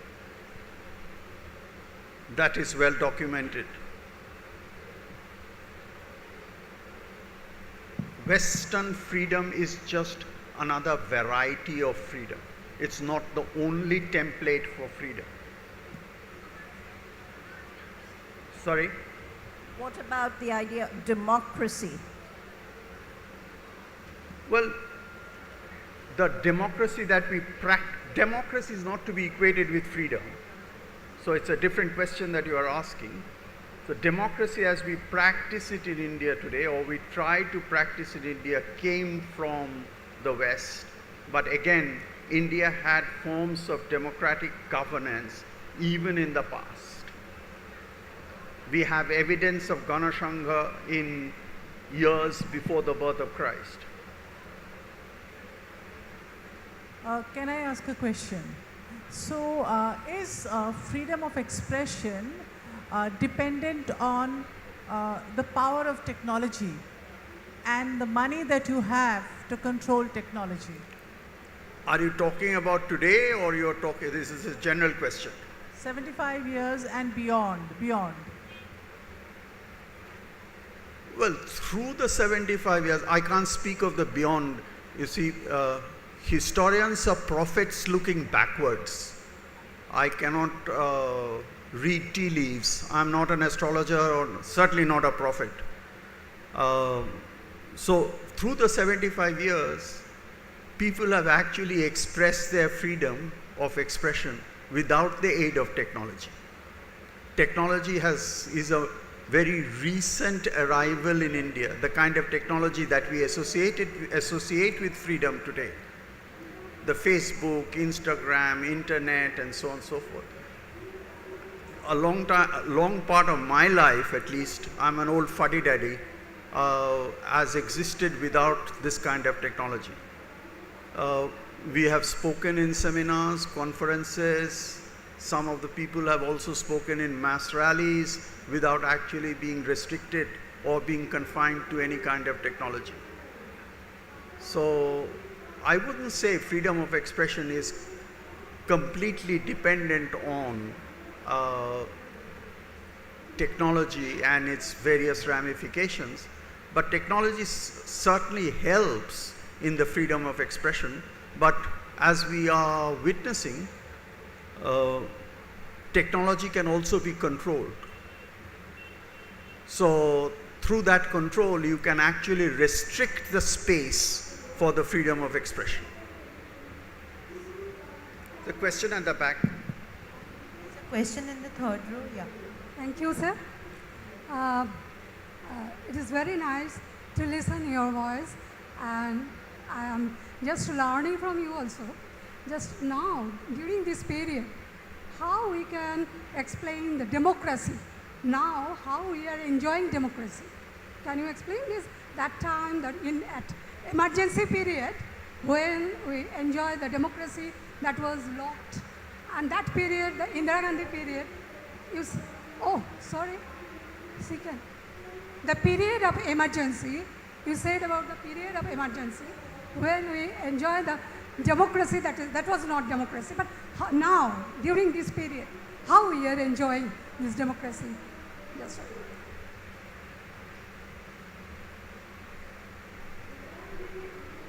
Actually, I was trying to emphasize or highlight that there are certain parallels that exist between the period of the emergency and what is happening today. And one of the key parallels of that is populism, the convergence of, or the concentration of power in the hands of one individual, and the use of rhetoric and the misrepresentation of facts. I find all these phenomena to be anti-democratic in their essence. Now, I'm talking about now, as well as in the emergency.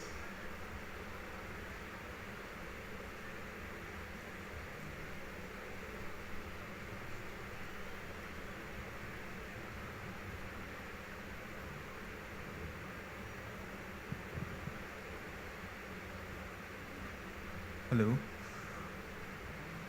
Well, sir, of course, it's an honor to be speaking to you. I've read many of your writings during my time at university. Actually, I can't hear you. Hello? Is it better now? Yeah. Right. My question was regarding a particular phrase that you mentioned. You said, for whom was freedom attained? It was for the people. So, I'm not a political scientist, but I mean, I know that there was a great social inequality. There's great economic inequality that can be explained, using a Gini coefficient. How do you feel that freedom is distilled down through levels of inequality at that time and maybe today? So, yeah, that's a very relevant question. I was actually trying to say that this was the claim that maybe I didn't clarify it as well as I should have. This was the claim that was made, and this was the claim that was enshrined in the Constitution of India, that freedom was attained for the people, in the name of the people and by the people, and the people made the Constitution. That's how the Constitution begins. We the people of India, and so on and so forth. So, of course, social and economic inequalities were part of India's history and the legacy that came with that history into independent India.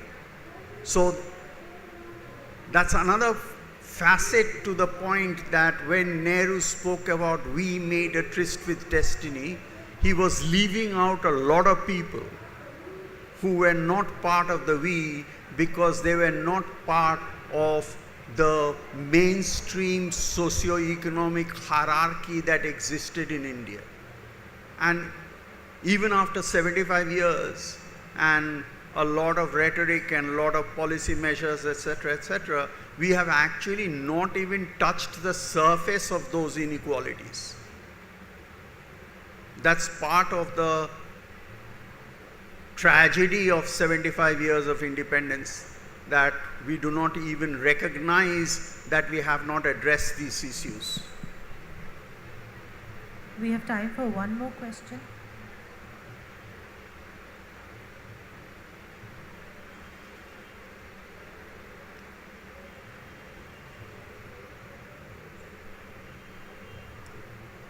Yeah. Hi, can you hear me? Yeah. From India at 75 to India at 100, how does India go about strengthening the foundations of democracy? I think I answered this question when I said that I can't look into the future.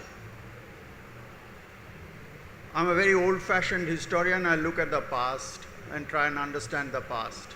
I'm not a prophet. Maybe reflections from history, what has worked according to you? I don't think history teaches us anything. If history teaches us, if history taught us something, we wouldn't be in the plight that we are, not just in India, but in Ukraine, in Europe, and in the rest of the world.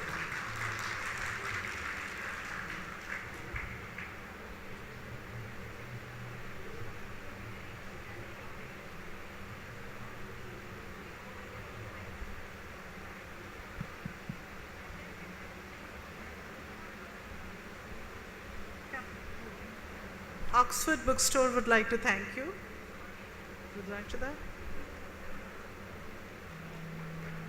And there is something from the Publishers and Booksellers Guild in Kolkata.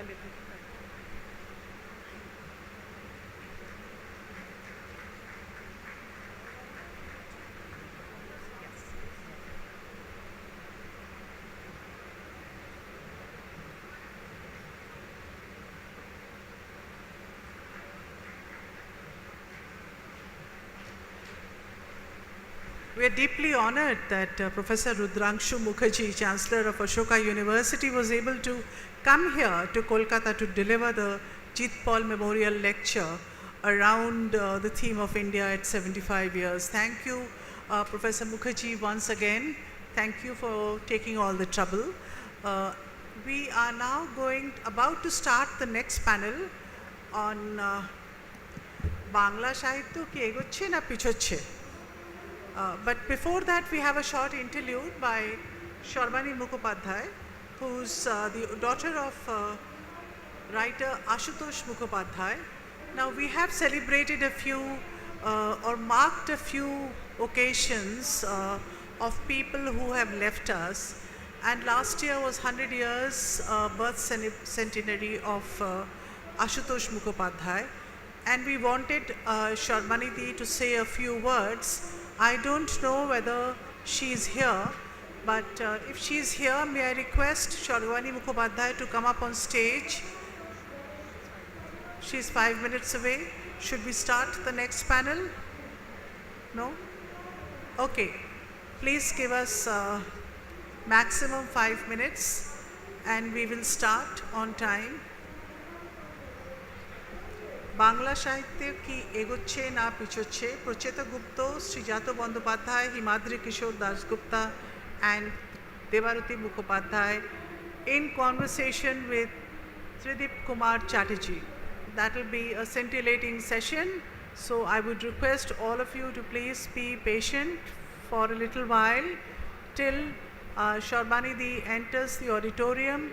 The roads are very crowded. Many of the roads have been diverted. So people are not finding it easy to reach the venue. And that's what held Shorbanidhi back. But we have the other panel with us here already. But we would like to mark the occasion of 100 years because of Ashutosh Mukhopadhyay, which we should have celebrated last year, but because of the pandemic, we think it's important that we do talk about him.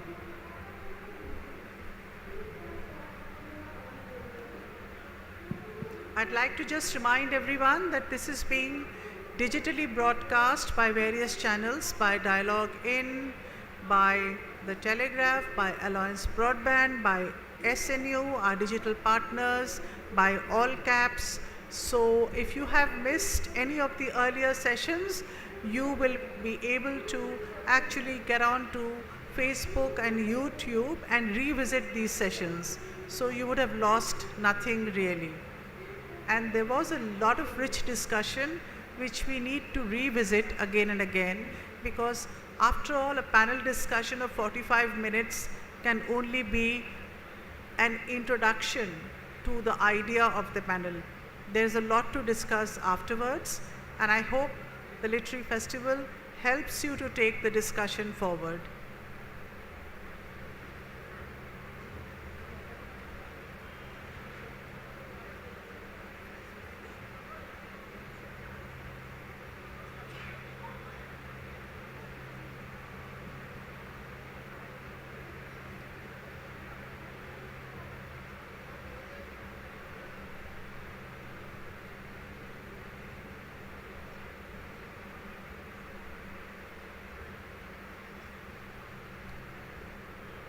Shobita, while we wait for Shorbanidhi, only a couple of minutes more, should we have the images of Abanindranath Thakur once again on the screen?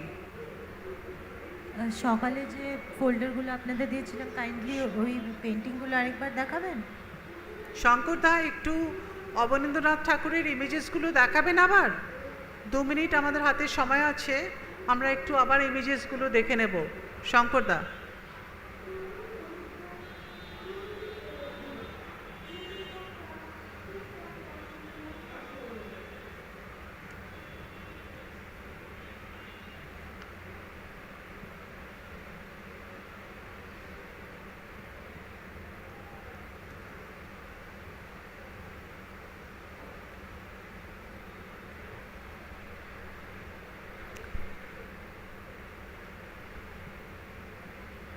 The biggest collection of Abanindranath Thakur's works is held in Victoria Memorial. Am I right when I say that? The biggest collection of Abanindranath Thakur's work is held at the Victoria Memorial, whose director is here, Professor Jayanto Sengupta, and he spoke earlier on the session on Abanindranath Thakur. And these images have been contributed by him for that session. Thank you so much.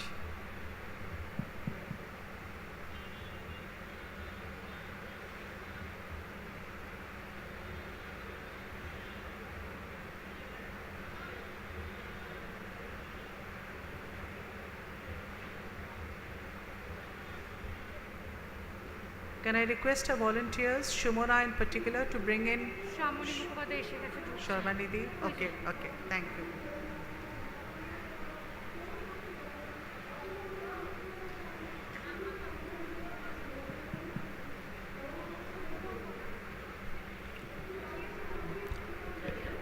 In our final interlude of the day, we remember and honor the eminent writer Ashutosh Mukhopadhyay on his centenary. His daughter, Shorbani Mukhopadhyay, will read out a short tribute.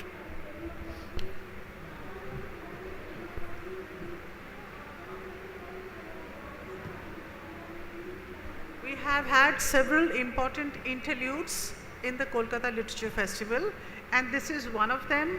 Welcome, Shorbanidhi. We are looking forward to your talking about your father, Ashutosh Mukhopadhyay.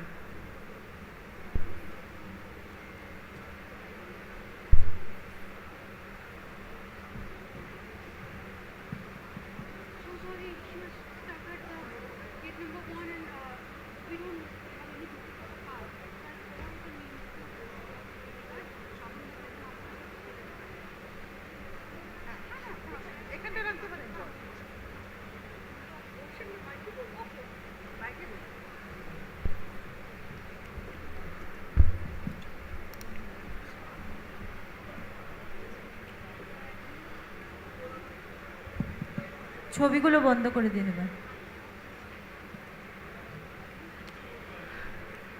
নমস্কার, আমি সর্বাণী মুখোপাধ্যায়, সাহিত্যিক আশুতোষ মুখোপাধ্যায়ের মেয়ে। KLF Kolkata literature ফেস্টিভ্যালের আমন্ত্রণে আমার বাবা সাহিত্যিক আশুতোষ মুখোপাধ্যায়ের জন্ম শতবর্ষের তাকে শ্রদ্ধাঞ্জলি জানাতে এসেছি। যদিও সাহিত্যিক আশুতোষ মুখোপাধ্যায়ের জন্ম 1920 7ই সেপ্টেম্বর এবং সেই অর্থে জন্ম শতবর্ষ পেরিয়ে গেছে 2020 7ই সেপ্টেম্বর। 2022-এ কোভিড অতিক্রান্ত এই প্রথম বুক ফেয়ারে আমরা তাকে তার শতবর্ষের শ্রদ্ধাঞ্জলি জ্ঞাপন করছি। সাহিত্যিক আশুতোষ মুখোপাধ্যায়ের মূল্যায়ন করবেন আপনারা পাঠক। আমি তার সাহিত্য নিয়ে আজকে এখানে কথা বলতে আসিনি, সেটা আমার উচিত নয়। আমি বরঞ্চ আপনাদের আশুতোষ মুখোপাধ্যায়কে নিয়েই দু চার কথা বলি, কেমন? আশুতোষ মুখোপাধ্যায় জন্মেছিলেন, এক্ষুনি বললাম, 1920 7ই সেপ্টেম্বর। তখনকার পূর্ববঙ্গ এবং এখনকার বাংলাদেশ ঢাকা। 10টি ভাই বোনের পঞ্চম, বাবা পরেশচন্দ্র মুখোপাধ্যায়, মা তরুবালা দেবীর 10 সন্তানের পঞ্চম সন্তান এবং তৃতীয় পুত্র সন্তান আশুতোষ মুখোপাধ্যায়। জন্ম থেকেই ব্যতিক্রমী ছিল, যেমন সাহেবদের মতন টকটকে ফর্সা বাবা আর গিনি গলা সোনা রঙের মায়ের এই পঞ্চম সন্তান আশুতোষ কিনা কালো, রং কালো, মোটা সোটা গোলগাল। তার এই ব্যতিক্রমী ছাপ পড়েছিল তার পরবর্তী জীবনেও, কারণ তার 3 কুলে, মুখোপাধ্যায় পরিবারের 3 কুলে সাহিত্য পড়া ছাড়া সাহিত্য করার মতন সমজদার ছিল না কিন্তু কেউই। লেখকের নিজের ভাষায় বলি যে একটা গল্প বা কবিতারও আচরও কেউ কাটেনি পরিবারে। সেই পরিবারের ছেলে, আগাগোড়া সায়েন্স এবং কমার্স পড়া আশুতোষ বাড়ির বড়দের মতামত তার বিদ্রোহ করে, হ্যাঁ তখন বাড়ির মতামতকে প্রাধান্য দিত ছেলেমেয়েরা, সেই বাড়ির মতামত উড়িয়ে দিয়ে বিদ্রোহ করে সাহিত্য করবে বলে যে গোঁ ধরল এবং সাহিত্যিক হয়ে ছাড়ল, সেটা কিন্তু সেটা কিন্তু কোনো কম দুঃসাহসের কথা নয়। তবে সাহিত্যিকের নিজের ভাষায় বলি যে সাহিত্য জগতে প্রথম প্রবেশের যে অনুভূতিটা, সেটা ঠিক কুমারীর থরথর প্রথম পরশের মতন রোম্যান্টিক কিছু নয়, বরঞ্চ যেন বিনা নেমন্তন্নে হুট করে বিয়ে বাড়িতে ঢুকে পড়ার মতন এবং ঢুকে পড়ে নাস্তানাবুদ হওয়ার মতন অবস্থা। অথচ এই সাহিত্যের তার প্রেক্ষাপট তৈরি হয়েছিল কিন্তু একেবারে অন্যভাবে।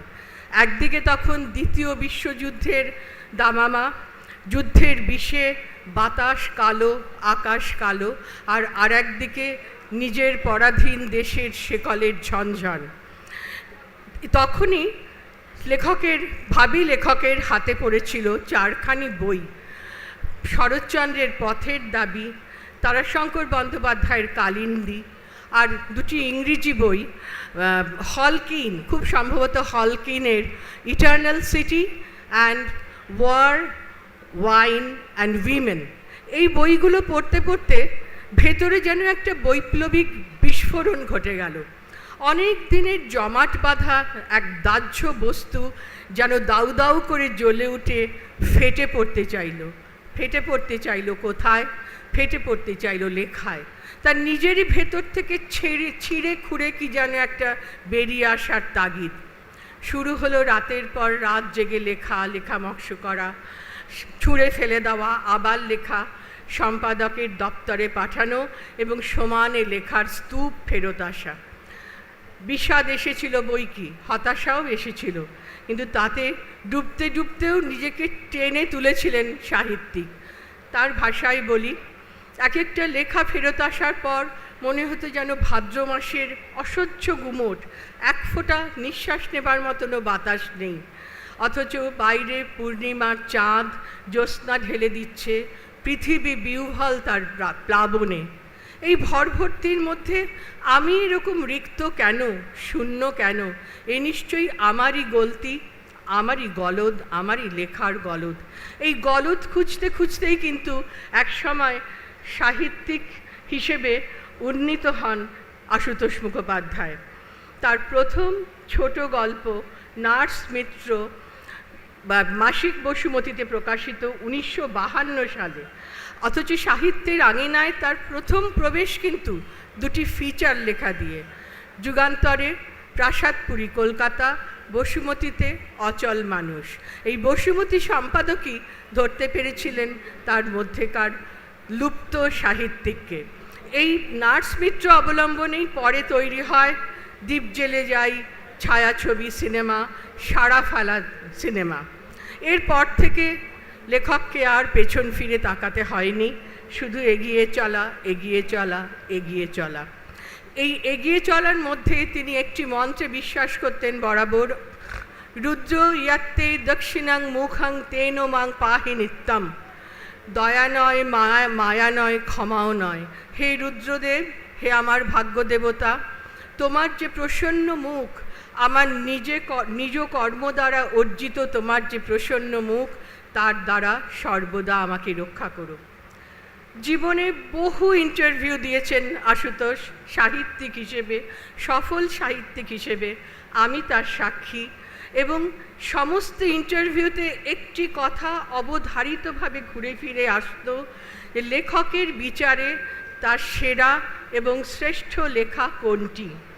কি উত্তর দিতেন লেখক সাহিত্যিক আশুতোষ মুখোপাধ্যায় প্রথম দিন থেকে শেষ দিন পর্যন্ত ইন্টারভিউয়ের এই প্রশ্নের উত্তরে বরাবর বলে এসেছেন ইয়েট টু কাম, অর্থাৎ সেরা লেখা, শ্রেষ্ঠ লেখা এখনও লেখা হয়নি।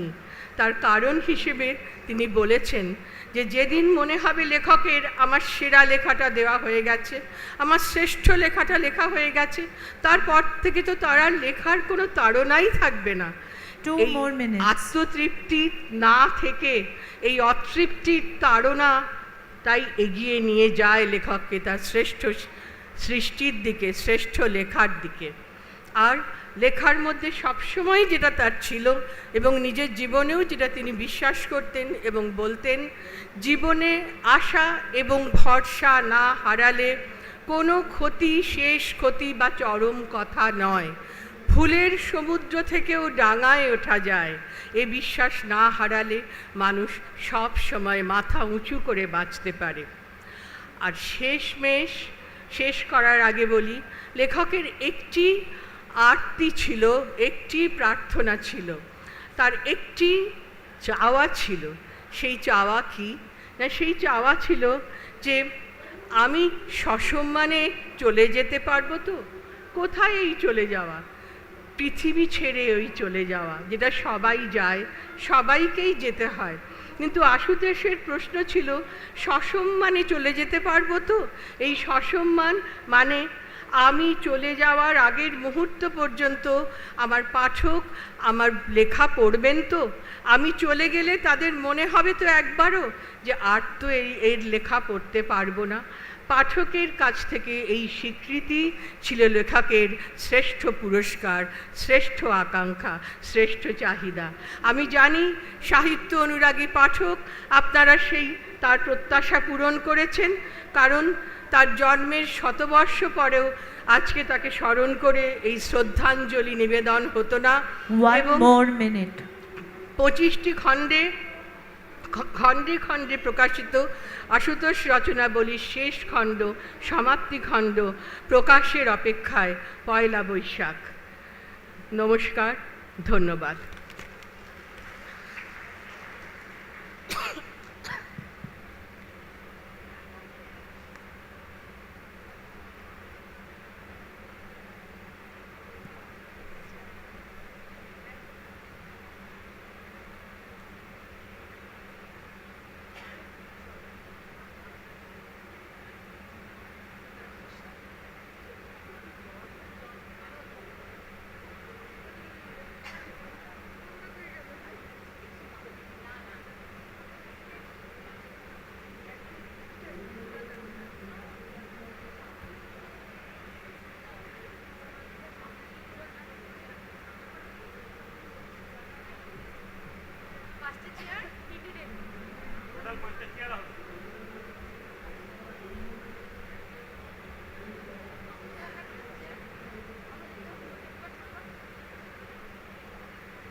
আমরা 5 মিনিটে শুরু করব।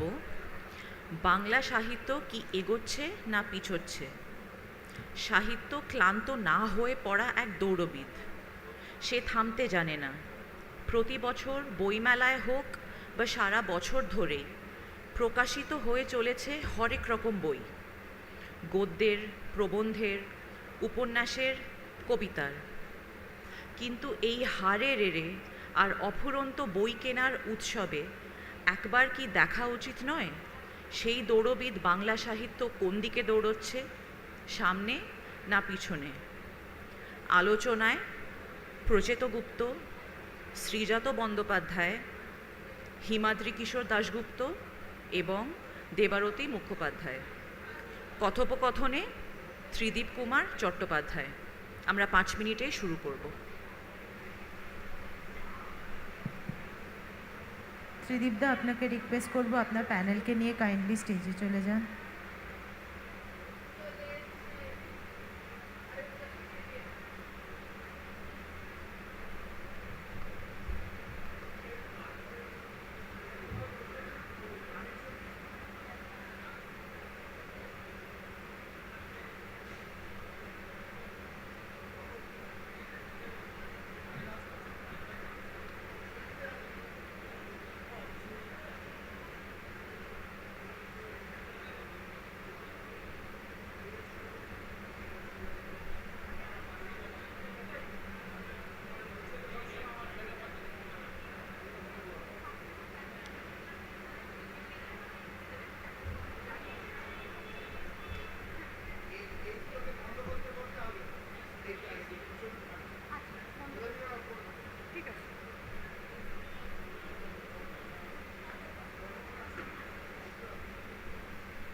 Last and final session, always the hit session.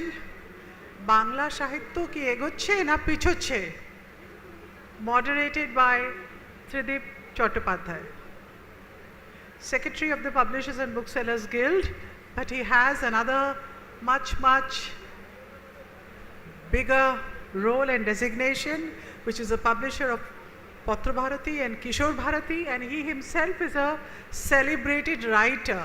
So he is going to ask this question to other writers, but at one point he will also have to answer the question. Bangla Sahitya egochhe na pichochhe? Over to you, Tridip. ধন্যবাদ। এই প্রতি বছরের মতো আমাদের এই এরপরেই সুরজিতের ও বন্ধুরার গানের অনুষ্ঠানের আগে এটাকে আমরা মহড়া বলতে পারি। আমরা প্রতি বছরই এরকম একটা অদ্ভুত বাংলা অনুষ্ঠান করে থাকি। আমাদের মাথায় এগুলো এনে দেয় প্রচেত গুপ্ত আমার একদম শেষে রয়েছেন। প্রচেত গুপ্ত তিনি যত রকম আমাকে কুপরামর্শ দিয়ে আসছেন, এটাও তারই পরামর্শ যে বাংলা সাহিত্য আদৌ কি হচ্ছে প্রচেতগুপ্ত বাংলা সাহিত্যের একজন এই মুহূর্তে স্বনামধন্য ঔপন্যাসিক, গল্পকার, এবং যে কটি পত্রপত্রিকা আমরা দেখি প্রতিটি পত্রপত্রিকায় প্রায় সর্বত্র সব সংখ্যাতেই তিনি থাকেন, এবং একই সঙ্গে তিনি সাংবাদিক, খ্যাতনামা সাংবাদিক। আজকাল পত্রিকার সঙ্গে দীর্ঘদিন, আমি আর প্রচেতর সম্পর্কে পরিচয় দীর্ঘায়িত করব না। তারপরে যিনি আছেন হিমাদ্রি কিশোর দাশগুপ্ত। ইনি এমন একজন লেখক যে যিনি তার চাকরি, শিক্ষক স্কুল জীবন, স্কুল শিক্ষকতার সঙ্গে যুক্ত একটি চাকরি ছেড়ে দিয়ে লেখালেখিতে পুরোপুরি মনোনিবেশ করেন, এবং যখন উনি মনোনিবেশ করেছিলেন তখন আমরা একটু সন্দিগ্ধ এবং চিন্তান্বিত হয়েছিলাম, কারণ সমরেশ বসু এবং পরবর্তীকালে খানিকটা সমরেশ মজুমদার ছাড়া প্রায় প্রত্যেকেই নিশ্চিন্ত জীবন যাপন করেন লেখকরা, কিন্তু একটা নিশ্চিন্ত জীবন থেকে ছেড়ে লেখালেখিতে পুরোপুরি মনোনিবেশ করা এবং লেখালেখির জন্য সারাদিন ধরে লেখালেখিকে আঁকড়ে ধরা, এটা খুবই ঝুঁকিপূর্ণ ব্যাপার। সেই ঝুঁকিটা উনি নেন এবং অদ্ভুত আশ্চর্যজনকভাবে অবশ্যই ওর কলমের জোরে জনপ্রিয় হয়ে ওঠেন। বাংলা সাহিত্যের কী উপকার করছেন সেটা তো ওনার কাছ থেকে আমরা শুনব, কিন্তু উনি যথেষ্ট জনপ্রিয় এবং প্রতিষ্ঠিত লেখক, একই সঙ্গে ঐতিহাসিক এবং ছোটদের, কিশোরদের লেখেন, ঐতিহাসিক লেখা লেখেন, ডার্ক ফ্যান্টাসি লেখেন। তারপরে রয়েছেন, আমি বিভিন্ন বয়সের লেখককে এবং কবিকে এখানে রেখেছি। তারপরে রয়েছে দেবারতী মুখোপাধ্যায়, নেহাতি একটি বাচ্চা মেয়ে, কিন্তু দুটো বাউন্সার নিয়ে ঘুরে বেড়াচ্ছে, কারণ তার ওখানে তাকে নিয়ে ফেসবুকে নানা রকম মিম তৈরি হচ্ছে। তার জনপ্রিয়তা এমন জায়গায় একটা পৌঁছেছে, তিনি কি লেখেন সেটা আমি ওনাকে জিজ্ঞেস করব, সেটা পরের প্রশ্ন, কিন্তু উনি প্রচণ্ড জনপ্রিয়, যার জন্যে ওনার যেখানে উনি থাকেন টেবিল ভেঙে যায়, নিয়ে ঘুরে বেড়াতে হয়। সেটা কতটা সত্যি, কতটা তৈরি, সেগুলো ওনার কাছেই শুনবো, আসছি আমি সেখানে।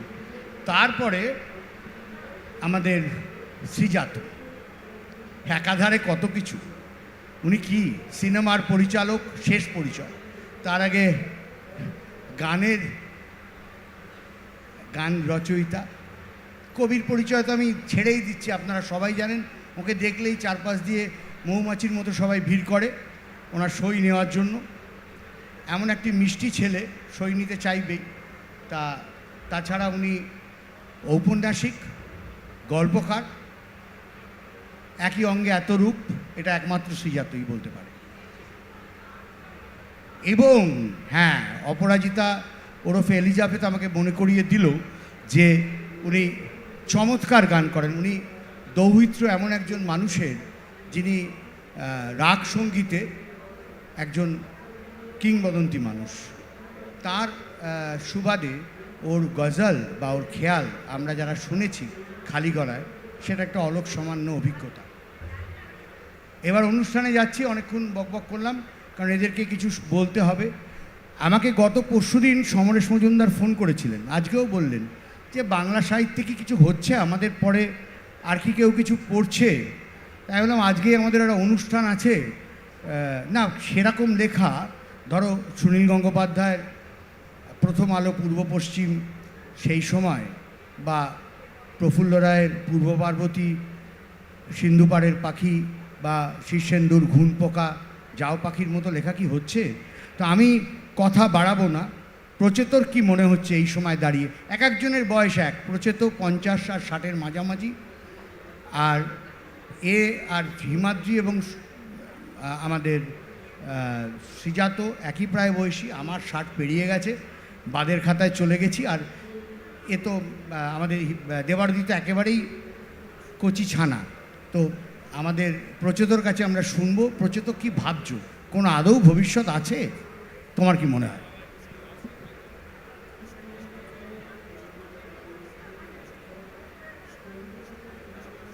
শুভ সন্ধ্যা।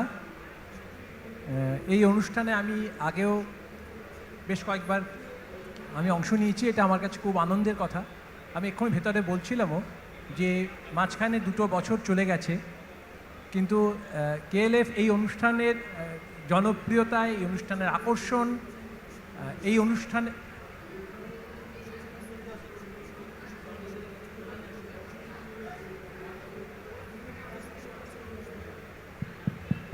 হ্যাঁ শোনা যাচ্ছে? না, আমি বলছি এখানে কোনো মনিটর নেই, মনিটরে আমরা কিছু পাচ্ছি না। শোনা যাচ্ছে? নমস্কার, শুভ সন্ধ্যা। আমি এই অনুষ্ঠানে আমি এসেছি এই KLF-এর অনুষ্ঠানে। আমি আগেও বইমেলায় এসেছি।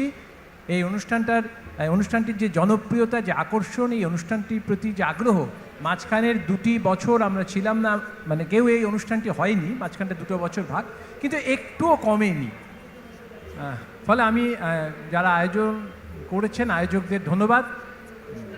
আশা করি এও বলছি যে আশা করি আমি যে এমন বলতে পারবো যে আমাকে ডাকবেন না তারা, মানে আমি এমনই ভালো তেমন বলতে পারবো না, যাতে এটা থেকে এবার আমি দর্শকের আসনে পরের বার যেন বসতে পারি। আমি এবারও বলেছিলাম, রাজি হয়নি ত্রিদীপদা। বাংলা সাহিত্য এগোচ্ছে না পিছোচ্ছে, এটা কি আমি বলেছিলাম? বিষয় এই রে কি বলি আর উল্টো কথা বলি। তা আমি আমার ভাই নূরের সঙ্গে একটু আগে এই আলোচনার দিকে, মানে বাংলা সাহিত্যের দিকে এগোচ্ছিলাম। এটা যদি একটা বাংলা সাহিত্য ধরে থাকি, কিছুতেই এগোতে পারি না। 2 পা এগোই তো 4 পা পিছোই, 2 পা এগোই তো 4 পা পিছোই। মানে এটা তো বাংলা সাহিত্যের আলোচনা, মানে আমি বাংলা সাহিত্যই ধরবো। তাহলে কি আমি বাংলা সাহিত্য 2 পা এগোচ্ছে তো 4 পা পিছোচ্ছে? না, এইখানেই ব্যাপারটা একটু লুকিয়ে আছে। এত ভিড় বইমেলায় মূলত বাংলা বইয়ের জন্য, নিশ্চয়ই ইংরেজি বইও রয়েছেন, অন্য ভাষাভাষীর বইও রয়েছেন, কিন্তু বাংলা বইয়ের জন্য এত ভিড় যে আমাকে এই অডিটোরিয়ামের দিকে আসতে গিয়ে 4 পা করে 2 এগিয়ে 4 পা করে পিছোতে হয়েছে। আমি আশা করি এটাই প্রমাণিত হচ্ছে, যদি তাও প্রমাণিত না হয় যে বাংলা সাহিত্য এগোচ্ছে কি পিছোচ্ছে, এই যে হল ভর্তি মানুষ, আমার মতো মানুষেরও, এরা তো খুব ভালো বলবেন, তার কথাও মোটামুটি মন দিয়ে শুনছেন, অন্তত দ্বিতীয় প্রমাণ হিসেবে এটা অন্তত গ্রহণ করুন যে এগোচ্ছে না পিছোচ্ছে। সাহিত্য কি, সাহিত্য কেমন, সাহিত্য কত প্রকার, ত্রিদীপদা তার নানা ভাগ আছে। গল্প সাহিত্যের, গল্প উপন্যাসের সাহিত্য, প্রবন্ধ সাহিত্য, নাটকের সাহিত্য, ভ্রমণের সাহিত্য, যে আমি সে ভাগে যাচ্ছি না, এ তো আছে। সব বই একটু বেরোলেই বোঝা যাবে। মানুষ, বাঙালি পাঠক উদ্বেলিত হয়ে সেই বই কেনার জন্য, বইয়ের কাছে পৌঁছানোর জন্যে, বই দেখার জন্য, নেড়ে ঘেঁটে দেখার জন্য তারা ছুটে আসছেন। আমি কি করে বলি যে আমার শ্রদ্ধেয়, আমার অগ্রজ লেখক, এবং এখনও আমার থেকে অনেক নামি দামি লেখকরা লেখেন, আমার এখানে যারা পাশে বসে আছেন, যাদের সঙ্গে মঞ্চে বসেছি, শ্রীজাত, হিমাদ্রি একটু বলি, আমি সব বয়স, এবং সব থেকে ছোটো দেবারতী, আমি বয়স অনুযায়ী বলি, এবং ত্রিদীপদাও বটে। তারাও অনেকে খুব ভালো লিখছেন, সবাই জানে কীরকম ভালো লিখছেন, আপনারা সব থেকে বেশি ভালো জানেন কীরকম লিখছেন। হয়তো অগ্রজ সাহিত্যিকরা যা লিখে গেছেন, আমি জানি না এরা তার মতো লিখছেন কিনা, তাদের মতো লিখছেন কিনা, কিন্তু এটুকু জানি যে বাংলা সাহিত্যে এরা এদের মতো লিখছেন, এবং এদের মতো লিখে যে নৌকোটি বাংলা সাহিত্যের, যে নৌকোটিতে আমরা সকলেই বসে আছি, এটা উথাল পাথাল হচ্ছে বটে, কখনো ডুবু, কখনো ঢেউ হয়ে উঠছে, কখনো ঝড় উঠছে, কখনো বাতাস দিচ্ছে না বলে থমকে আছে নৌকোটি সমুদ্রের, একটা বিশাল সমুদ্রের মধ্যে, কিন্তু নৌকোটিতে চলছে, কিন্তু দিব্যে চলছে, কখনো তত্তরিয়ে ছুটছে, কখনো বড় বড় ঢেউয়ের সঙ্গে, মানে নিম্নে মন্দ অনেক ঢেউ, যে বাংলা সাহিত্য উঠে গেছে, বাংলা বই কেউ পড়ে না, এইসব যে বড় বড় ঢেউ, এই যে তুফান আসে, কেউ আর বইমেলা যাবে না, সবাই শুধু ফেসবুকই করবে। এসব তুফানও তো দেখলাম 2 দিন আগে, যে কে আর বইমেলা, এখন তো ডিজিটাল অনলাইন, শুধু কে আর বইয়ের কাছে যাবে, কে আর বই কাঁধে কিনবে, এখন তো PDF পড়লেই বই পড়া হয়ে যায়, আর কী বা পড়ার আছে, কী বা লেখা হয়। সেসব তুফানকে প্রায় মোকাবিলা করে এই আমার সঙ্গের যারা সহলেখক, অনেকটা যোদ্ধাও বটে, তারা রয়েছেন, যখন বাংলা ভাষাটাই গেল রব হয়, তখন আমি আর কি করে বলি যে বাংলা সাহিত্য এগোচ্ছে না পিছোচ্ছে। এটা আপনারাই বুঝে নিন, আপনারাই বলবেন। আপনারা সাবধানে, ভিড়ের মধ্যে দেখবেন আসন পান এবং খুব সাবধানে বেরোবেন, কারণ বাইরে বাংলা সাহিত্যের জন্য ক্রমাগত ভিড় বাড়ছে। কেমন? ভালো থাকবেন। প্রচলিতকে যদি বলতাম উল্টোটা বলতে, উল্টোটাও বলতো, হ্যাঁ একই রকম ভালোই বলতো। কিন্তু আমি এই প্রশ্নে আসবো শ্রীজাতর কাছে, যে জনপ্রিয়তা আর উৎকর্ষতা কি একই জিনিস? মানে জনপ্রিয়তাকে দিয়ে কি উৎকর্ষতা মাপা যেতে পারে শ্রীজাত? আমি আগে শুভ সন্ধ্যা সকলকে, আর ধন্যবাদ এই অনুষ্ঠানে আমায় ডাকার জন্যে। একটা ভর্তি প্রেক্ষাগৃহ দেখছি 2 বছর পরে। ত্রিদীপদাকে ধন্যবাদ। আমি আগে খুশির খবরটা দিয়ে দিই। বাংলা সাহিত্য এগোচ্ছে কিনা বোঝা যাবে যে ত্রিদীপ কুমার চট্টোপাধ্যায়ের একটি বই ভীষ্ম, সেটি ইংরেজিতে অনুবাদ হয়ে বেরিয়েছে। এটা বাংলা সাহিত্য নিশ্চয়ই এগিয়েছে বলেই বেরিয়েছে। বাংলা সাহিত্য পিছলে এই বইটা ইংরেজিতে অনুদিত হতো না। তো ত্রিদীপদার জন্যে এবং বাংলা সাহিত্যের জন্য আমি একটা জোরে করতালি আপনাদের কাছ থেকে আশা করব। আর এইটা আমি বলি, এইটা না প্রতিবার দেখবেন প্রতি বছর সব মেলায় এইরকম একটা সেশন থাকে। জানি না সবাই কি প্রচিতদায়ী বুদ্ধি দেয় কিনা। আপনি সব মেলায় দেখবেন, মানে দার্জিলিং থেকে সুন্দরবনের মেলায় বাংলা সাহিত্য কি আর কেউ পড়ে? বাংলা সাহিত্য কি মরে গেছে? এইটা একটা বিষয় থাকে, এরকম 4 জন করে বলে প্রত্যেক মেলায়। এখন এরকম কোনো বিষয় কোনো দিন শুনেছেন যে টেরোড্যাকটিল কি ওড়ে? শোনেননি নিশ্চয়ই। বা ডাইনোসর কি এখনও খায়? শোনেননি। এই বিষয়ে আলোচনা হতেই পারত একটা 1 ঘন্টার একটা মনোগ্রাহী। বা ধরুন ম্যামথ কি এখনও বাগানে চড়ে বেড়ায়? এই বিষয়েও কোনো আলোচনা হয় না। কেন হয় না? কেননা এরা সবাই মৃত, এরা বিলুপ্ত। বাংলা সাহিত্য নিয়ে বছর বছর 24, 25, 30টা করে সেমিনার কেন হয়? কারণ বাংলা সাহিত্য তরতরিয়ে এগোচ্ছে। যে মৃত বা যে লুপ্ত তাকে নিয়ে কোথাও কোনো আলোচনার পরিসর বসে না। বাংলা সাহিত্য রমরমিয়ে দাপিয়ে হেঁটে চলে বেড়াচ্ছে বলেই বাংলা সাহিত্যকে নিয়ে লোকের এত উৎসাহ, এত অভিযোগ, এত অভিমান, এত গর্ব। বাংলা সাহিত্য অবশ্যই এগোচ্ছে, এবং এগোচ্ছে যে তার প্রমাণ এই অগণিত মাথা যারা এই অতিমারির পরেও এসে বসে আছেন এবং বাংলা সাহিত্যের জন্যে আগুয়ান হচ্ছে। এটুকু আমি বলতে পারি। না, তার সঙ্গে আমি তোমাকে আরেকটা কথা জিজ্ঞেস করতে চাই যে হুজুক, আমি যেটা তোমাকে প্রশ্ন করলাম, এগোচ্ছে তো জনপ্রিয়তা এবং উৎকর্ষতা কি এক? এই বইমেলার হুজুকটা কি সত্যি সত্যি সাহিত্য প্রেম? এটা কখনোই না সাহিত্য। কারণ আমাদের যারা বয়োজ্যেষ্ঠ লেখক তারা পরবর্তী প্রজন্মের যারা লিখছেন তাদের সম্পর্কে যথেষ্ট সন্দিহান। তুমি এই ব্যাপারে যদি কিছু বলো। এরপরে সেটা সন্দিহান হওয়া তো ভালো। আমার মনে হয় এইটা কিন্তু ত্রিদীপদার যুগের ধর্মই।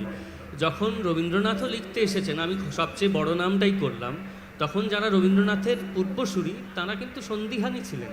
যখন জীবনানন্দ দাশ কবিতা লিখছেন তখন কেবলমাত্র সঞ্জয় ভট্টাচার্য আর বুদ্ধদেব বসু ছাড়া বাকি সকলে কিন্তু প্রায় সন্দিহান, এবং খরচের খাতাতেই তাকে রেখে দেওয়া হয়েছে। আমরা সেই তুলনায় কেউ নই। কিন্তু এই যে পূর্বসূরিরা সন্দিহান বলেই কিন্তু আমাদের মধ্যে আরেক রকমের উৎসাহের সঞ্চার হয় যে আমি কি তার এই সন্দিহান বোধটাকে কোথাও পেরিয়ে যেতে পারবো? কখনো কি আমার পূর্বসূরি কেউ একজন আমার লেখা পড়ে বলবেন যে হ্যাঁ তুমি ঠিক পথে এগোচ্ছ? এই চ্যালেঞ্জটাও তো আমাদের দরকার। প্রথম থেকেই যদি আমরা একেবারে কোলে উঠে বসি, প্রথম থেকেই যদি আমাদের গোলাপের পাপড়ি দিয়ে পথ সাজানো থাকে, তাহলে আমাদের চলাটা মসৃণ হবে, কিন্তু আমাদের কাজটা হয়তো অত ভালো হবে না। আর জনপ্রিয়তা আর উৎকর্ষর মধ্যে আমার মনে হয় খুব অম্লমধুর একটা সম্পর্ক।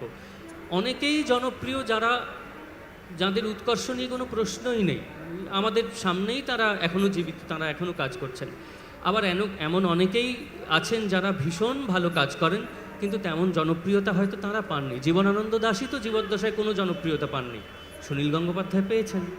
কিন্তু তাই বলে একজন উৎকৃষ্ট আরেকজন নন, তেমনটা তো নয়। ফলে জনপ্রিয়তা আমার মনে হয় এমন একটা এক্স ফ্যাক্টর, সেটা কি করে তৈরি হয়, কেন আসে, তা বোধহয় অনেক কিছুর উপর নির্ভর করে। কিন্তু উৎকর্ষ উপর তার সরাসরি প্রভাব আমার মনে হয় নেই, বা যোগ মনে হয় নেই।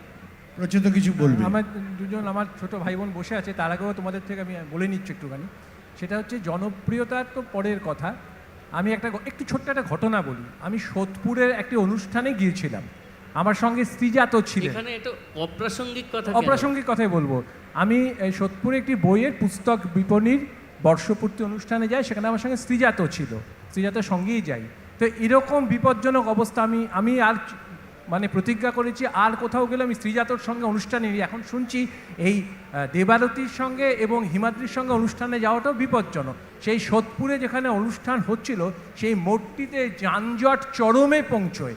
আমি শ্রীজাতকে টেনে যখন নিয়ে আসতে চেষ্টা করি, মাইক তোলেন, আমি বলিনি, চেষ্টা করি, তখন যারা ভিড় করেন তারা আমাকে এই মারেন তো সেই মারেন। সেই সন্ধেবেলায় আমি শ্রীজাত বলে বলছি না, শুধু এই যে এখনও শুনছি দেবারতী বাউন্সার নিয়ে ঘুরতে হন, ও চাকরি ছেড়েও আর মোটামুটি ভাত ডাল অন্য সংস্থান বাংলা সাহিত্যে করে নিয়েছি আমি ধরে নিচ্ছি, আমি অত জায়গায় যাচ্ছি না। তো এই যদি জনগণের প্রিয় অবস্থাতেই হয় সেটাও বা কমতি কী?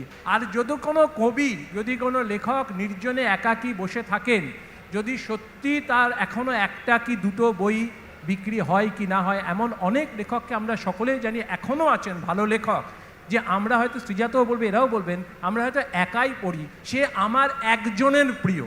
সাহিত্য 10 জনের প্রিয় না একজনের প্রিয় বড় কথা নয়, একজনটাও জন, বহুজনটাও জন। সাহিত্য শিল্প এমন একটি বিষয়, সেই বিষয়টা কে করবেন, কে বিষয় করবেন তার উপরে হয় না।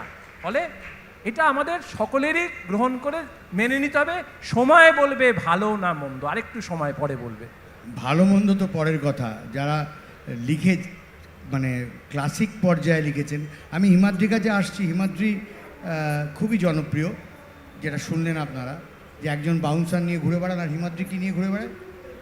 গাড়ি নিয়ে ঘুরে বেড়ায় অনেক দূর থেকে। তো হিমাদ্রি এমন কোনো লেখা কি তুমি মনে করো যে এই সময়ের প্রজন্ম লিখছে যেগুলো ক্লাসিক হয়ে থেকে যাবে? শুভ সন্ধ্যা, সবাইকে আন্তরিক শুভেচ্ছা এবং নমস্কার জানাই। প্রথমে একটা অন্য কথা দিয়ে শুরু করি। কিছুদিন আগে এই মঞ্চে পত্রভারতীর একটা অনুষ্ঠান হচ্ছিল, আমাদের তৃতীবাবুই সঞ্চালনা করছিলেন, মঞ্চে প্রচেতগুপ্তও ছিলেন। তার আগেও আমি 3-4টে অনুষ্ঠান দর্শক হিসেবে দেখেছি। তা আমি তৃতীবাবুকে বলেছি যে মঞ্চে একটা চেয়ার প্রচেতগুপ্ত চেয়ার নামে ঘোষণা করা হোক। এর কারণটা হচ্ছে প্রচেতগুপ্ত এবং এই সেই চেয়ারটা, কোনার চেয়ারটা আর কি, এবং প্রচেতগুপ্তের বিভিন্ন বিষয় নিয়ে বক্তৃতা কিন্তু পাঠক বা বিদগ্ধ মানুষ আপনারা যারা আছেন তারা ঘন্টার পর ঘন্টা ধরে শুনছেন। কেন শুনছেন? কারণ হচ্ছে প্রচেতগুপ্তর লেখা আপনাদের মোহিত করে। এতেই প্রথমে বোঝা যায় হচ্ছে যে বাংলা সাহিত্য এগোচ্ছে না পিছোচ্ছে। দ্বিতীয় কথায় আসি এবার, বাঙালির কিছু ক্রনিক রোগ আছে, দেখবেন ফোড়া, আমাশা, মাথা দপদপ করা। তার মতন আরেকটা রোগ হচ্ছে যে আমাদের সময় সব ভালো ছিল বা আগে সব ভালো ছিল, এখন সব কিছু খারাপ।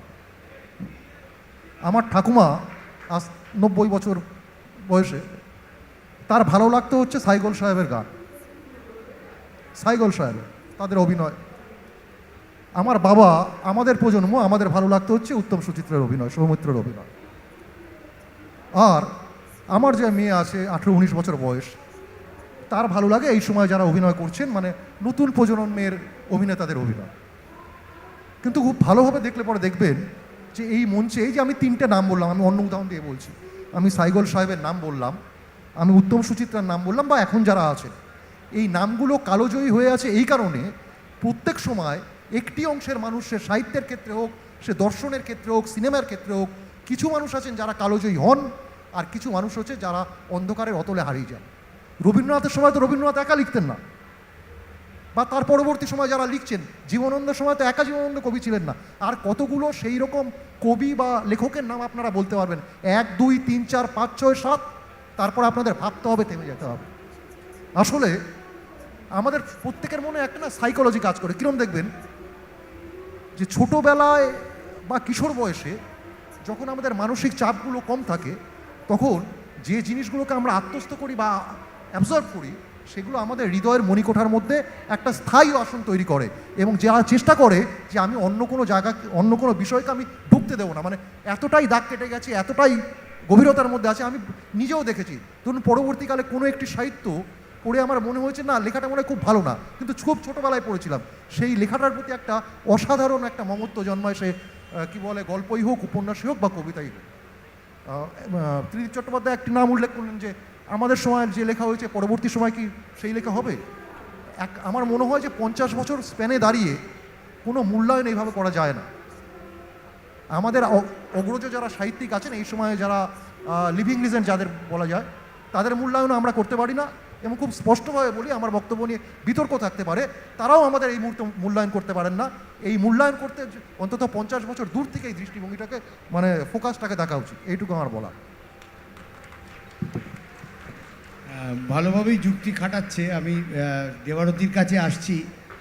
গতকাল আমাদের এই সাহিত্য সম্মেলন বলবো, কলকাতা লিটারেচার ফেস্টিভ্যাল উদ্বোধক ছিলেন আমাদের সবার প্রণম্য সাহিত্যিক শীর্ষেন্দু মুখোপাধ্যায়, উনি বলেছিলেন যে লেখক নিঃসঙ্গ। এই সাহিত্য সম্মেলন, এই হইচই, লেখক যখন রাত্রে সারা দিনের কাজের পরে লিখতে বসেন তখন তিনি আর কলম, এইটা তার সঙ্গী, আর তার ভাবনা, তার কল্পনা, তার মানুষ দেখার পরিচয়। তো এখনকার লেখক দেবারতী একদম এখনকার লেখক, এবং অতি অল্প সময়ে জনপ্রিয়তা শীর্ষে পৌঁছেছে। দেবারতীকে আমি জিজ্ঞেস করব, তোমার এই দর্শন, এই যে শীর্ষেন্দু মুখোপাধ্যায়ের দর্শন, যিনি ঘুমপোকা লিখেছেন, যিনি ঝাও পাখি লিখেছেন, যিনি দূরবীন লিখেছেন, কতটা প্রাসঙ্গিক তোমার মনে হয়? সবাইকে শুভ সন্ধ্যা। বড়দের সবাইকে আমার প্রণাম। এখানে যারা আছেন অধিকাংশই আমার থেকে অনেক বড়, সবাইকে আমার প্রণাম, আমার সমবয়সীদের ভালোবাসা এবং ছোটদেরকেও ভালোবাসা। ত্রিদীপ কাকু আগেই আমাকে বলেছিলেন যে তুমি তৈরি হয়ে থাকবে, তোমাকে একের পর এক বুলেট ফায়ারিং আমি করব। তা আমি তৈরি হয়েই এসেছি, একেবারে সে আর্মড হয়ে। প্রথমেই একটা কথা বলি যে আমি খুব অঙ্কের হিসেবে একটা প্রথমে থিওরি আপনাদের বলছি, ডেমোগ্রাফিক ট্রানজিশন থিওরি।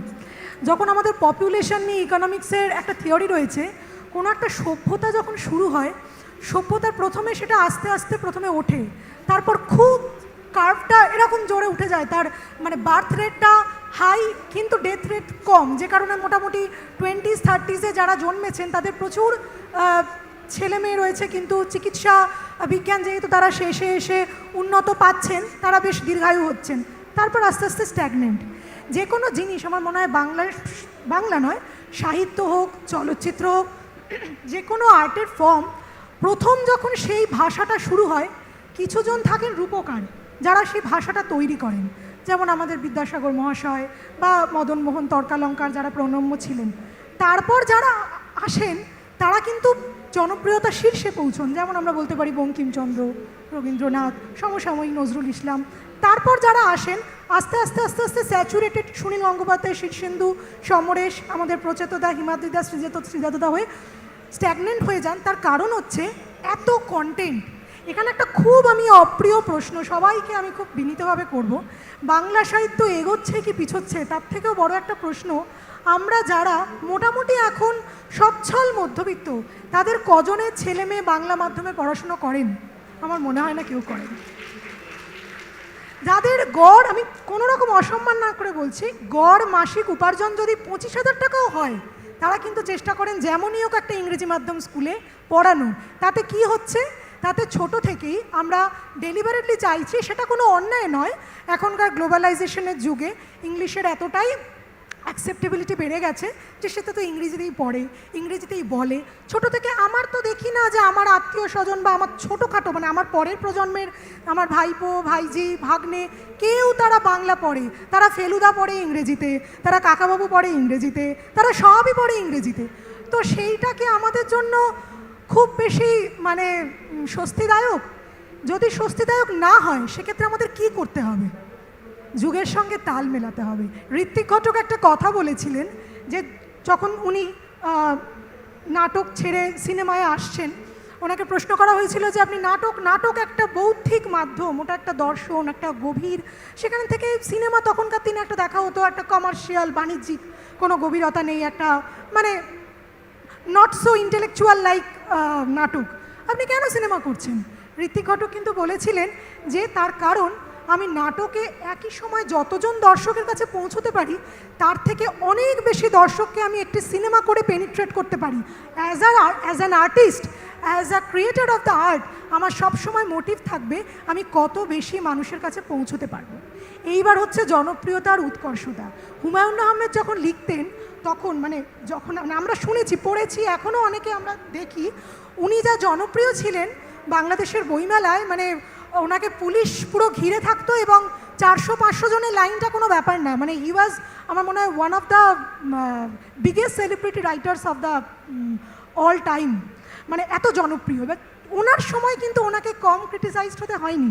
কিছুই লিখতে পারে না, ইন্টেলেকচুয়াল নয়, কোনো জীবন দর্শন নেই, ওই আর কি হালকা এন্টারটেনমেন্ট। আমার মনে হয় কি, এখনকার মানুষ যারা আমরা সবসময় সেকেন্ড লাইন অফ কমেন্টটাকে ভাবতে হবে, আমরা পরবর্তী প্রজন্ম কেন বাংলা বই পড়বে, যেখানে তাদের কাছে গাদাগুচ্ছের সিনেমা আছে, ওয়েব সিরিজ আছে, ফেসবুক আছে, সোশ্যাল মিডিয়া আছে, গেমস আছে, সব কিছু আছে, যেখানে কিন্তু 50-60 বছর আগে মানুষের কাছে বিনোদন বলতে কিছুই ছিল না। তখন খুব উচ্চবিত্ত, বাড়ি ছাড়া টেলিভিশন ছিল না, সিনেমা হলে গিয়ে সিনেমা দেখতে হতো, চাইলেই আমরা মুঠোফোনে ঘন্টার পর ঘন্টা কাটাতে পারতাম না। তা আমি কিন্তু মনে করি সাহিত্য হলো এন্টারটেনমেন্টের আদি ফর্ম। এটাকে যত তাড়াতাড়ি অ্যাকসেপ্ট করা যায়, আমার মনে হয় আমাদের এই ইন্টেলেকচুয়ালিজম থেকে আমরা যদি মুক্ত হতে পারি, তবেই মনে হয় সাহিত্যকে এগিয়ে নিয়ে যাবে। উদাহরণস্বরূপ আমি বলবো যে এখন যেরকম যে একটা ছেলে বা মেয়ে, সে কলেজ করছে, সে ইংলিশ মিডিয়ামে পড়াশুনো করেছে, সে সারা জীবন, আমরা যেরকম ইতিহাস ভূগোল, আমি পাতি বাংলা মাধ্যমের মেয়ে, আমরা বাংলায় লিখেছি, সে ইংলিশে লিখেছে, তার কোনো লিটারেচার সম্বন্ধে আইডিয়া নেই, কেন সে পড়বে? আজ থেকে 30 বছর পরে কেন পড়বে বাংলা বই? যদি না আমরা তাকে যুগের সঙ্গে যুগোপযোগী কোনো স্মার্ট কন্টেন্ট দিতে পারি, এবং সেটার জন্য আমাদের এন্টারটেনমেন্টের অ্যাসপেক্টটাকে কিন্তু অস্বীকার করলে চলবে না। যতই আমরা বলি যে প্রচণ্ড সাহিত্যবোধ, উচ্চ ভাষা জ্ঞান নেই, যারাই জনপ্রিয় লেখক শুনতে হয়, হ্যাঁ আমি জনপ্রিয়, এটা আমার অপরাধ নয়, হিমাদ্রিদা জনপ্রিয়, শ্রীজাতদা তুমুল জনপ্রিয়, প্রথদাতা তো ছেড়েই দিলাম, লিজেন্ড আমাদের মধ্যে ত্রিদীপ কাকু অত্যন্ত জনপ্রিয়। আমাদের সবাইকে শুনতে হয়, জনপ্রিয় হতে পারে কিন্তু একদম মানে খাজা লেখে, কোনো সাহিত্য বোধ নেই, কোনো ভাষা জ্ঞান নেই। আমার কথা হচ্ছে ভাষা জ্ঞান, যেটা 1% মানুষ, যদি সেটা 1% যে আমাদের 1% পপুলেশনটাকে ধরে আমরা বাংলা সাহিত্যটাকে তুলবো, না 99%টাকে ধরে আমরা বাংলা সাহিত্য ট্রেনটাকে এগিয়ে নিয়ে যাব? আমার মনে হয় যুগের সঙ্গে তাল মেলানো উচিত, এবং একজন লেখক প্রথম থেকেই তার মধ্যে তো গভীরতা আসে না। আমরা যদি সুনীল গঙ্গোপাধ্যায় প্রথম উপন্যাস লিখেছিলেন 34 বছর বয়সে, আত্মপ্রকাশ। আমি সুনীল গঙ্গোপাধ্যায়ের অন্ধভক্ত, কিন্তু তবু আমার বলতে কোনো মানে বাধা নেই যে আত্মপ্রকাশ পড়ে বিশ্বাস করতে কষ্ট হয় সেই মানুষটি পরে সেই সময় বা প্রথম আলো লিখেছেন। এটা কিন্তু লেখা, আঁকা, যে কোনো রকমের আর্টের form, it is like practice. যত তিনি বড় হবেন, বয়সের সঙ্গে তার দৃষ্টিভঙ্গি পাল্টাবে, তার লেখার ছুরি যত ধারালো হয়, তার লেখাও খুলবে। আমার মনে হয় একটু সময় দেওয়া উচিত। সাহিত্য এমন একটা জিনিস যে সমকাল কখনো তাকে সম্মান করতে পারেনি। 1913 না 14 রবীন্দ্রনাথ নোবেল পেয়েছিলেন, 13 1913-এ রবীন্দ্রনাথ নোবেল পুরস্কার পাওয়ার আগে অবধি ওনার বিক্রয়যোগ্যতাও সেরকম ছিল না, আর একটা ওই তথাকথিত বুদ্ধিজীবী সমাজ বিহারীলাল চক্রবর্তীর কাছে, মানে ধারে কাছেও উনি আসেন না, ওনাকে সেরকম পাত্তাই দিত না। একটি বই আছে খুব, মানে আমার ভীষণ প্রাণের বই, যখনই আমি কোনো ক্ষতবিক্ষত হই, রক্তাক্ত হই, বইটা আমি পড়ে 2 পাতা পড়ি। আমারই বন্ধু, জনপ্রিয় এখনকার চিত্র পরিচালক সৌকর্য, তার বাবা লিখেছিলেন, তিনি রবীন্দ্র গবেষক ছিলেন, ডক্টর বিজন ঘোষাল, ক্রুশবিদ্ধ রবীন্দ্রনাথ। রবীন্দ্রনাথ কতটা ক্রুশবিদ্ধ হয়েছিলেন, তিনি মহাবোধি হলে বলেছিলেন যে অনেকেই জনপ্রিয় হয়েছেন, অনেকেই লেখেন, কিন্তু আমার মতো আঘাত, আমার মতো ক্ষতবিক্ষত বোধহয় কাউকে হতে হয়নি। আমার মনে হয় যে বাংলা সাহিত্য এগোচ্ছে না পিছোচ্ছে সেটা বলার আমরা কেউ নই। আজ থেকে 50 বছর পরে যদি বাংলা সাহিত্যের এক্সিস্টেন্স থাকে, যেটা দায়িত্ব আমাদের যুগের সঙ্গে যুগের উপযোগী কন্টেন্ট প্রোভাইড করে, তাহলে থাকবে, না হলে থাকবে না। এখানে খুব একটা ত্রিদীপ কাকু সবাইকে খুব মানে একটা করে বুলেটের মতো প্রশ্ন করছেন। আমি একটা প্রশ্ন করছি, আমরা যেগুলো ক্লাসিক সিনেমা দেখি, আমি সিনেমাতেই আসছি, সাপোজ কি বলবো, অনেক পুরনো প্রমথেশ বড়ুয়ার একটি সিনেমা, সেই সিনেমা যদি এখন ওই একই প্লট, আমি আপনাকে বলছি একই প্লট, কি সাবিত্রী চট্টোপাধ্যায়ের একটি কালজয়ী সিনেমা, যেখানে উনি গৃহবধূ, ওই শ্রেয়সী বলে যে সিনেমাটি, উনি গৃহবধূ, কিন্তু বসন্ত চৌধুরী তার প্রেমিকা, তিনি নাচ করেন না, নর্তকী মানেই সে খুব খারাপ, গৃহবধূ মানেই ভালো। এই কনসেপ্টে যদি এখন একটা সিনেমা বেরোয়, সেটা কি হিট হবে? হবে না। তার কারণ হচ্ছে এখন যুগ এগিয়েছে। এখন যদি এরকম সিনেমা বেরোয়, তাহলে মানুষ বলবে যে, এখন যদি মানুষ সাবিত্রী চট্টোপাধ্যায় সিনেমাটা জানে, তারা কিন্তু খুব ভালো বলবে, না সাবিত্রী তো that already has become legendary. কিন্তু এখন যদি কেউ ওই প্লটে সিনেমা বানান, 10 বছর অন্তর অন্তর আমরা যদি ওই একই রকম দেখতে পাই, সিনেমা দেখে বোঝা যায় যে তখনকার মানুষের মানসিকতা। আমার মনে হয় না সবাই ছিছি করবেন যে কি একজন নারী গৃহবধূ মানেই তিনি ভালো, তিনি সন্তান স্নেহ আছে মানেই ভালো, আর একজন তার কেরিয়ার নিয়ে গড়ছেন মানেই সে খারাপ। এইটুকুই আমার বলার যে বাংলা সাহিত্য বললে হবে না। তুমি যেটা বললে সেটা খুব একটা কন্ট্রোভার্সিয়াল জায়গায় নিয়ে গেলে, ঠিকই আছে, কিন্তু ঘটনা হচ্ছে শরৎচন্দ্র এখনও যাই পড়ি না কেন, শরৎচন্দ্র, অনেকে বলে শরৎচন্দ্র প্যান প্যারানি ঘ্যান ঘ্যানানি, যাই পড়ি না কেন, এখনও আমার মনে হয় যে ওই সময়কে পেছনের সেই সময়ের পার্সপেক্টিভে শরৎচন্দ্র যা লিখে গেছেন সেটা অল টাইম ক্লাসিক জায়গায় ওই সময়ের পার্সপেক্টিভে এখনও দাঁড়িয়ে, এখনও যদি আমি কেয়া পাতার নৌকো পড়ি, দেশভাগের উপর ওরকম লেখা, না আমি আপনাকে বোঝাতে আমি পারছি না তোমাকে যেটা হিমাদ্রি বা তুমি বারবার বলছো 50 বছর, শরৎচন্দ্র 50 বছরের অনেক আগে লিখেছেন, তো তাদের আমরা চিরায়ত সাহিত্য বলছি কেন? আমার বক্তব্য খুব পরিষ্কার, আমি তার বাইরে নয়, আমরা কি কেউ চিরায়ত সাহিত্য সৃষ্টি করতে পারছি যেটা আজ থেকে 50 বছর পরে যখন ঢোড়াইচরিত মানুষ, একটা লাইন বলে দিই, ঢোড়াইচরিত মানুষ যখন প্রকাশিত হয়েছিল, আমার মনে হয় না কোনো পাঠক সেরকম মানে বাজারে সেরকম পরিচিতিই পাইনি, কিন্তু সেটা কিন্তু 30-40 বছর পরেও তুমি তো পরিচিতি পেয়ে গেছো, তাহলে তখন তোমার পরিচিতি থাকবে না, তাই বলছো? না, বিষয়টা হচ্ছে এরকম ভাবে তো জেনারেলাইজ করা যায় না। অনেক তুমি বলছো ঢোড়াইচরিত মানুষ যখন লেখা হয়েছে তখন কেউ চিনতো না, ও বললো যখন জীবনানন্দ লেখা হয়েছে, জীবনানন্দ পড়তো না, জীবনানন্দ রবীন্দ্রনাথের তলায় চাপা পড়ে গেছিল, তুমি ইমিডিয়েটলি কিন্তু লেখার সঙ্গে সঙ্গেই বাউন্সার নিয়ে ঘুরছো, তাহলে তুমি কি 50 বছর পরে কেউ পড়বে না তোমাকে? না, তাহলে হুমায়ুন আহমেদ কি ছিলেন না? হুমায়ুন আহমেদ তো তখনও ছিলেন লেজেন্ডারি, এখনো তিনি লেজেন্ডারি আছেন। তখন লেজেন্ডারি ছিলেন না, তখন বলতো একটা সস্তা চিপ লেখক। তাহলে এটাই তো আপনি আমার প্রশ্নের উত্তর দিয়ে দিলেন। না, এখনো তাকে যে লেজেন্ডারি বলছে না কেউ, এখনো বাংলাদেশের সর্বপ্রিয় লেখক বলতে এখনো অবধি কিন্তু এখানে তো তোমাকে বললাম জনপ্রিয়তার উৎকৃষ্টতা কি এক জিনিস, উৎকর্ষতা নয়, আমার গ্রামাটিক্যাল মিস্টেক হয়েছে, জনপ্রিয়তার উৎকৃষ্টতা কি তুমি একই পাল্লায় মাপতে চাইছো? আমি হিমাদ্রির কাছে জানতে চাইবো। না, আমি একটু অন্যরকমভাবে বলি আর কি, বিভিন্ন রেফারেন্স আসছে তো, সেটা হচ্ছে এই সময়ের যারা লিখছেন, কুচতুদা থেকে শুরু করে শ্রীজাত, দেবারতী বা যারা লিখছেন, যদি আমি অন্য দিক থেকে বিচার করি, যেসব লেখাকে আমরা কালোজয়ী বলছি, এবং এই কালোজয়ী বলাটা কিন্তু আমরা যেখানে দাঁড়িয়ে আছি আমাদের সময়ের নিরিখে আমরা সেই লেখাকে কালোজয়ী বলছি।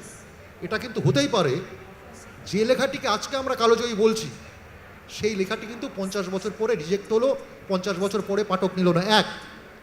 আমি একটা খুব ইনস্ট্যান্ট দিই, আমি নামের জায়গায় যাব না, কোনো প্রখ্যাত লেখক বা লেখিকা, খুব শক্তিশালী লেখক বা লেখিকা থেকে কোনো একটি বিখ্যাত পত্রিকায় বছর 8-10 আগে বঙ্কিমের ভাষা ব্যবহার করে একটি উপন্যাস লিখেছিলেন, পাঠক কিন্তু তাকে গ্রহণ করেন।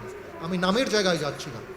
2, 3, সবার প্রতি সম্মান জানিয়েই বলি, ধরুন দেবারতী, আমি ধরে নিলাম দেবারতীর লেখা খুব ড্যাশ, শ্রীজাতর কবিতা পড়া যায় না, আমি এগুলো ধরে নিচ্ছি, কিন্তু শ্রীজাত বা দেবারতীকে যে লড়াইটা আজকে দাঁড়িয়ে লড়তে হয়েছে, কোন লড়াই? আগের প্রজন্মের যারা ছিলেন তাদের কিন্তু লড়তে হয়নি এন্টারটেনমেন্টের এত উপকরণের জন্য। আমি গ্রামের ছেলে, কলকাতা থেকে 50 কিলোমিটার দূরে ছিলাম। গ্রামে আমাদের বাবা, কাকিমা, ঠাকুমা, জ্যাঠা, এদের উপকরণ কী ছিল মনোরঞ্জনের? বছরে একটা যাত্রা আসতো, আর ছিল হচ্ছে পাড়ায় পাড়ায় লাইব্রেরি, যেখান থেকে বই সংগ্রহ করে বিশেষত বাড়ির মহিলারা তারা পড়তেন। সেই সময়ের লেখকরা, আমার তো এটা মনে হয় আর কি, যে আমাদের চেয়ে অনেক বেশি চাপমুক্ত হয়ে তারা তাদের রচনা সৃষ্টি করতে পেরেছেন, যে চাপটা আমাদের নিতে হচ্ছে। আমি সাহিত্যের ক্ষেত্রেই বলছি, ধরুন বিভূতিভূষণের চাঁদের পাহাড় খুব জনপ্রিয় সিনেমার কল্যাণে, কিন্তু আমার মনে হয় তার চেয়ে অনেক সিনেমার কল্যাণে অনেক আগের থেকে। আমি অন্য জায়গায় আসছি, বর্তমানে কথা বলছি। আমি কথাটা শেষ করতে দিই না, আমি বলছি যে আমার পছন্দের মনে হয়েছে অনেক বেশি স্ট্রং লেখা হচ্ছে হীরামানিক জলে। এটা আমার ব্যক্তিগত ধারণা। অ্যাডভেঞ্চার সাহিত্যের মধ্যে চাঁদের পাহাড়ের থেকে হীরামানিক জলে আমার মনে হয়েছে অনেক বেশি স্ট্রং লেখা, আমার ব্যক্তিগত মত এটা। সেরকমই যে আমি বলতে যাচ্ছি যে পূর্বসূরীরা যেটা বলছেন আর কি, যে আমাদের মতন কি লেখা যাচ্ছে, আমাদের মতন কি লেখা হচ্ছে, এটাও কিন্তু পাশাপাশি ঠিক। মানুন বা না মানুন, আজকে একটা ইনফরমেশনের যদি ভুল হয়, কথার কথা বলছি, ধরুন চাঁদের পাহাড় বিভূতিভূষণ যখন লিখছেন সেখানে ইনফরমেশনে বেশ কিছু ভুল আছে। আজকে যদি দেবারতী সেই লেখাটা লেখে, অথবা প্রচেতগুপ্ত যদি সেই লেখাটা লেখে, হ্যাঁ, তাকে একদম মনে হবে যে ওই মর্গে নিয়ে গিয়ে তার পোস্টমর্টেম করা হচ্ছে।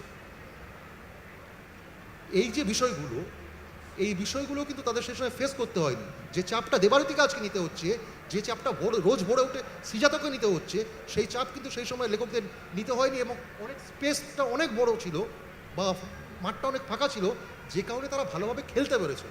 আমাকে যদি চারজন কি বলে স্টপার যদি আমাকে ঘিরে ধরে আর আমার সামনে যদি শুধু ফাঁকা গোল থাকে, তাহলে হচ্ছে নেটটা আমি অনেক তাড়াতাড়ি ইয়ে করব। প্রচুত কি বলছো, তুমিও কি একমত যে আমরা তাহলে সবাই দারুণ দারুণ লেখালেখি করছি, আমাদের সামনে একেবারে স্বর্ণোজ্জ্বল ভবিষ্যৎ?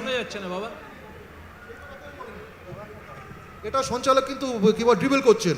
এখানে আমরা কেউই বলিনি এখন অবধি যারা বক্তা যে এই সময় সেরা লেখা হচ্ছে, আমরাই সবচেয়ে সেরা লিখছি, আমরা এই কথা বলি। 50 বছর পরে তোমাকে সবাই হিমাদ্রি কিশোর দাশগুপ্ত সোনার অক্ষরে নাম লেখা থাকবে। না সেটা, এবং তার পাশাপাশি সম্পাদকদের নামও লেখা থাকবে। এবং আমার তো মনে হয় এই যে সেশনটাও বারবার করে বলছে না বাংলা সাহিত্য এগোচ্ছে না পিছোচ্ছে, এই যে বারবার করে লেখকদের পোস্টমর্টেম করা হচ্ছে। হ্যাঁ, তোমরা সোশ্যাল মিডিয়ার খারাপটা বলছো যে তোমাকে লিখতে হয়। সোশ্যাল মিডিয়ার কল্যাণে এত মানুষ এসছে, তোমরা তোমাদের ফ্যানদের নিয়ে এসছো সঙ্গে করে, এতজন হাততালি দিচ্ছে, সেটা বলছো না, সেটা বলো। না এই পোস্টমর্টেম শুধুমাত্র লেখক কবিদের নিয়ে যে হচ্ছে, এই সেশনে একটা করা উচিত যে বাংলা সাহিত্যকে এগিয়ে নিয়ে যাওয়ার অথবা পিছিয়ে নিয়ে যাওয়ার পিছনে এই সময়ের সম্পাদকদের কি অবদান আছে। প্রচুত একজন সম্পাদক প্রচুত বলুক বললো যে সম্পাদকদের পিছিয়ে নিয়ে যাওয়ার পক্ষে একটা ভূমিকা আছে। আমি একটা সম্পাদক এবং লেখক ত্রিদীপ দা, আমি একটা কথা বলি, সিঙ্গেল ফেয়ার ডবল জার্নি। সবাইকে আমি একটা কথা বলি, সেটা হচ্ছে অল্প কথা বলি, কারণ আমি বেশি ওরা যতই জনপ্রিয় বলুক, আমাকে কিন্তু বইমেলায় মাঝে মাঝে মানে বই ফেরত দেওয়ার ভিড় দেখে, মানে আমাকে দু একজন এরকম হচ্ছে বই ফেরত দিন এত খারাপ লিখেছেন কেন, ফলে আমার অত জনপ্রিয়তার কোনো বিষয় নেই। যে কী ব্যাপার, এই সেই প্রচুর ধর ভাই কী ব্যাপার, আপনি এই কী লিখেছেন, বই ফেরত নিয়ে যান। আমার জীবনে অহরহ ঘটে, ফলে আমি ওর মধ্যে যাচ্ছি না। সাহিত্য এগোচ্ছে না পিছোচ্ছে, জনপ্রিয়তার প্রয়োজন, মানুষের কাছে পৌঁছানো প্রয়োজন, মানুষের পাঠ প্রয়োজন, কিন্তু সাহিত্য এমন একটা বিষয়, শিল্প সাহিত্য শুধু বোধহয় মানে ওই বাটখারাটা দিয়ে মাপাটা এগোনো পিছনো বোধহয় ঠিক না। আমি একটা আলোচনাটা সেই জন্য অল্প উল্টো একটু সরাচ্ছি তোমাদের সবার অনুমতি নিয়ে। সাহিত্য শিল্প এগোনো মানে জনপ্রিয়তা, পিছনো মানে মনীন্দ্রগুপ্ত একা বসে আছেন কবিতা নিয়ে বা জীবনানন্দ দাশ একা বসে আছেন, তা নয়। কিন্তু সাহিত্য কিন্তু এমন একটা বিষয়, সাহিত্য শিল্প দুটোকেই একসঙ্গে বলি, তোমরা এরা সবাই আমার সঙ্গে একমত তো বলছিল এই দেবারতী, সেটা হচ্ছে সাহিত্য কিন্তু বোধ, বুদ্ধি, জীবনের মানে জীবন দর্শন, কেন বেঁচে আছি, কার কাছে এসেছি, কোথায় দাঁড়িয়ে আছি, এইসব উপলব্ধি তৈরি করার জন্য যেভাবে একটি গল্প, উপন্যাস, একটি কবিতার সৃষ্টি হয়, সেই সৃষ্টিটা যত জোরালো, এগোনো পিছনোর কথাটাও কিন্তু তার সঙ্গে জোরালো। এটা কিন্তু শুধু গুণে হবে না, মানে এটা ঠিক মলাট গোনার ব্যাপার পুরো নয়। এই জন্যেই সাহিত্য শিল্প, সেই জন্যেই ঋত্বিক ঘটকের ছবি কেউ না দেখলেও সেটা শিল্প, সেই জন্যে সত্যজিৎ রায়ের পথের পাঁচালী প্রথম দিকে কেউ না চললেও সেটা শিল্প, সেই জন্যে দিনের পর দিন জীবনানন্দ দাশ কেউ না ছুঁয়ে দেখলেও সেটাই কবিতা। কেমন? ফলে ভালো, জনপ্রিয় হলে ভালো, সবারই ভালো, মানুষের কাছে পৌঁছানো তো অবশ্যই দরকার, কিন্তু যখন সাহিত্য শিল্পের কথা ভাববো তখন একটু ভাববো যিনি লিখছেন তিনি কে পাঠকের হাতটা ধরে এনে সেই পাঠককে আমি বারবার বলছি দেখো এই হচ্ছে জীবন। আমার মনে হয় সেটা দিয়ে একটু বিচার করা ভালো। খুবই ভালো বলেছেন। আর আমার মনে হয় এই যে এতক্ষণ ধরে একটা প্রসঙ্গ ঘুরছে যে 50 বছর পর আমাদের লেখা কেউ পড়বে কিনা, 100 বছর পর আমাদের লেখা কেউ পড়বে কিনা, আমার খুব মনে হচ্ছে যে আমার সুনীলদার একটা পংক্তি মনে পড়ছে, সেটা হচ্ছে কবিতার জন্য আমি অমরত্ব তাচ্ছিল্য করেছি। বহু সাক্ষাৎকারে ওকে এই প্রশ্নের সম্মুখীন হতে হতো, আচ্ছা আপনি কি 100 বছর পরেও পঠিত হবেন? তো উনি খুব স্বভাবসিদ্ধ ভঙ্গিতে বলতেন, সে ভেবে কি করব বলো তো ভাই, এই তো কালকে বেঁচে থাকলেই অনেকখানি। এবার আমার মনে হয় যে আমরা কেউ জানি না 50 বছর পর কি হবে। মানে গত 2 বছর আমাদের যেভাবে কেটেছে, আমরা জানতাম না পরের দিন সকালে উঠে আমরা কার চলে যাওয়ার খবর পাবো। সেখানে 100 বছর পর আমার কবিতা আর পড়া হবে কি না, এটা আর আমার কাছে প্রাসঙ্গিক নেই। আমার কেবল মনে হচ্ছে যে কালকের দিনটা যদি আমরা সবাই মিলে কাটাতে পারি, আরও একটা কবিতার কাছে, আরও একটা উপন্যাসের পরিচ্ছেদের কাছে, আরও একটা ছোট গল্পের কাছে পৌঁছতে পারি, সেটা অনেকখানি হবে। 50 বছর পরের পৃথিবীকে দেখবার স্পর্ধা গত 2 বছর আমাদের কাছ থেকে কেড়ে নিয়েছে, এটা আমার মনে হয়।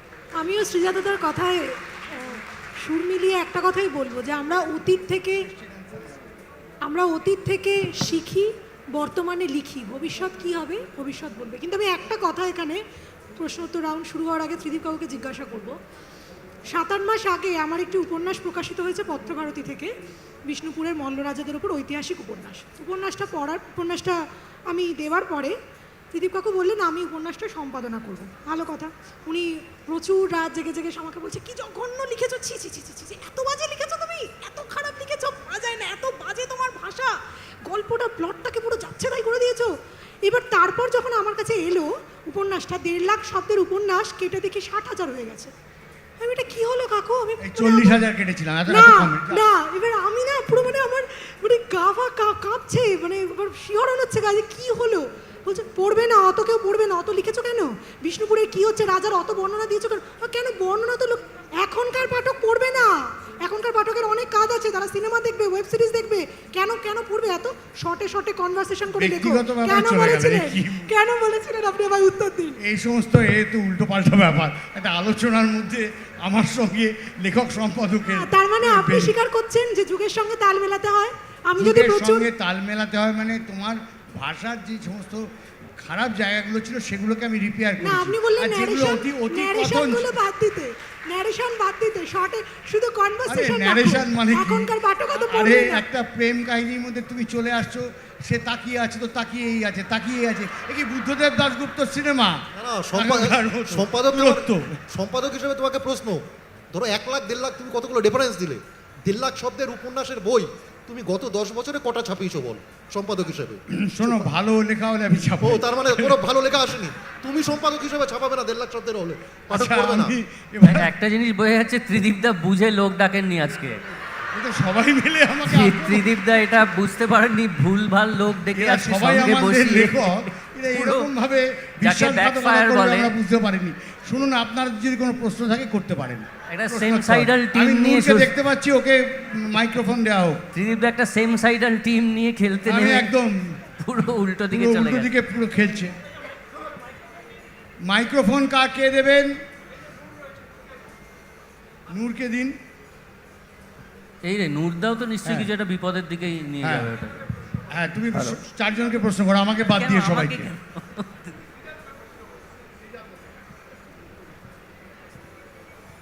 হ্যালো, আচ্ছা, আমার প্রশ্নটা প্রথমে বলে রাখি, প্রচেতদা, ত্রিদীপ কাকু, দেবারতী, হিমাদ্রি এবং শ্রীজাত, আমার 2 জন প্রিয় ঔপন্যাসিক বসে আছেন, শ্রীজাত এবং প্রচেতদা, এরাও আমার খুব প্রিয় ঔপন্যাসিক। আমার প্রশ্ন 4 জনের কাছেই, তার সঙ্গে ত্রিদীপ কাকু রিলেটেড।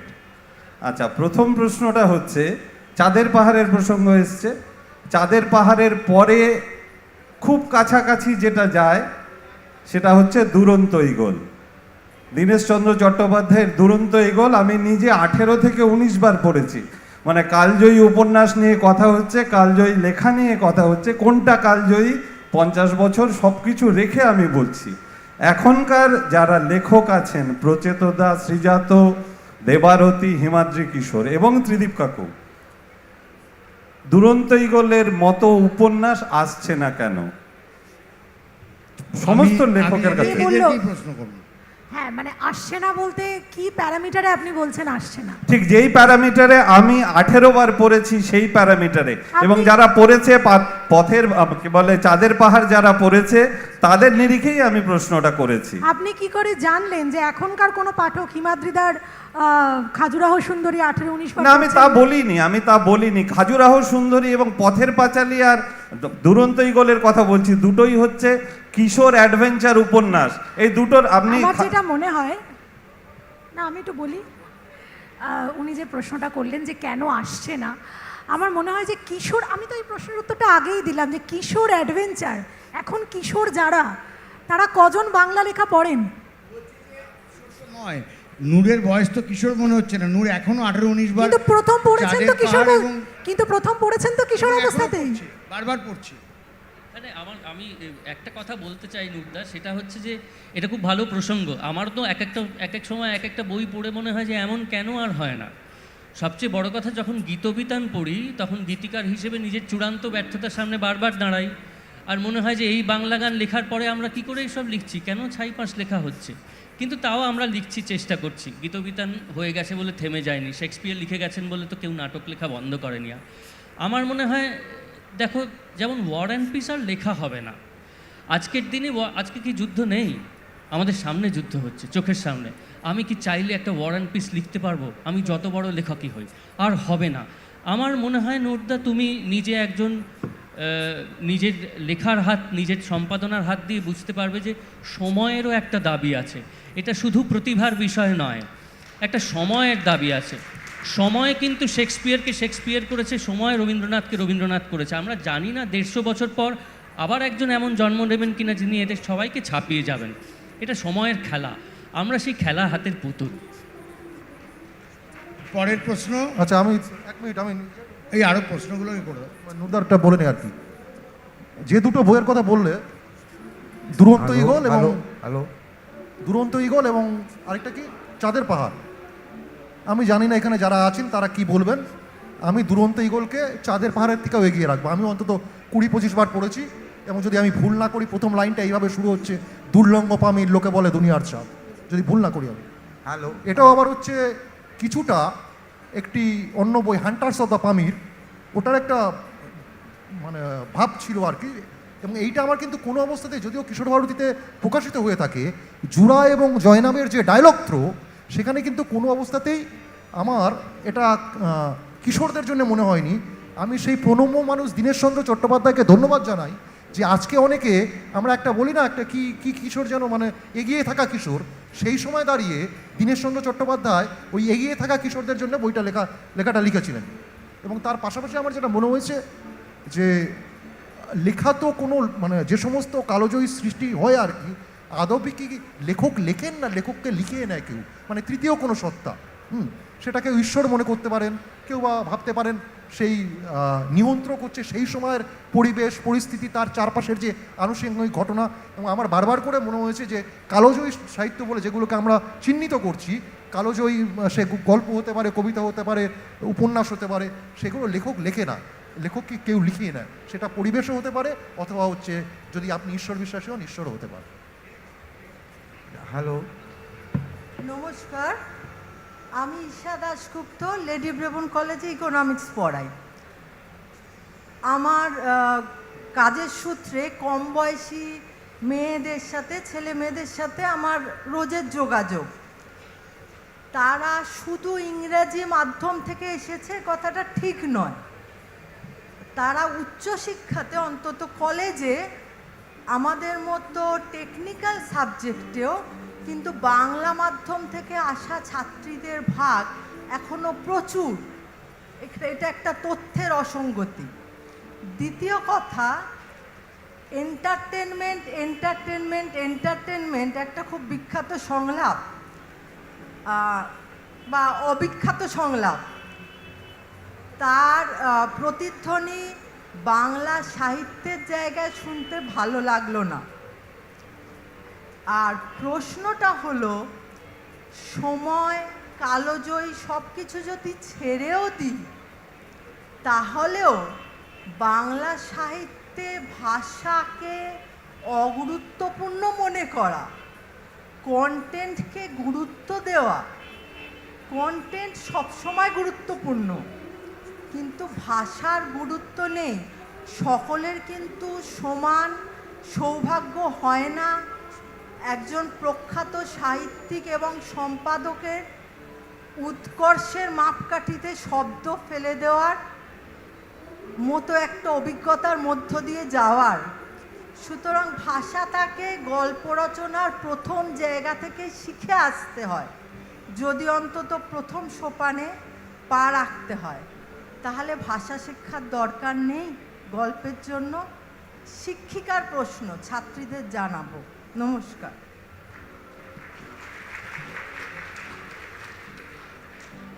না, শিক্ষা অবশ্যই মানে প্রয়োজন আছে, এবং ভাষা শেখার জন্য তো এই একটা মাত্র জায়গা যেখানে লেখার জন্য তো কোনো স্কুল কলেজ নেই।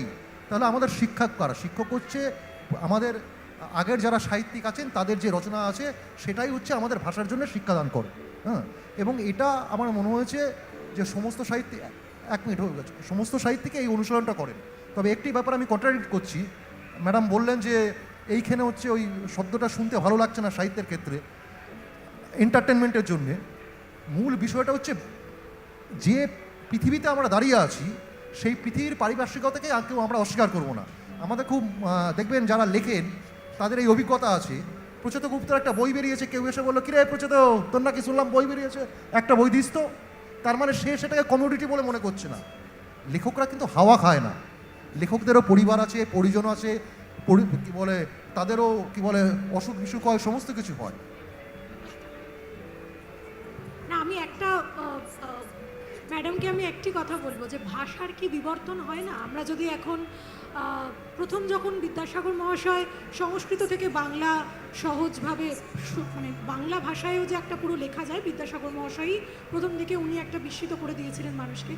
আমরা যদি কেউ বঙ্কিমী বাংলায় এখন লিখি উপন্যাস, বঙ্কিমচন্দ্র চট্টোপাধ্যায়ের প্রতি সম্পূর্ণ শ্রদ্ধা ও সম্মান জানিয়ে বলছি, আমরা যদি বঙ্কিমী ভাষায় এখন উপন্যাস লিখি, এখনকার পাঠক কি পড়বে? না না, উনি সেটা বলেননি, কিন্তু উনি যেটা বলতে চেয়েছেন তুমি সেটা বুঝতেই পারছো না। উনি বলছেন ভাষা আর স্টোরি টেলিং অ্যান্ড ল্যাঙ্গুয়েজ, যদি আমি ভুল না করে থাকি, এখনকার ভাষা এখনকার মতো করে কি শেখার দরকার আছে? অবশ্যই দরকার আছে। হ্যাঁ, সেটাই উনি জিজ্ঞেস করেছেন যে আগে স্টোরি টেলিংটাই কি প্রধান না ভাষা? অপরাজিতা বলো প্লিজ। হ্যাঁ, মানে আমি একটা ছোট্ট জিনিস বলছি। হ্যাঁ, সেটা হচ্ছে আমার একটা বিনীত বক্তব্য হচ্ছে যারা লেখালেখি করেন তাদের শুধু পাঠক মনোরঞ্জনের জন্য না লিখে, মানে অ্যাট দ্য সেম টাইম লেখক পাঠকের তো একটা ওই একাকী গায়কের নহে তো গান, সেই রকম পাঠককেও তৈরি হতে হয়। পাঠককেও একটা লেখা, শুধু কবিতার ক্ষেত্রে আমরা অনেক সময় বলি যে হ্যাঁ কবিতার জন্য পাঠক তৈরি হয়েছেন কি হননি, এটা নিয়ে আমরা অনেক সময় বলি। গদ্য রচনা বা উপন্যাসের ক্ষেত্রে সেটা বলি না। আমি একটা ছোট্ট উদাহরণ দিচ্ছি। সাম্প্রতিককালে অনিতা অগ্নিহোত্রী যেরকম অনেকগুলো উপন্যাসের কথা আমি বলতে পারি, মহানদী, মহাকান্তার, সাম্প্রতিক একদম লবণাক্ত বেরিয়েছে। অনিতা দিয়ে এমন ভাষায় লেখেন এবং এমন জনজাতির জীবনের যে আখ্যানগুলো মানে বিবৃত করেন, সেইগুলো কিন্তু পাঠকের দাঁত ফোটাবার পক্ষে অনেক সময় একটু দুরূহ হয়ে দাঁড়ায়। পাঠক শিয়ার এন্টারটেনমেন্ট চান, কিন্তু সেই কথা ভেবে সব সময় হয়তো লেখার মানে পাঠক মনোরঞ্জনের দিকটাই একমাত্র দেখলে হবে না। হ্যাঁ, আমি একটু বলে নিই, 1 মিনিটই বলবো। সেটা হচ্ছে যে ঠিকই বলেছেন দিদি, এটাই আসল কথা বলেছেন অনেকটাই। সব দিকটাই দেখতে হবে। বঙ্কিমচন্দ্র চট্টোপাধ্যায় পড়া বা কমল কুমার মজুমদার পড়া বা সন্দীপন চট্টোপাধ্যায় পড়া, এরা কিন্তু মানে এখানে বসেই বলে দেওয়া যায় আমরা সবাই একমত হব, নিশ্চয়ই আমরা যারা আছি সবাই আমরা একমত হব, এরা সত্যি বহু দিন থেকে যাবেন। সে যতই শক্ত হোক না কেন ভাষা, সেখানে ভাষাটা আর কন্টেন্ট যা বলি জীবনবোধটা সবসময় একা নয়, এটা থেকে যাবেন, এটা কিছু করার নেই, এটা কেউ ঠেকাতে পারবো না, আমরা থেকে যাবেন। আমরা যেমন জীবনানন্দ দাশ যেমন 1 মিনিট বলি, জীবনানন্দ দাশ যেমন থেকে গেছেন, শক্তি চট্টোপাধ্যায় যেমন থেকে গেছেন, আমাকে তুই আনলি কেন ফিরিয়ে নেই কথাটা যেমন থেকে গেছে, বোঝানো অবোঝানো নয়, তেমনি এটা থেকে যাবে। আমরা নিশ্চয়ই শিখবো। সাহিত্য তো একটা, দেখুন এটা একটা ম্যারাথন দৌড়। কেমন আমরা যারা বসে আছি এখানে, আমার তো সময় হয়ে গেছে, আমি তো লাইনের বাইরে, এ যারা এসেছে এরা যারা আসছে এরা প্রত্যেকেই সেই মশালটা নিয়ে দৌড়বেন এবং হ্যাঁ একটা মশালটা নিয়ে এগোবেন। কেউ হোঁচট খাবেন, কেউ ভালো দৌড়বেন, সে বিচার নিশ্চয়ই হবে। বিচারে তো পড়তেই হবে না, আমরা তো দৌড়চ্ছি ট্র্যাক দিয়ে, এরা দৌড়চ্ছে, আমি তো আউট। শেষ প্রশ্ন নিচ্ছি, একটাই প্রশ্ন আর একটাই প্রশ্ন, একটাই উত্তর।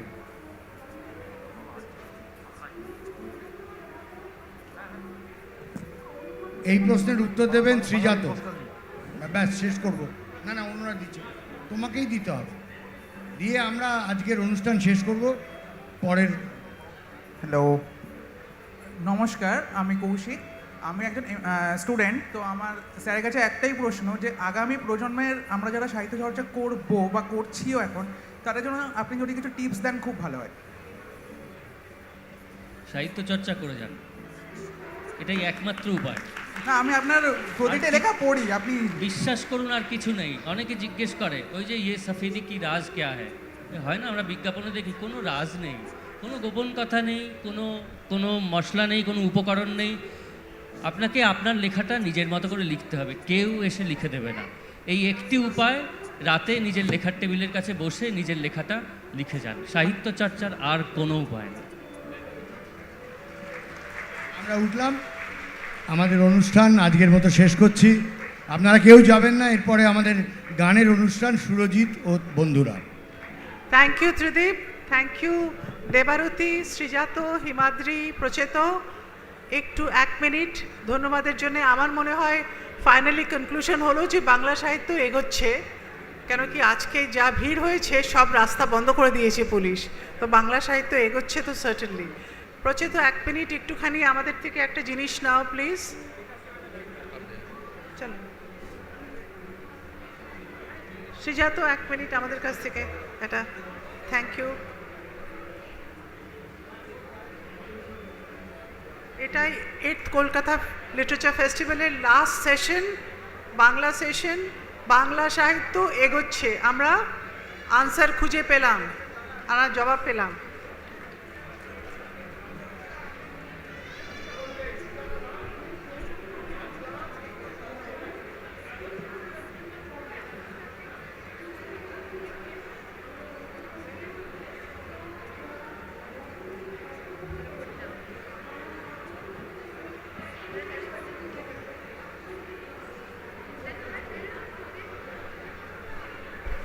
ধন্যবাদ সবাইকে, আবার থ্যাংক ইউ। এখন আমরা গানের প্রোগ্রাম শুরু করব। সুরজিৎ ও বন্ধুরা ওরা সবাই তৈরি আছেন, শুধু স্টেজটা একটু ঠিক করতে হবে। স্টেজটা ঠিক করা হচ্ছে, সবই সকালবেলা সাউন্ড চেক হয়ে গেছে, জাস্ট 2-5 মিনিটের ব্যাপার। ধন্যবাদ।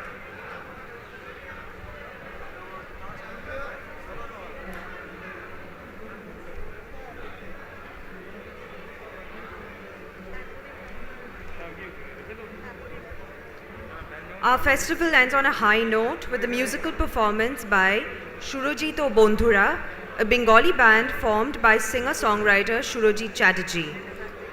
We'll begin in 5 minutes as soon as the stage has been set up. Thank you.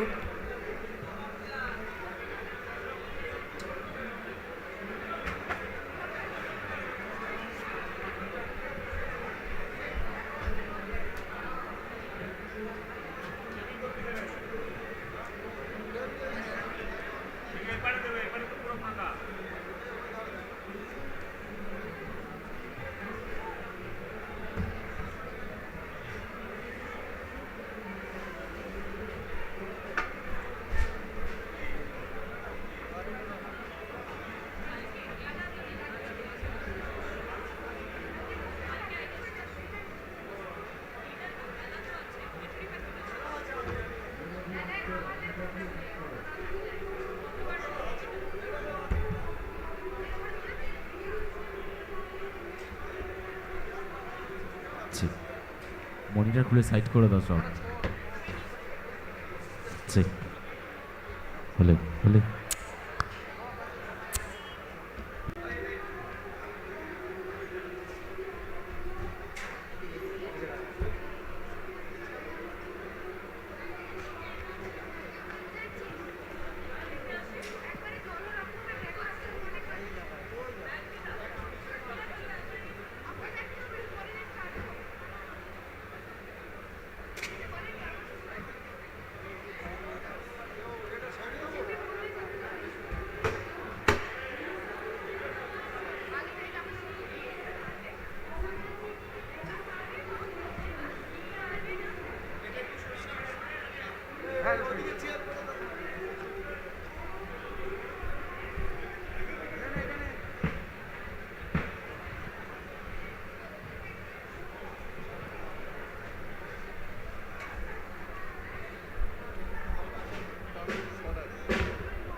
2, hello, check, check, check, 1, 2.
No, check 1, 2, 1, 2.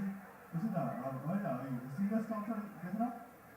That is single structure, this is right, single structure,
hello check check check check ঠিক আছে লাগবে না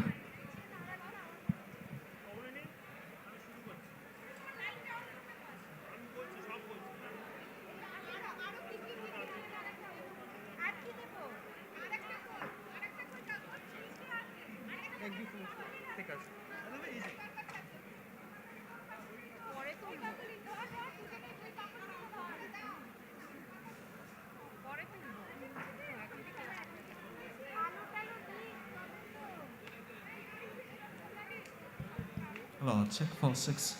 Hello, check.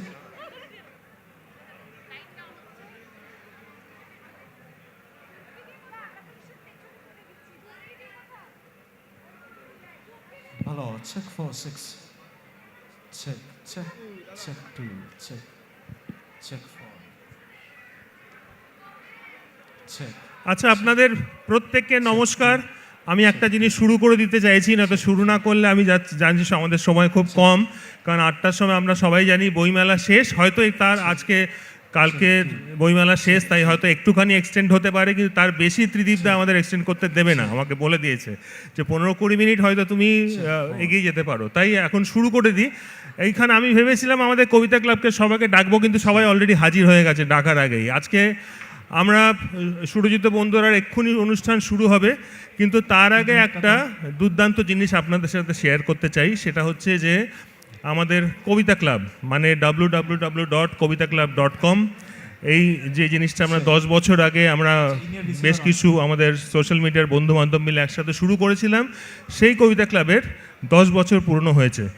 আর সেই জন্যে আমরা কবিতা ক্লাবের এই মাঝখানে এই 1-1.5 বছর আমরা নিজেরা দেখা করতে পারিনি, আপনারা সবাই জানেন কিসের জন্য, কিন্তু সবাই অনেক দিন পর একসাথে জড়ো হয়েছি। আর এই কবিতা ক্লাবের এখন আমাদের ভিজিটার সংখ্যা 11 লাখ মানুষ হয়ে গেছে, আর প্রায় 32,000-এর ওপর লেখা কবিতা, গদ্য পদ্য সমস্ত কিছু আজকে এই কবিতা ক্লাব, যেটা আমাদের জাস্ট কয়েকজন মিলে আমরা শুরু করেছিলাম, সেটা আস্তে আস্তে তার সংসারও বাড়তে বাড়তে, পরিবার বাড়তে বাড়তে এত বড় হয়ে গেছে। আর আপনাদের প্রত্যেককে বলি যে এই সংসার বাড়তে বাড়তেই আমাদের পত্রভারতী এবং ত্রিদীপদার সাথে এই কবিতা ক্লাব নিয়ে কথা হয়, এবং এই 10 বছরের 9খানা বইও বেরিয়ে গেছে এখন কবিতা ক্লাবের পত্রভারতী প্রকাশনী থেকে। 10 নম্বর বই আমাদের বেরোবে, সেটাও আজকে আমরা এখানে অ্যানাউন্স করলাম।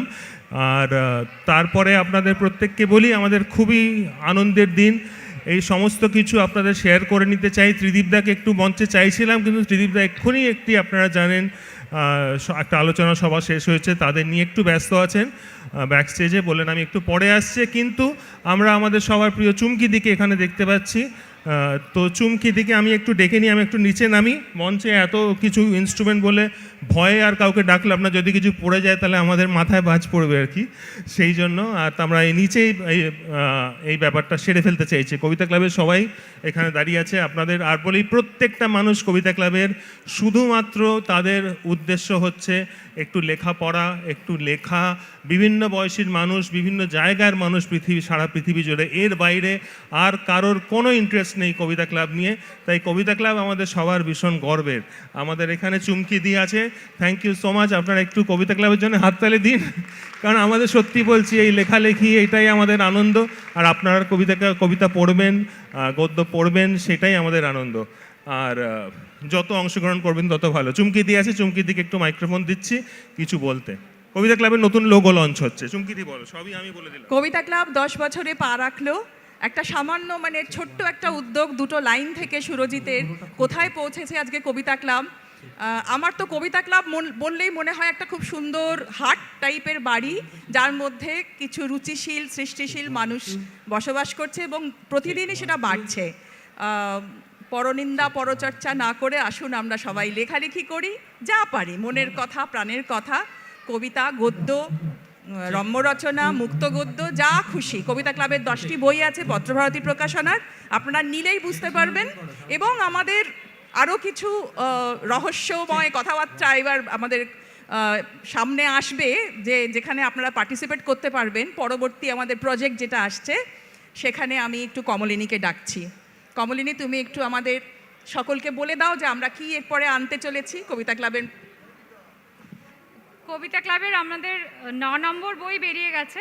এই 10 বছরে আমরা পা দিয়েছি একটা প্যান্ডেমিক পেরিয়ে, 10 নম্বর বই আসছে, এবং বইতে আমরা কি কি করব সেটা নিয়ে আমাদের একটা বিশাল বড় আলোচনা হবে। তারপরেই আমরা জানাতে পারবো। সবাইকে জানিয়ে রাখলাম, প্লিজ আমাদের ফেসবুক পেজটা ফলো করুন, সেখানে সমস্ত ইনস্ট্রাকশন কিভাবে কি করতে হবে, আমরা কি করতে চলেছি সব পাবেন। অ্যান্ড সেকেন্ডলি আরেকটা জিনিস যেটা বলা হচ্ছে সেটা হচ্ছে, মোবাইল ভার্সন বলে দিয়েছো? আচ্ছা, কবিতা ক্লাবের 10 বছরে যেটা আমরা প্ল্যান করছি সেটা হচ্ছে একটা মোবাইল ভার্সন, যাতে মোবাইল থেকে আপনারা কবিতা লিখতে পারবেন, গল্প লিখতে পারবেন, অন্যের কবিতায় কমেন্ট করতে পারবেন, ফেসবুকে শেয়ার করতে পারবেন, হোয়াটসঅ্যাপে শেয়ার করতে পারবেন। কবিতা ক্লাবের সঙ্গে যারা যারা যুক্ত, যা যা অ্যাক্টিভিটি হয়, সব কিছুই কিন্তু আমরা এবার মোবাইল থেকে করতে পারবো। আমরা যখন ওয়েবসাইট লঞ্চ করেছিলাম, সেটা সুনীল গঙ্গোপাধ্যায়, আমাদের বরেণ্য সাহিত্যিক সুনীল গঙ্গোপাধ্যায়, উনি এটা ওয়েবসাইটটা লঞ্চ করেছিলেন বলে আমরা ওয়েবসাইটটা অ্যাজ ইট ইজ রাখছি। That is 10 years of Kobita club, আর ডেকেড অফ কবিতা ক্লাব। আর এবার আমরা প্ল্যান করছি যে সেটাকে আমরা কী করে মোবাইল ভার্সনে নিয়ে আসব। আর আমরা 11 লক্ষ ভিজিটার্সদের বিশাল বড় কংগ্রাচুলেশনস। কিন্তু সবাই মিলে পার্টিসিপেট না করলে কবিতা ক্লাব আজকে 10 বছর সার্ভাইভও করতো না, এত বড় একটা মাইলস্টোন রিচও করতো না। We are very very grateful to everybody and very very grateful to all our core members যারা অক্লান্ত পরিশ্রম করে চলে কবিতা ক্লাবের সঙ্গে, এবং এত বছর ধরে রয়েছি আমরা 10 বছর, এবং আশা করছি আরও 10 এবং ছোট ছোট মেম্বার এখন যোগ দিচ্ছে। So I think we will continue for a long time. Thank you. এইবার আমাদের কবিতা ক্লাবে আপনারাও আসুন, যোগ দিন। এরকম সুন্দর একটা জ্যাকেট পাবেন, দেখুন কবিতা ক্লাব লেখা, এরকম একটা ট্যাগ পাবেন, ভারী সুন্দর। আমরা তারপরে রাস্তা দিয়ে মিছিল করে ব্রিগেডে যাব কবিতা ক্লাবের কবিতা বলতে। এইটা একটা করতেই হবে, এটা আমার স্বপ্ন। সবাই অনুষ্ঠান উপভোগ করুন।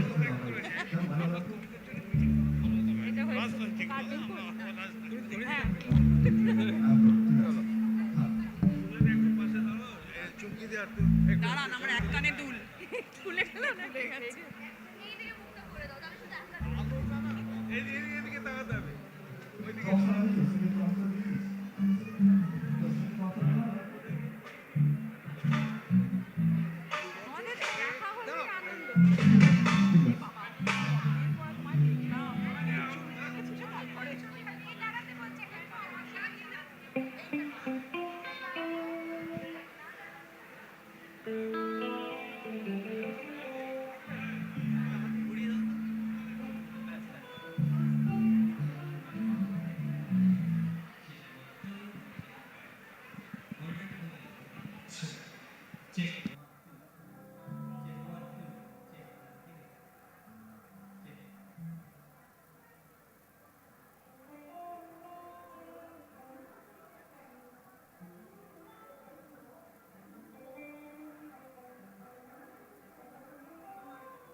ইনিয়ার দাদার ইনিয়ার দিয়ে দাও, সবকটা ইনিয়ার দিয়ে দাও।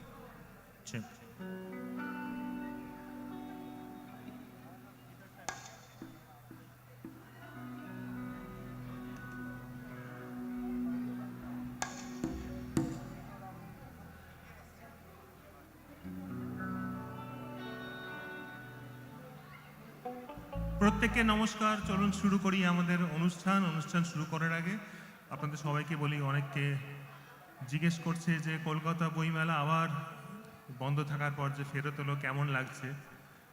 আমি বলি আনন্দ তো আমাদের সবার হচ্ছে, কিন্তু মনে হচ্ছে যেন শান্তি, যে যে সব ঠিক আছে মনে হচ্ছে কলকাতা বইমেলা দেখে, আপনাদের এই উত্তেজনা দেখে, সমস্ত কিছু দেখে। আমাদের এই কলকাতা বইমেলায় অনুষ্ঠান করতে পারা, এইটা যে কত আনন্দের সেটা বলে বোঝানো খুব মুশকিল। আর এই যে অনুষ্ঠান করতে পারা, এর পেছনে পশ্চিমবঙ্গ খাদি ও গ্রামীণ শিল্প পরিষদের বিরাট বড় হাত আছে আমাদের এখানে নিয়ে আসার জন্য। তাদেরকে অসংখ্য ধন্যবাদ জানাই। এবং অনুষ্ঠানের শুরুতেই আপনাদের একটা গান শোনাই, যেটা পশ্চিমবঙ্গ খাদি গ্রামীণ শিল্প পরিষদের জন্য তৈরি করেছিলাম বেশ কিছু বছর আগে। আমাদের এই খাদি, এই ঐতিহ্য, এই সমস্ত কিছু নেই।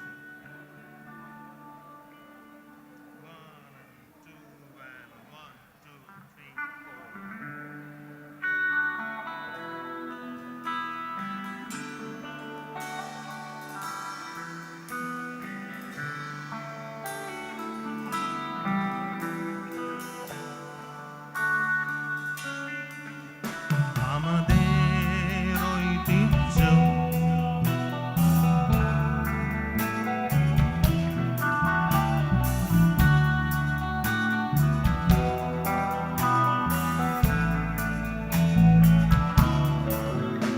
আমাদের ঐতিহ্য, আমাদের ভালো লাগা, সকলের আঙুলের ছোঁয়ায় একসাথে এগিয়ে যাওয়া, দুহাতে সকালের আলো, দুপায়ে নতুন দিশা, ভরসা অন্তবিহীন, দু চোখে নেই আশা, হাজার নকশার স্বপ্ন গুনে সবার এই পথ চলা, নানান রঙের আঁচল জুড়ে কত যে গল্প বলা, একই সূত্রে বাঁধা এমন সবার এখন তোমার আমার খাদি পরিবার, স্বাধীন মনের নতুন সাজে তোমার আমার খাদি পরিবার, তোমার আমার, তোমার আমার, তোমার আমার খাদি পরিবার, তোমার আমার, তোমার আমার, তোমার আমার খাদি পরিবার।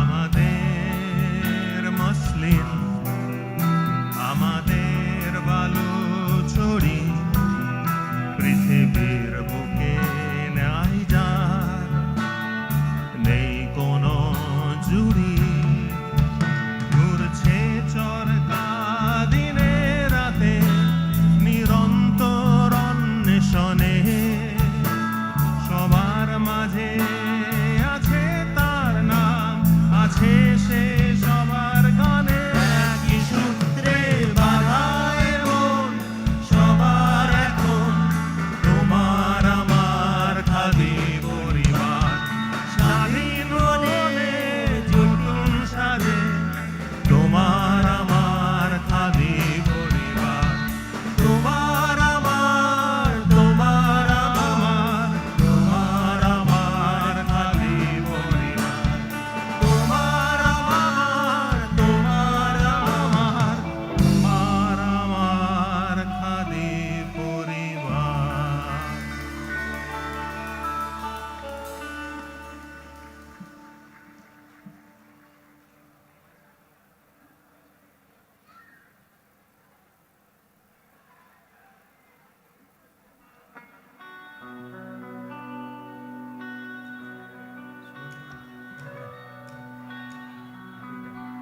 একটু মাইকটা একটু নামাবে নিচে। আচ্ছা ঠিক আছে, আমি নামিয়ে নিচ্ছি। মনিটর নামিয়ে নিচ্ছি। তাহলে একটু বাড়াও আমার ঠিক আছে। ভোকালটা। সুমন দা আমার ভোকালটা তাহলে একটু বাড়াও। আমার দ্বারে ময়না পাখি, আমার নামে কদম ফুল, আমার দ্বারে ময়না পাখি, আমার নামে কদম ফুল, আমি কেমনে এবার ফিরি ঘরে,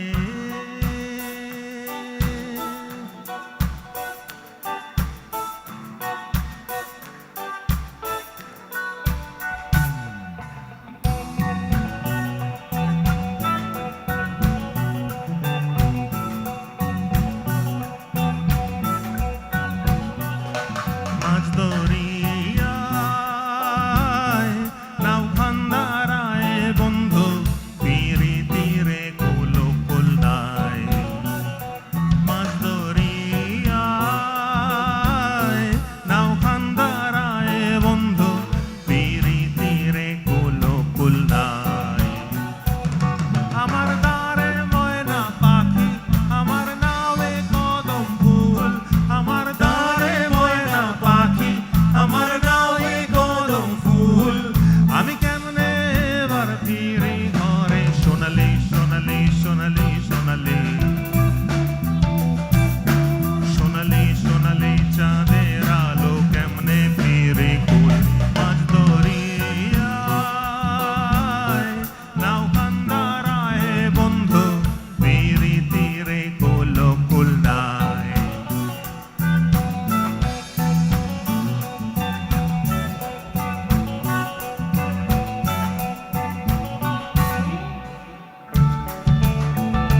পিরিতির উড়ালি হাওয়ায় জোয়ারে ভাষাই রে বন্ধু শরীর মন স্বপন রে জোয়ারে ভাষাই রে বন্ধু শরীর মন স্বপন রে আপন আমার কাছে আমারে ছুঁয়ে আমার দ্বারে ময়না পাখি আমার নামে কদম ফুল আমার দ্বারে ময়না পাখি আমার নামে কদম ফুল আমি কেমনে এবার ফিরি ঘরে সোনালি সোনালি সোনালি সোনালি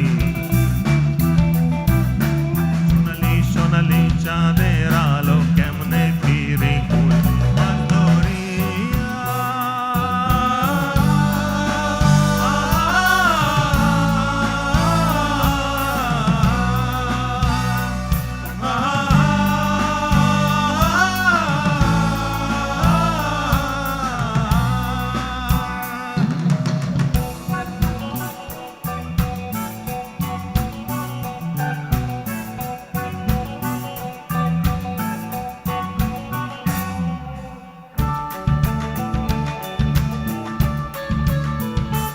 মাছ দরিয়ায়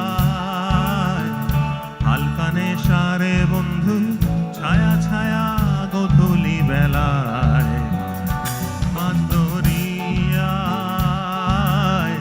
ঝিমঝিম নেশারে বন্ধু ছায়া ছায়া গোধূলি মায়ায় সারি সারি গাছ আর মহুয়া ফুলের গন্ধ সারি সারি গাছ আর মহুয়া ফুলের গন্ধ মন্দ নয় হারিয়ে যাওয়া আমার দ্বারে ময়না পাখি আমার নামে কদম ফুল রে দ্বারে ময়না পাখি আমার নামে কদম ফুল আমি কেমনে বার ফিরি ঘরে সোনালি সোনালি সোনালি সোনালি সোনালি সোনালি চাঁদের আলো কেমনে ফিরে মানকৌরি আজ বাসায় ফিরিস নি রে তুই পিরিতির কোনো বাঁধন নাই এই শ্যামলা শ্যামলা বনে আমার আনচান আনচান মন এই শ্যামলা শ্যামলা বনে আমার আনচান আনচান মন আমি কেমনে বার ফিরি ঘরে সোনালি সোনালি সোনালি সোনালি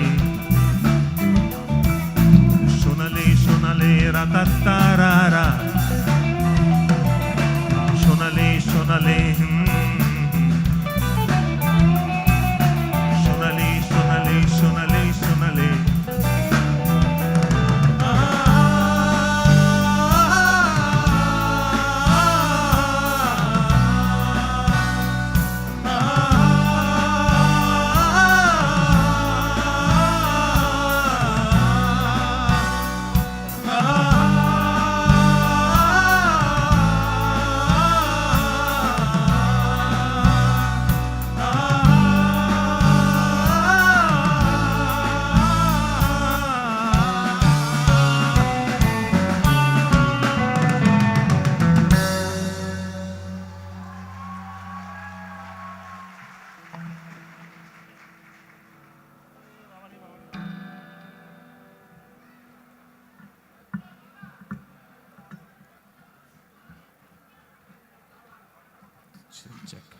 ছোট করে বলে দিই সময় যেহেতু কম আমার স্টেজের একদম বাঁদিকে দাঁড়িয়ে আছে মৈনাক কে কি বাজাচ্ছে আপনারা দেখতেই পাচ্ছেন বলার কোনো প্রয়োজন নেই আমার ডান দিকে রাজীব আমার ঠিক পেছনে ড্রাম বাজাচ্ছে অগ্নিব যাকে বেশিরভাগ সময় আমার জন্য দেখা যায় না আর আমার সামনে সামনে সুরজিৎ আমাদের সাউন্ডের সামনে সুমন আছে আমরা সবাই মিলে সুরজিৎ বন্ধুরা আমাদের একজন গেস্ট পারফর্মার আজকে আছে কিন্তু তাকে আমরা এই গানের পরে নিয়ে আসছি স্টেজে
এটার জন্য অপেক্ষা করছিলাম। ওকে 1 2 3 4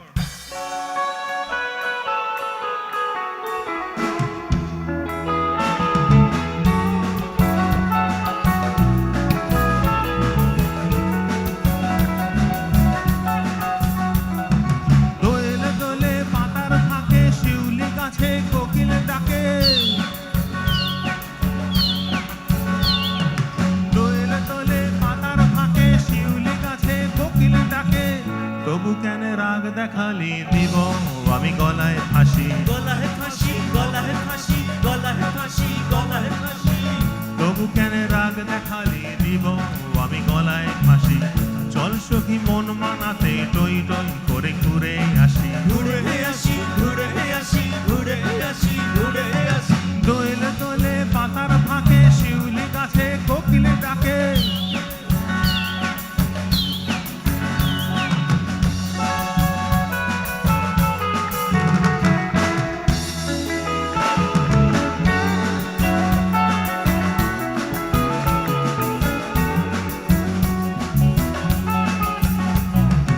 আকাশ জাগে বাতাস জাগে নাচে ডালে চড়াই গো নাচে ডালে চড়াই, আকাশ জাগে বাতাস জাগে নাচে ডালে চড়াই গো নাচে ডালে চড়াই, আমার চোখে চাঁদ জলে এমনি করি বড়াই গো এমনি করি বড়াই গো।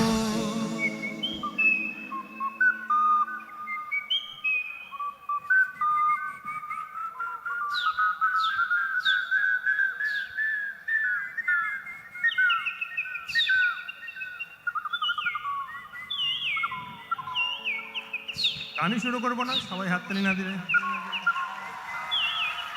তবু তোর রাগ গেল না দিব আমি গলায় ফাঁসি, গলায় ফাঁসি গলায় ফাঁসি গলায় ফাঁসি গলায় ফাঁসি।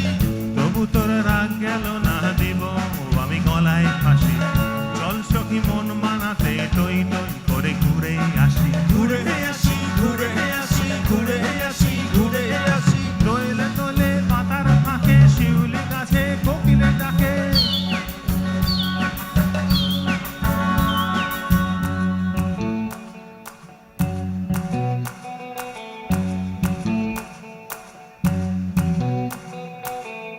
দেখি সবাই একসাথে দিন না তালে তালে। বুক ফেয়ার কালকে শেষ হয়ে যাচ্ছে, আবার পরের বছর।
মালা দিলাম পুজোয় বাটিক প্রিন্ট শাড়ি দিলাম বাটিক প্রিন্ট শাড়ি গো, ফুটির মালা দিলাম পুজোয় বাটিক প্রিন্ট শাড়ি দিলাম বাটিক প্রিন্ট শাড়ি, খোপায় দিলাম রূপার কিলিপ গলায় 5 লহরি গো গলায় 5 লহরি গো।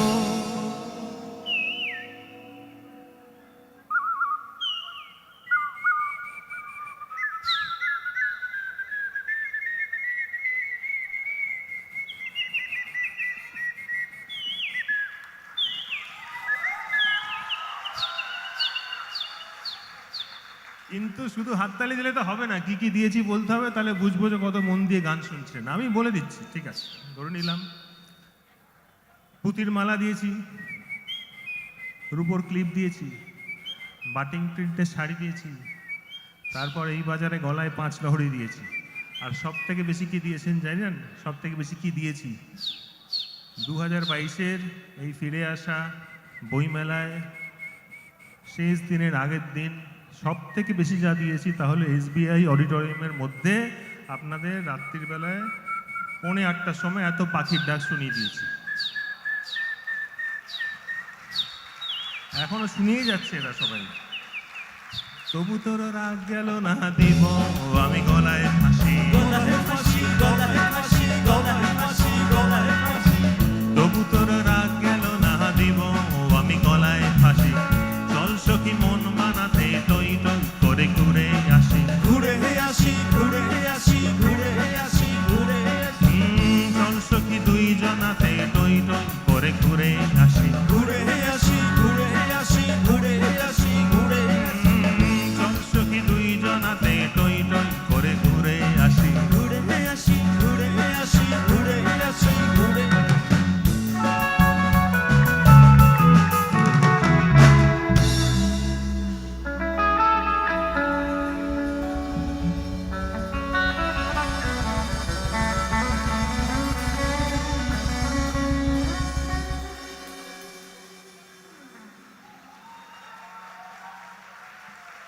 Thank you. পরের গান গাওয়ার আগে আমাদের বলেছিলাম একটু আমাদের গেস্ট পারফর্মার আছে আজকে, আমাদের গেস্টকে ডাকছি স্টেজে। আমাদের গেস্ট পারফর্মার আজকে হচ্ছে অন্বেষা চ্যাটার্জি। অন্বেষাকে এর আগে পাওয়া যাচ্ছিল না একদম, কারণ কি সারাদিন বাড়িতে বসে বসে কলেজ করতো, আর এখন আরও ব্যস্ত। এখন সকাল বিকেল কলেজে ছুটতে হচ্ছে, ফিজিক্যালি গিয়ে পড়াশোনা করতে হচ্ছে। তার মাঝখানে আমাদের সাথে 3টে রিহার্সাল করার সময় বার করেছে অন্বেষা, এবং তারপর আপনাদের শোনায় সেই রিহার্সালে কি হলো আপনারা আজকে বুঝতে পারবেন সেটা।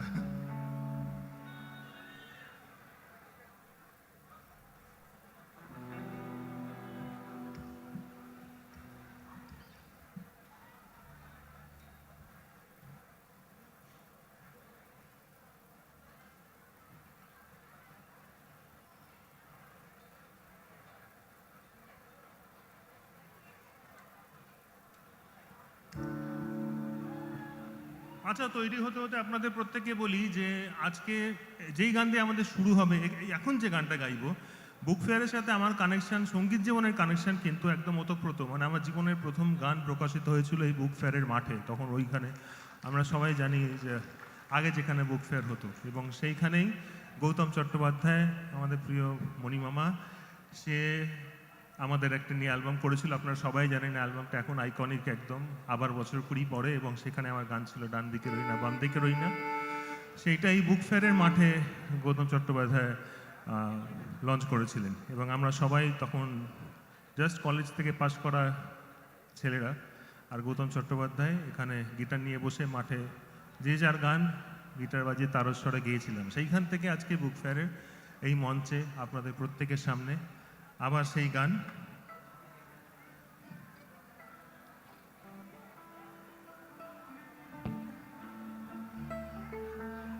মনিটরটা বাড়িয়ে দিও, হ্যাঁ একটুখানি।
বুকি করি।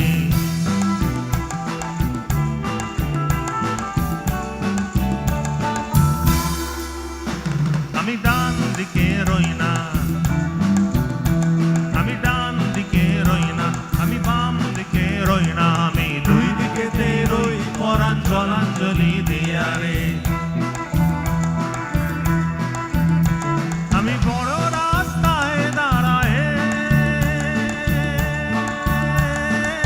কবিতা করি আঁকিবুকি করি কবিতা করি আঁকিবুকি করি কবিতা করি আঁকিবুকি করি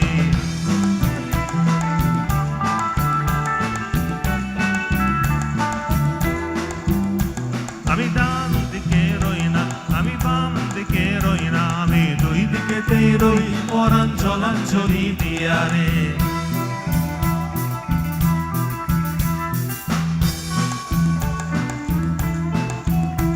আমি কেমনি মানুষ হই আমি কেমনি মানুষ হই আমার মহান হবার সাধি জাগে মহান হতে পারি নে আমি যে স্বাদ আল্লাহর ছাড়িলে মহা চিন্তায় আছি বন্ধুরে আমি চলে গেলে কি করে রবে বন্ধুরে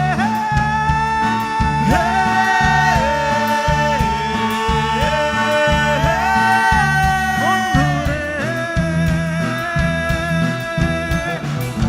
মহা চিন্তায় আছি বন্ধুরে ও আমি চলে গেলে কি করে রবে ও আমি চলে গেলে কি করে রবে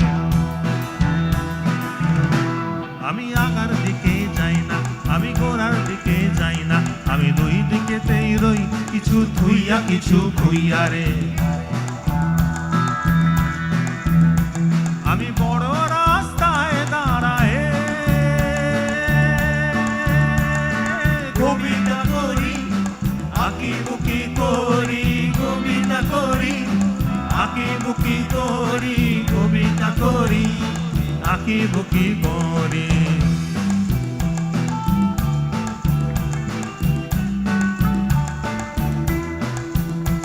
আমি ডান দিকে রই না আমি বাম দিকে রই না আমি দুই দিকেতেই রই পরাণ চলাঞ্চলি দিয়ারে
আমি কেমনে মানুষ হই আমার দীর্ঘশ্বাস বাতাসে মিশে ছেড়ে যায় আমারে না জানি কিসের অভিমানে মহা চিন্তায় আছি বন্ধুরে আমি চলে গেলে কি করে রবে বন্ধুরে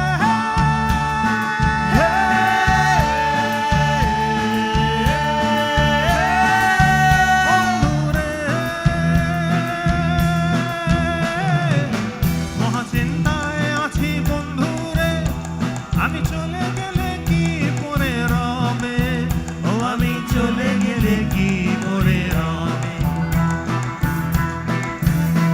আমি উপর দিকে যাই না আমি নিচের দিকে যাই না আমি মাঝ পথে ঘুরি কিছু দিয়া কিছু দিয়া রে আমি বড় রাস্তায় দাঁড়ায় কবিতা করি আঁকিবুকি করি কবিতা করি আঁকিবুকি করি কবিতা করি আঁকিবুকি করি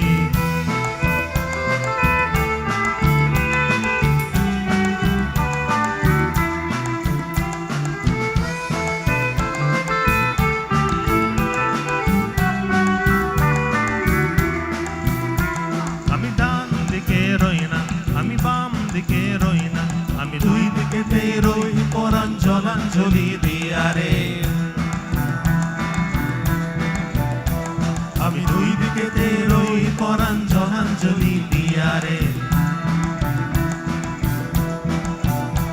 আমি দুই দিকেতে রই পরাণ জলাঞ্জলি দিয়ারে আমি দুই দিকেতেই রই পরাণ জলাঞ্জলি দিয়ারে।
দিল দরিয়ারে তোরে কিসের কথা কই ওরে মাঝি রে কোথা ভাসলি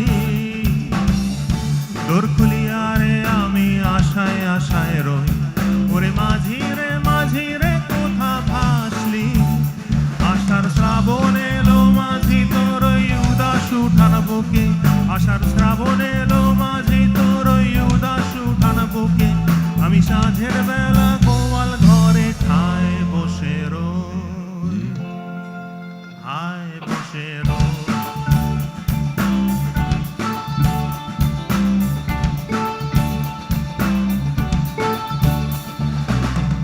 সুন্দরিয়ারে আমায় দে ফিরায়ে দে আমার মাঝি আমার মাঝি সুন্দরিয়ারে আমায় দে ফিরায়ে দে আমার মাঝি আমার মাঝি বৈকাল বেলা ঘাটের ধারে যায় ছুটিয়া বারে বারে সবার মাঝি ঘরে ফেরে আমার মাঝি নাই আমার মাঝি নাই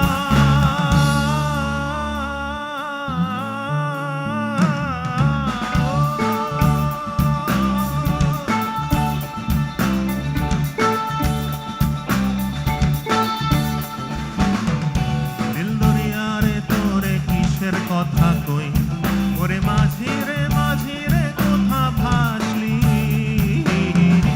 দোর খুলিয়ারে আমি আশায় আশায় রই ওরে মাঝি রে কোথা ভাসলি আশার শ্রাবণ এলো মাঝি তোর উদাস উঠান বুকে আশার শ্রাবণ এলো মাঝি তোর উদাস উঠান বুকে আমি সাঁঝের বেলা গোয়াল ঘরে ঠায় বসে রই হায় বসে রই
শ্রাবণ এলো মাঝি তোর ওই উদাস উঠান বুকে আষাঢ় শ্রাবণ এলো মাঝি তোর ওই উদাস উঠান বুকে আমি সাঁঝের বেলা গোয়াল ঘরে ঠায় বসে রই।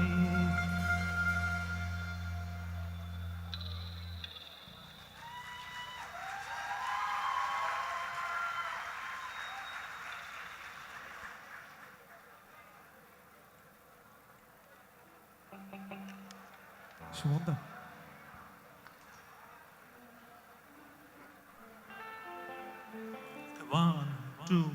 One, two, three, four.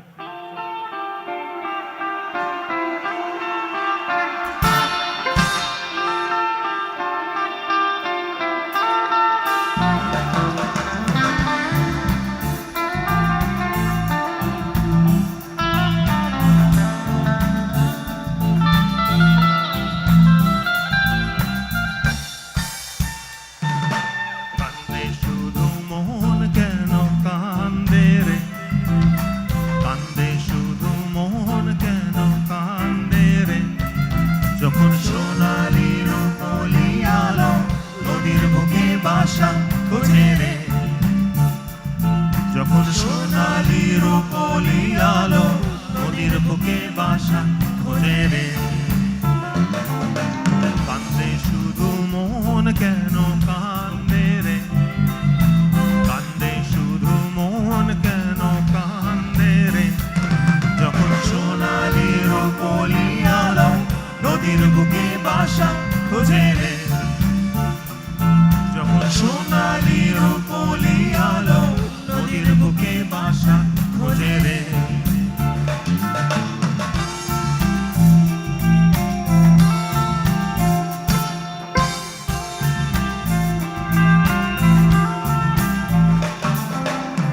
দক্ষিণা বাতাসের তোরে হয় রিডিং আর পালো রে রে,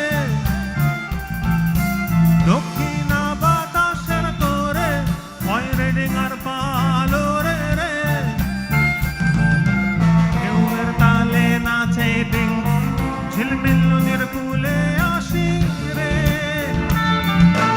কান্দে তবু মন কেন কান্দে রে, কান্দে তবু মন কেন কান্দে রে, যখন সোনালি রূপলি আলো নদীর বুকে বাসা খোঁজে রে, মানুষের স্বপন ধুনে ধরা বৈঠা যেন তোমরায় মুছড়ায় যায় সব দূরে, কান্দে শুধু মন কেন কান্দে রে, কান্দে শুধু মন কেন কান্দে রে, যখন সোনালি রূপলি আলো নদীর বুকে বাসা খোঁজে রে,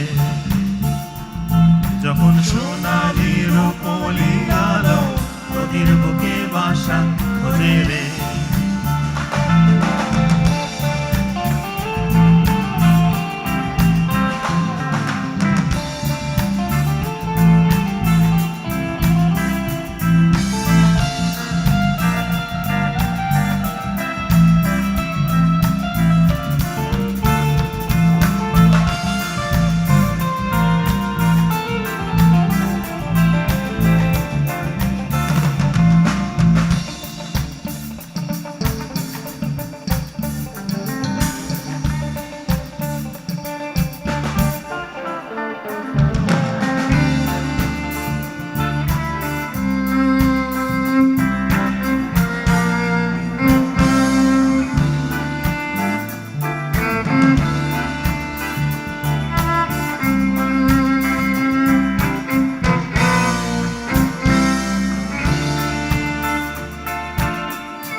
নদীর বুকে বাসা খোঁজে রে যখন সোনালির পলি আলো নদীর বুকে বাসা খোঁজে রে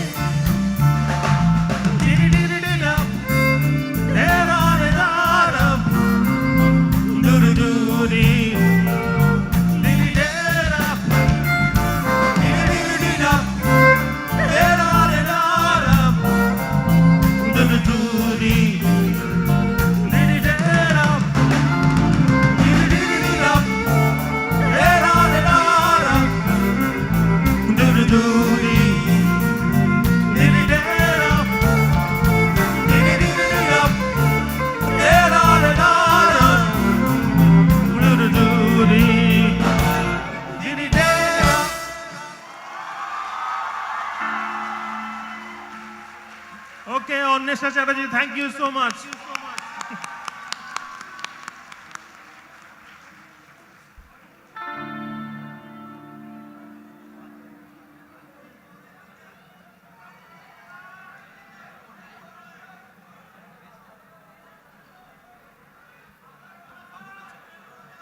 দেখতে দেখতে 8:10 বেজে গেছে। আমরা একটু একটু করে আমাদের অনুষ্ঠান শেষের দিকে নিয়ে যেতে হবে। চলুন লাস্ট 2-3টে গান আমরা সবাই মিলে খুব আনন্দ করে আজকের মতো এই বুক ফেয়ারের অনুষ্ঠান আমরা শেষ করি। তাহলে পরের গান গাওয়ার আগে প্রত্যেকে একটা হাততালি দিতে হবে জোরে, প্রত্যেকে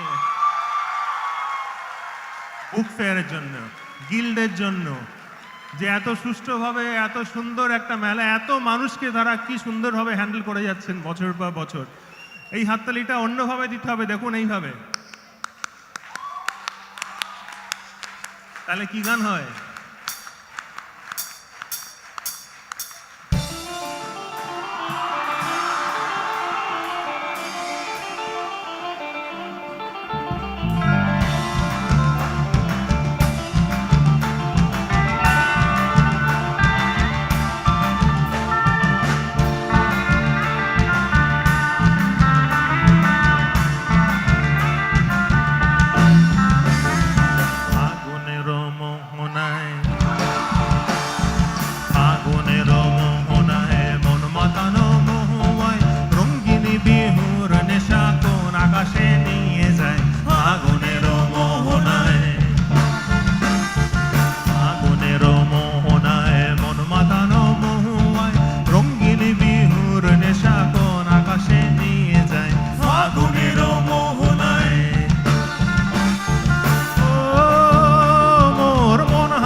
প্রজাপতি নাচি নাচি ঘুরি ঘুরি ঘুরি ঘুরি ঘুরে যায় মন হারানোর ঠিকানায়। আগুনের মোহনায় মন মাতানো মহুয়ায় রঙ্গিনী বিহুর নেশা কোন আকাশে নিয়ে যায় ফাগুনের মোহনায়।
মরি মোর প্রেমের প্রহরী হৃদয়ের বাগিচায় নাচি নাচি ঘুরে ঘুরি ঘুরি উড়ি ঘুরে যায় মন হারানোর ঠিকানায় আগুনের মোহনায় মন মাতানো মহুয়ায় রঙিনী বিহুর নেশা কোন আকাশে নিয়ে যায় আগুনের মোহনায় ফাগুনের মোহনায় মন মাতানো মহুয়ায় রঙিনী বিহুর নেশা কোন আকাশে নিয়ে যায় ফাগুনের মোহনায় ফাগুনের মোহনায় ফাগুনের মোহনায়।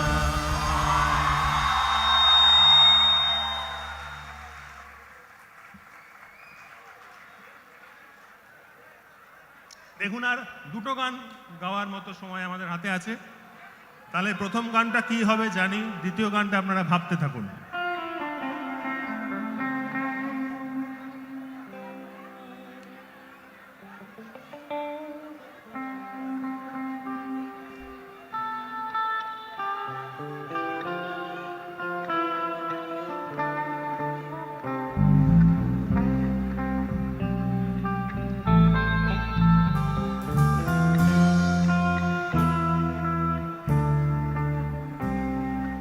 কি বাজালাম সবাই জানি তো এটা?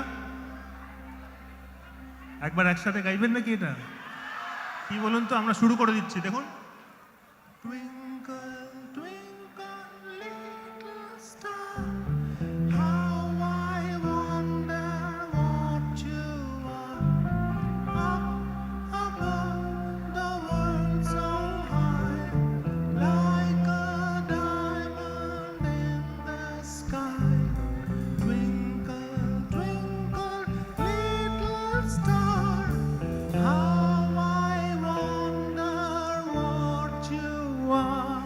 এটাতে গেল রাতের কথা, আর রাতের পরে কি হবে?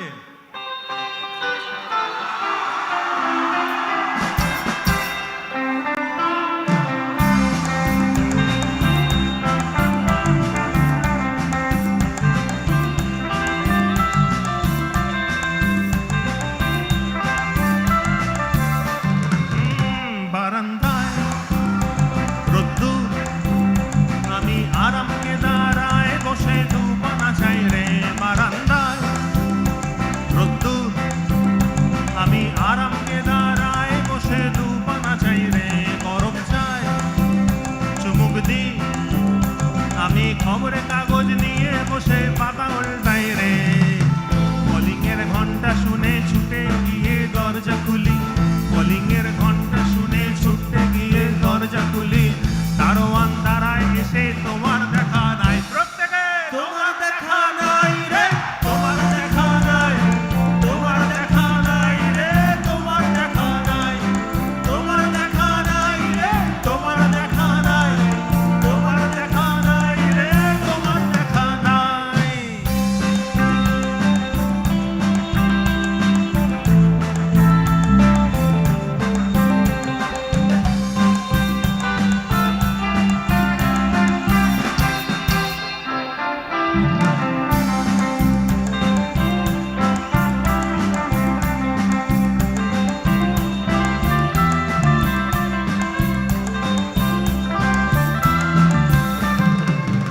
চতুর্দিক অগোছাল, আমার কাজের লোক ডুব মেরেছে ধুলো বাড়িময়। চতুর্দিক অগোছাল, আমার কাজের লোক ডুব মেরেছে ধুলো বাড়িময়। ঘরের ঘর প্যানের ব্লেড, আমার গুলগুলিতে চড়াই বসে যাত্রা শোনায় রে।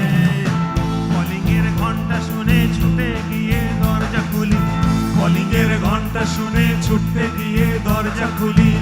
গলার গোফে মাছি তোমার দেখা নাই, পেছনে তোমার দেখা নাই রে, তোমার দেখা নাই, তোমার দেখা নাই রে, তোমার দেখা নাই, তোমার দেখা নাই রে, তোমার দেখা নাই, তোমার দেখা নাই রে, তোমার দেখা নাই।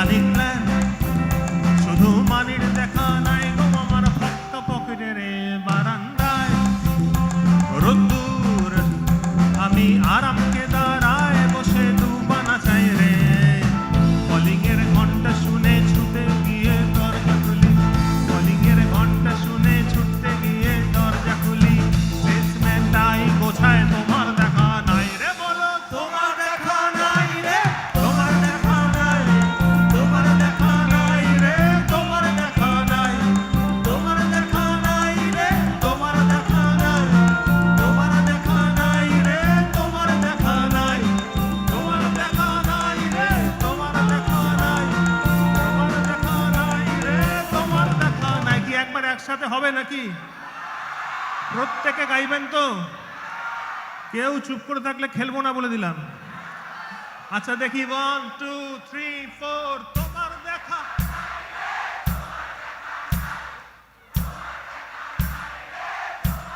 কোনো কথা হবে না আরেকবার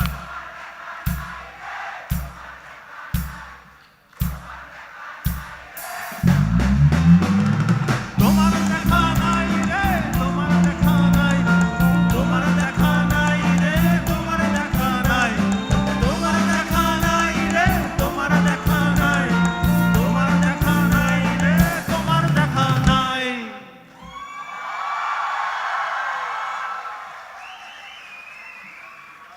আজকের মতো শেষ গান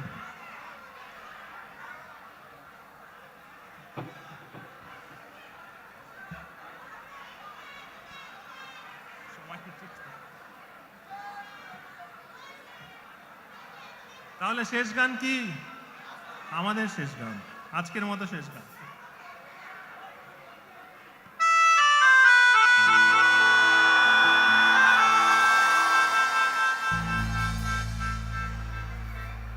ও রঙ্গবতী রে রঙ্গবতী আরে রঙ্গবতী রঙ্গবতী রঙ্গিলা অন্তরে হাবুডুবু তোমার কথা আরে মিত্র বন্ধু গন্তিয়ার কথায় প্রভু দত্ত প্রধান করিল সুর আরে এত সুন্দর গীত আমাদের এই গীত একবার কলকাতা বুক ফেয়ার 2022 তে শোনাবো নাকি গো তাহলে 1 2 3 4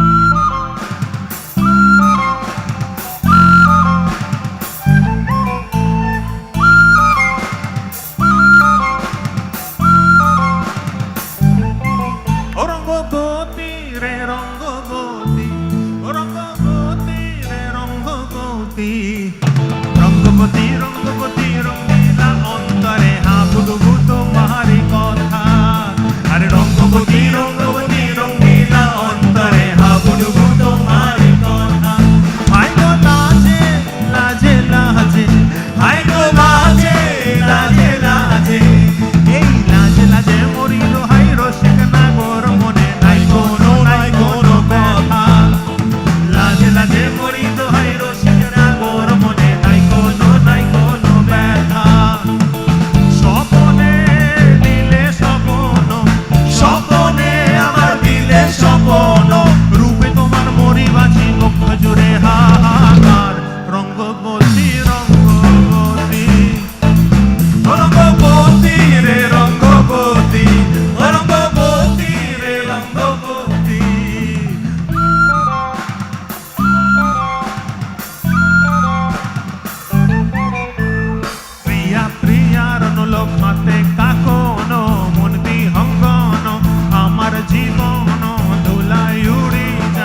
শেষ এখানেই। রঙ্গবতী রঙ্গবতী রঙ্গবতী রে রঙ্গবতী রঙ্গবতী রে রঙ্গবতী, আরে রঙ্গবতী রঙ্গবতী রঙ্গিলা অন্তরে হাবুডুবু তোমার কথা।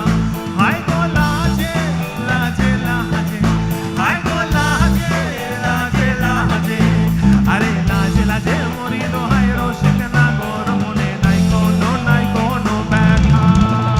রঙ্গবতী রঙ্গবতী রঙ্গিলা অন্তরে হাবুডুবু তোমারই কথা। রঙ্গবতী রঙ্গবতী রঙ্গিলা অন্তরে হাবুডুবু তোমারই কথা। আরে রঙ্গবতী রঙ্গবতী রঙ্গিলা অন্তরে হাবুডুবু তোমারই কথা। শেষ করার আগে বলি, রঙ্গবতী সবার জন্য ছিল, তবে বিশেষ করে আমার সামনে বসে এই ছোট্ট আহির জন্য ছিল। আহি আমার সকালে ফোন করে রিকোয়েস্ট করেছে, কাকু রঙ্গবতী হবে তাও। আহির জন্য ছিল রঙ্গবতী। চলুন আজকের মতো এতটুকুই, দেখা হবে। We are proud of Calcutta book fair. আমরা যেন এটাকে এইভাবেই সবাই মিলে ধরে রাখতে পারি, আমাদের প্রত্যেকের দায়িত্ব।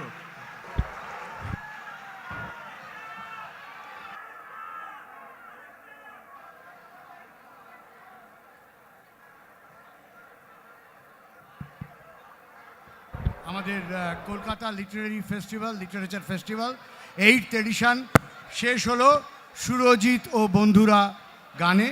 ছোট্ট আহিরও বলেছে, আমরা তার দাদুরাও বলেছি রঙ্গবতী দিয়ে শেষ করতে। রঙ্গবতী এবং বারান্দায় রোদ্দুর এছাড়া আমাদের এই অনুষ্ঠান সম্পূর্ণ হতো না।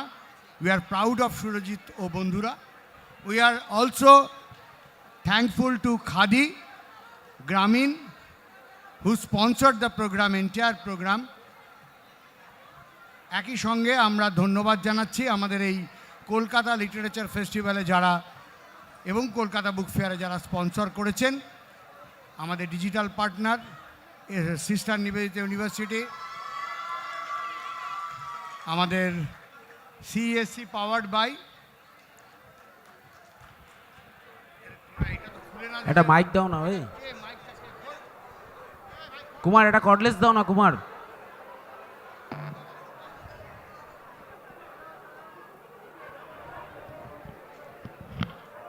কুমার এটা কর্ডলেস দাও কুমার। এ রাজা,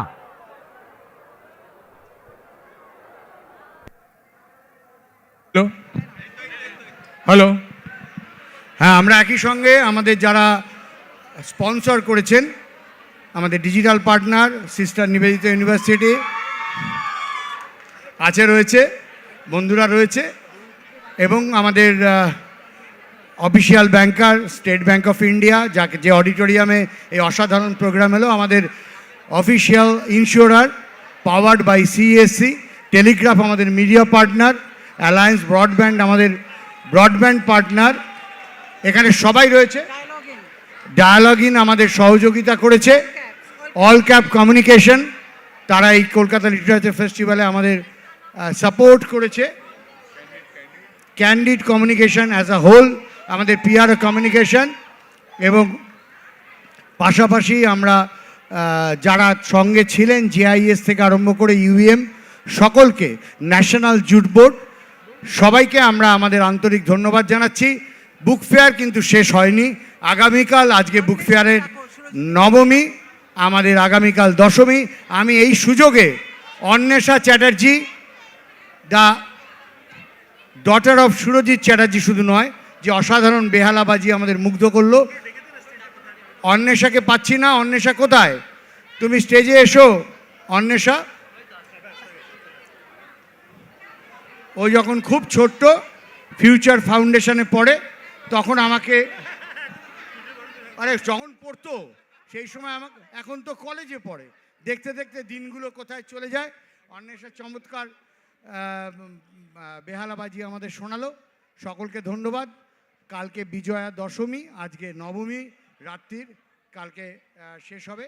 আমি আমাদের ডিরেক্টর কলকাতা ফেস্টিভ্যাল সুজাতাকে এবং রাজু বর্মন দুজনকে ধন্যবাদ জানাচ্ছি। সুজাতাকে বলছি শেষ কথা বলার জন্য। Thank you Tridip. এটা পাবলিশার্স অ্যান্ড বুক সেলার্স গিল্ডের উৎসাহ না হলে এই লিটারেচার ফেস্টিভ্যাল, এই বুক ফেয়ার সম্ভব হতো না। ওদের উৎসাহ, এই প্যান্ডেমিকের মধ্যেও প্ল্যানিং করা, করতে পারবো কি করতে পারবো না, কিন্তু ওনারা করে দেখিয়েছেন যে সব কিছুই সম্ভব। Thank you Tridip, thank you সুধাংশুদা, thank you Raju, thank you everybody from Publishers and Booksellers Guild, and thank you of course Shurojito Bondhura. What a beautiful close to Kolkata, to the 8th Kolkata Literature Festival. Shurojit, কোথাও এখানে তোমার বেরোনোর জায়গা নেই, একটা সুড়ঙ্গ রাখা উচিত ছিল এখান থেকে তোমার বেরোনোর জন্য। Anwesha, many congratulations, and all the musicians and sound technicians, সবাইকে, Rajiv, সবাইকে thank you, everyone behind the stage and everyone there. Rajiv, Moinak and Ognivo, thank you so much, and all those who have helped you. Thank you. Thank you. Hello, and above all, thank you, Calcutta. আসতে বছর আবার হবে। Thank you. लेकिन next time आपको एक हिंदी गाना गाना पड़ेगा, गुलाबी आंखें। Thank you.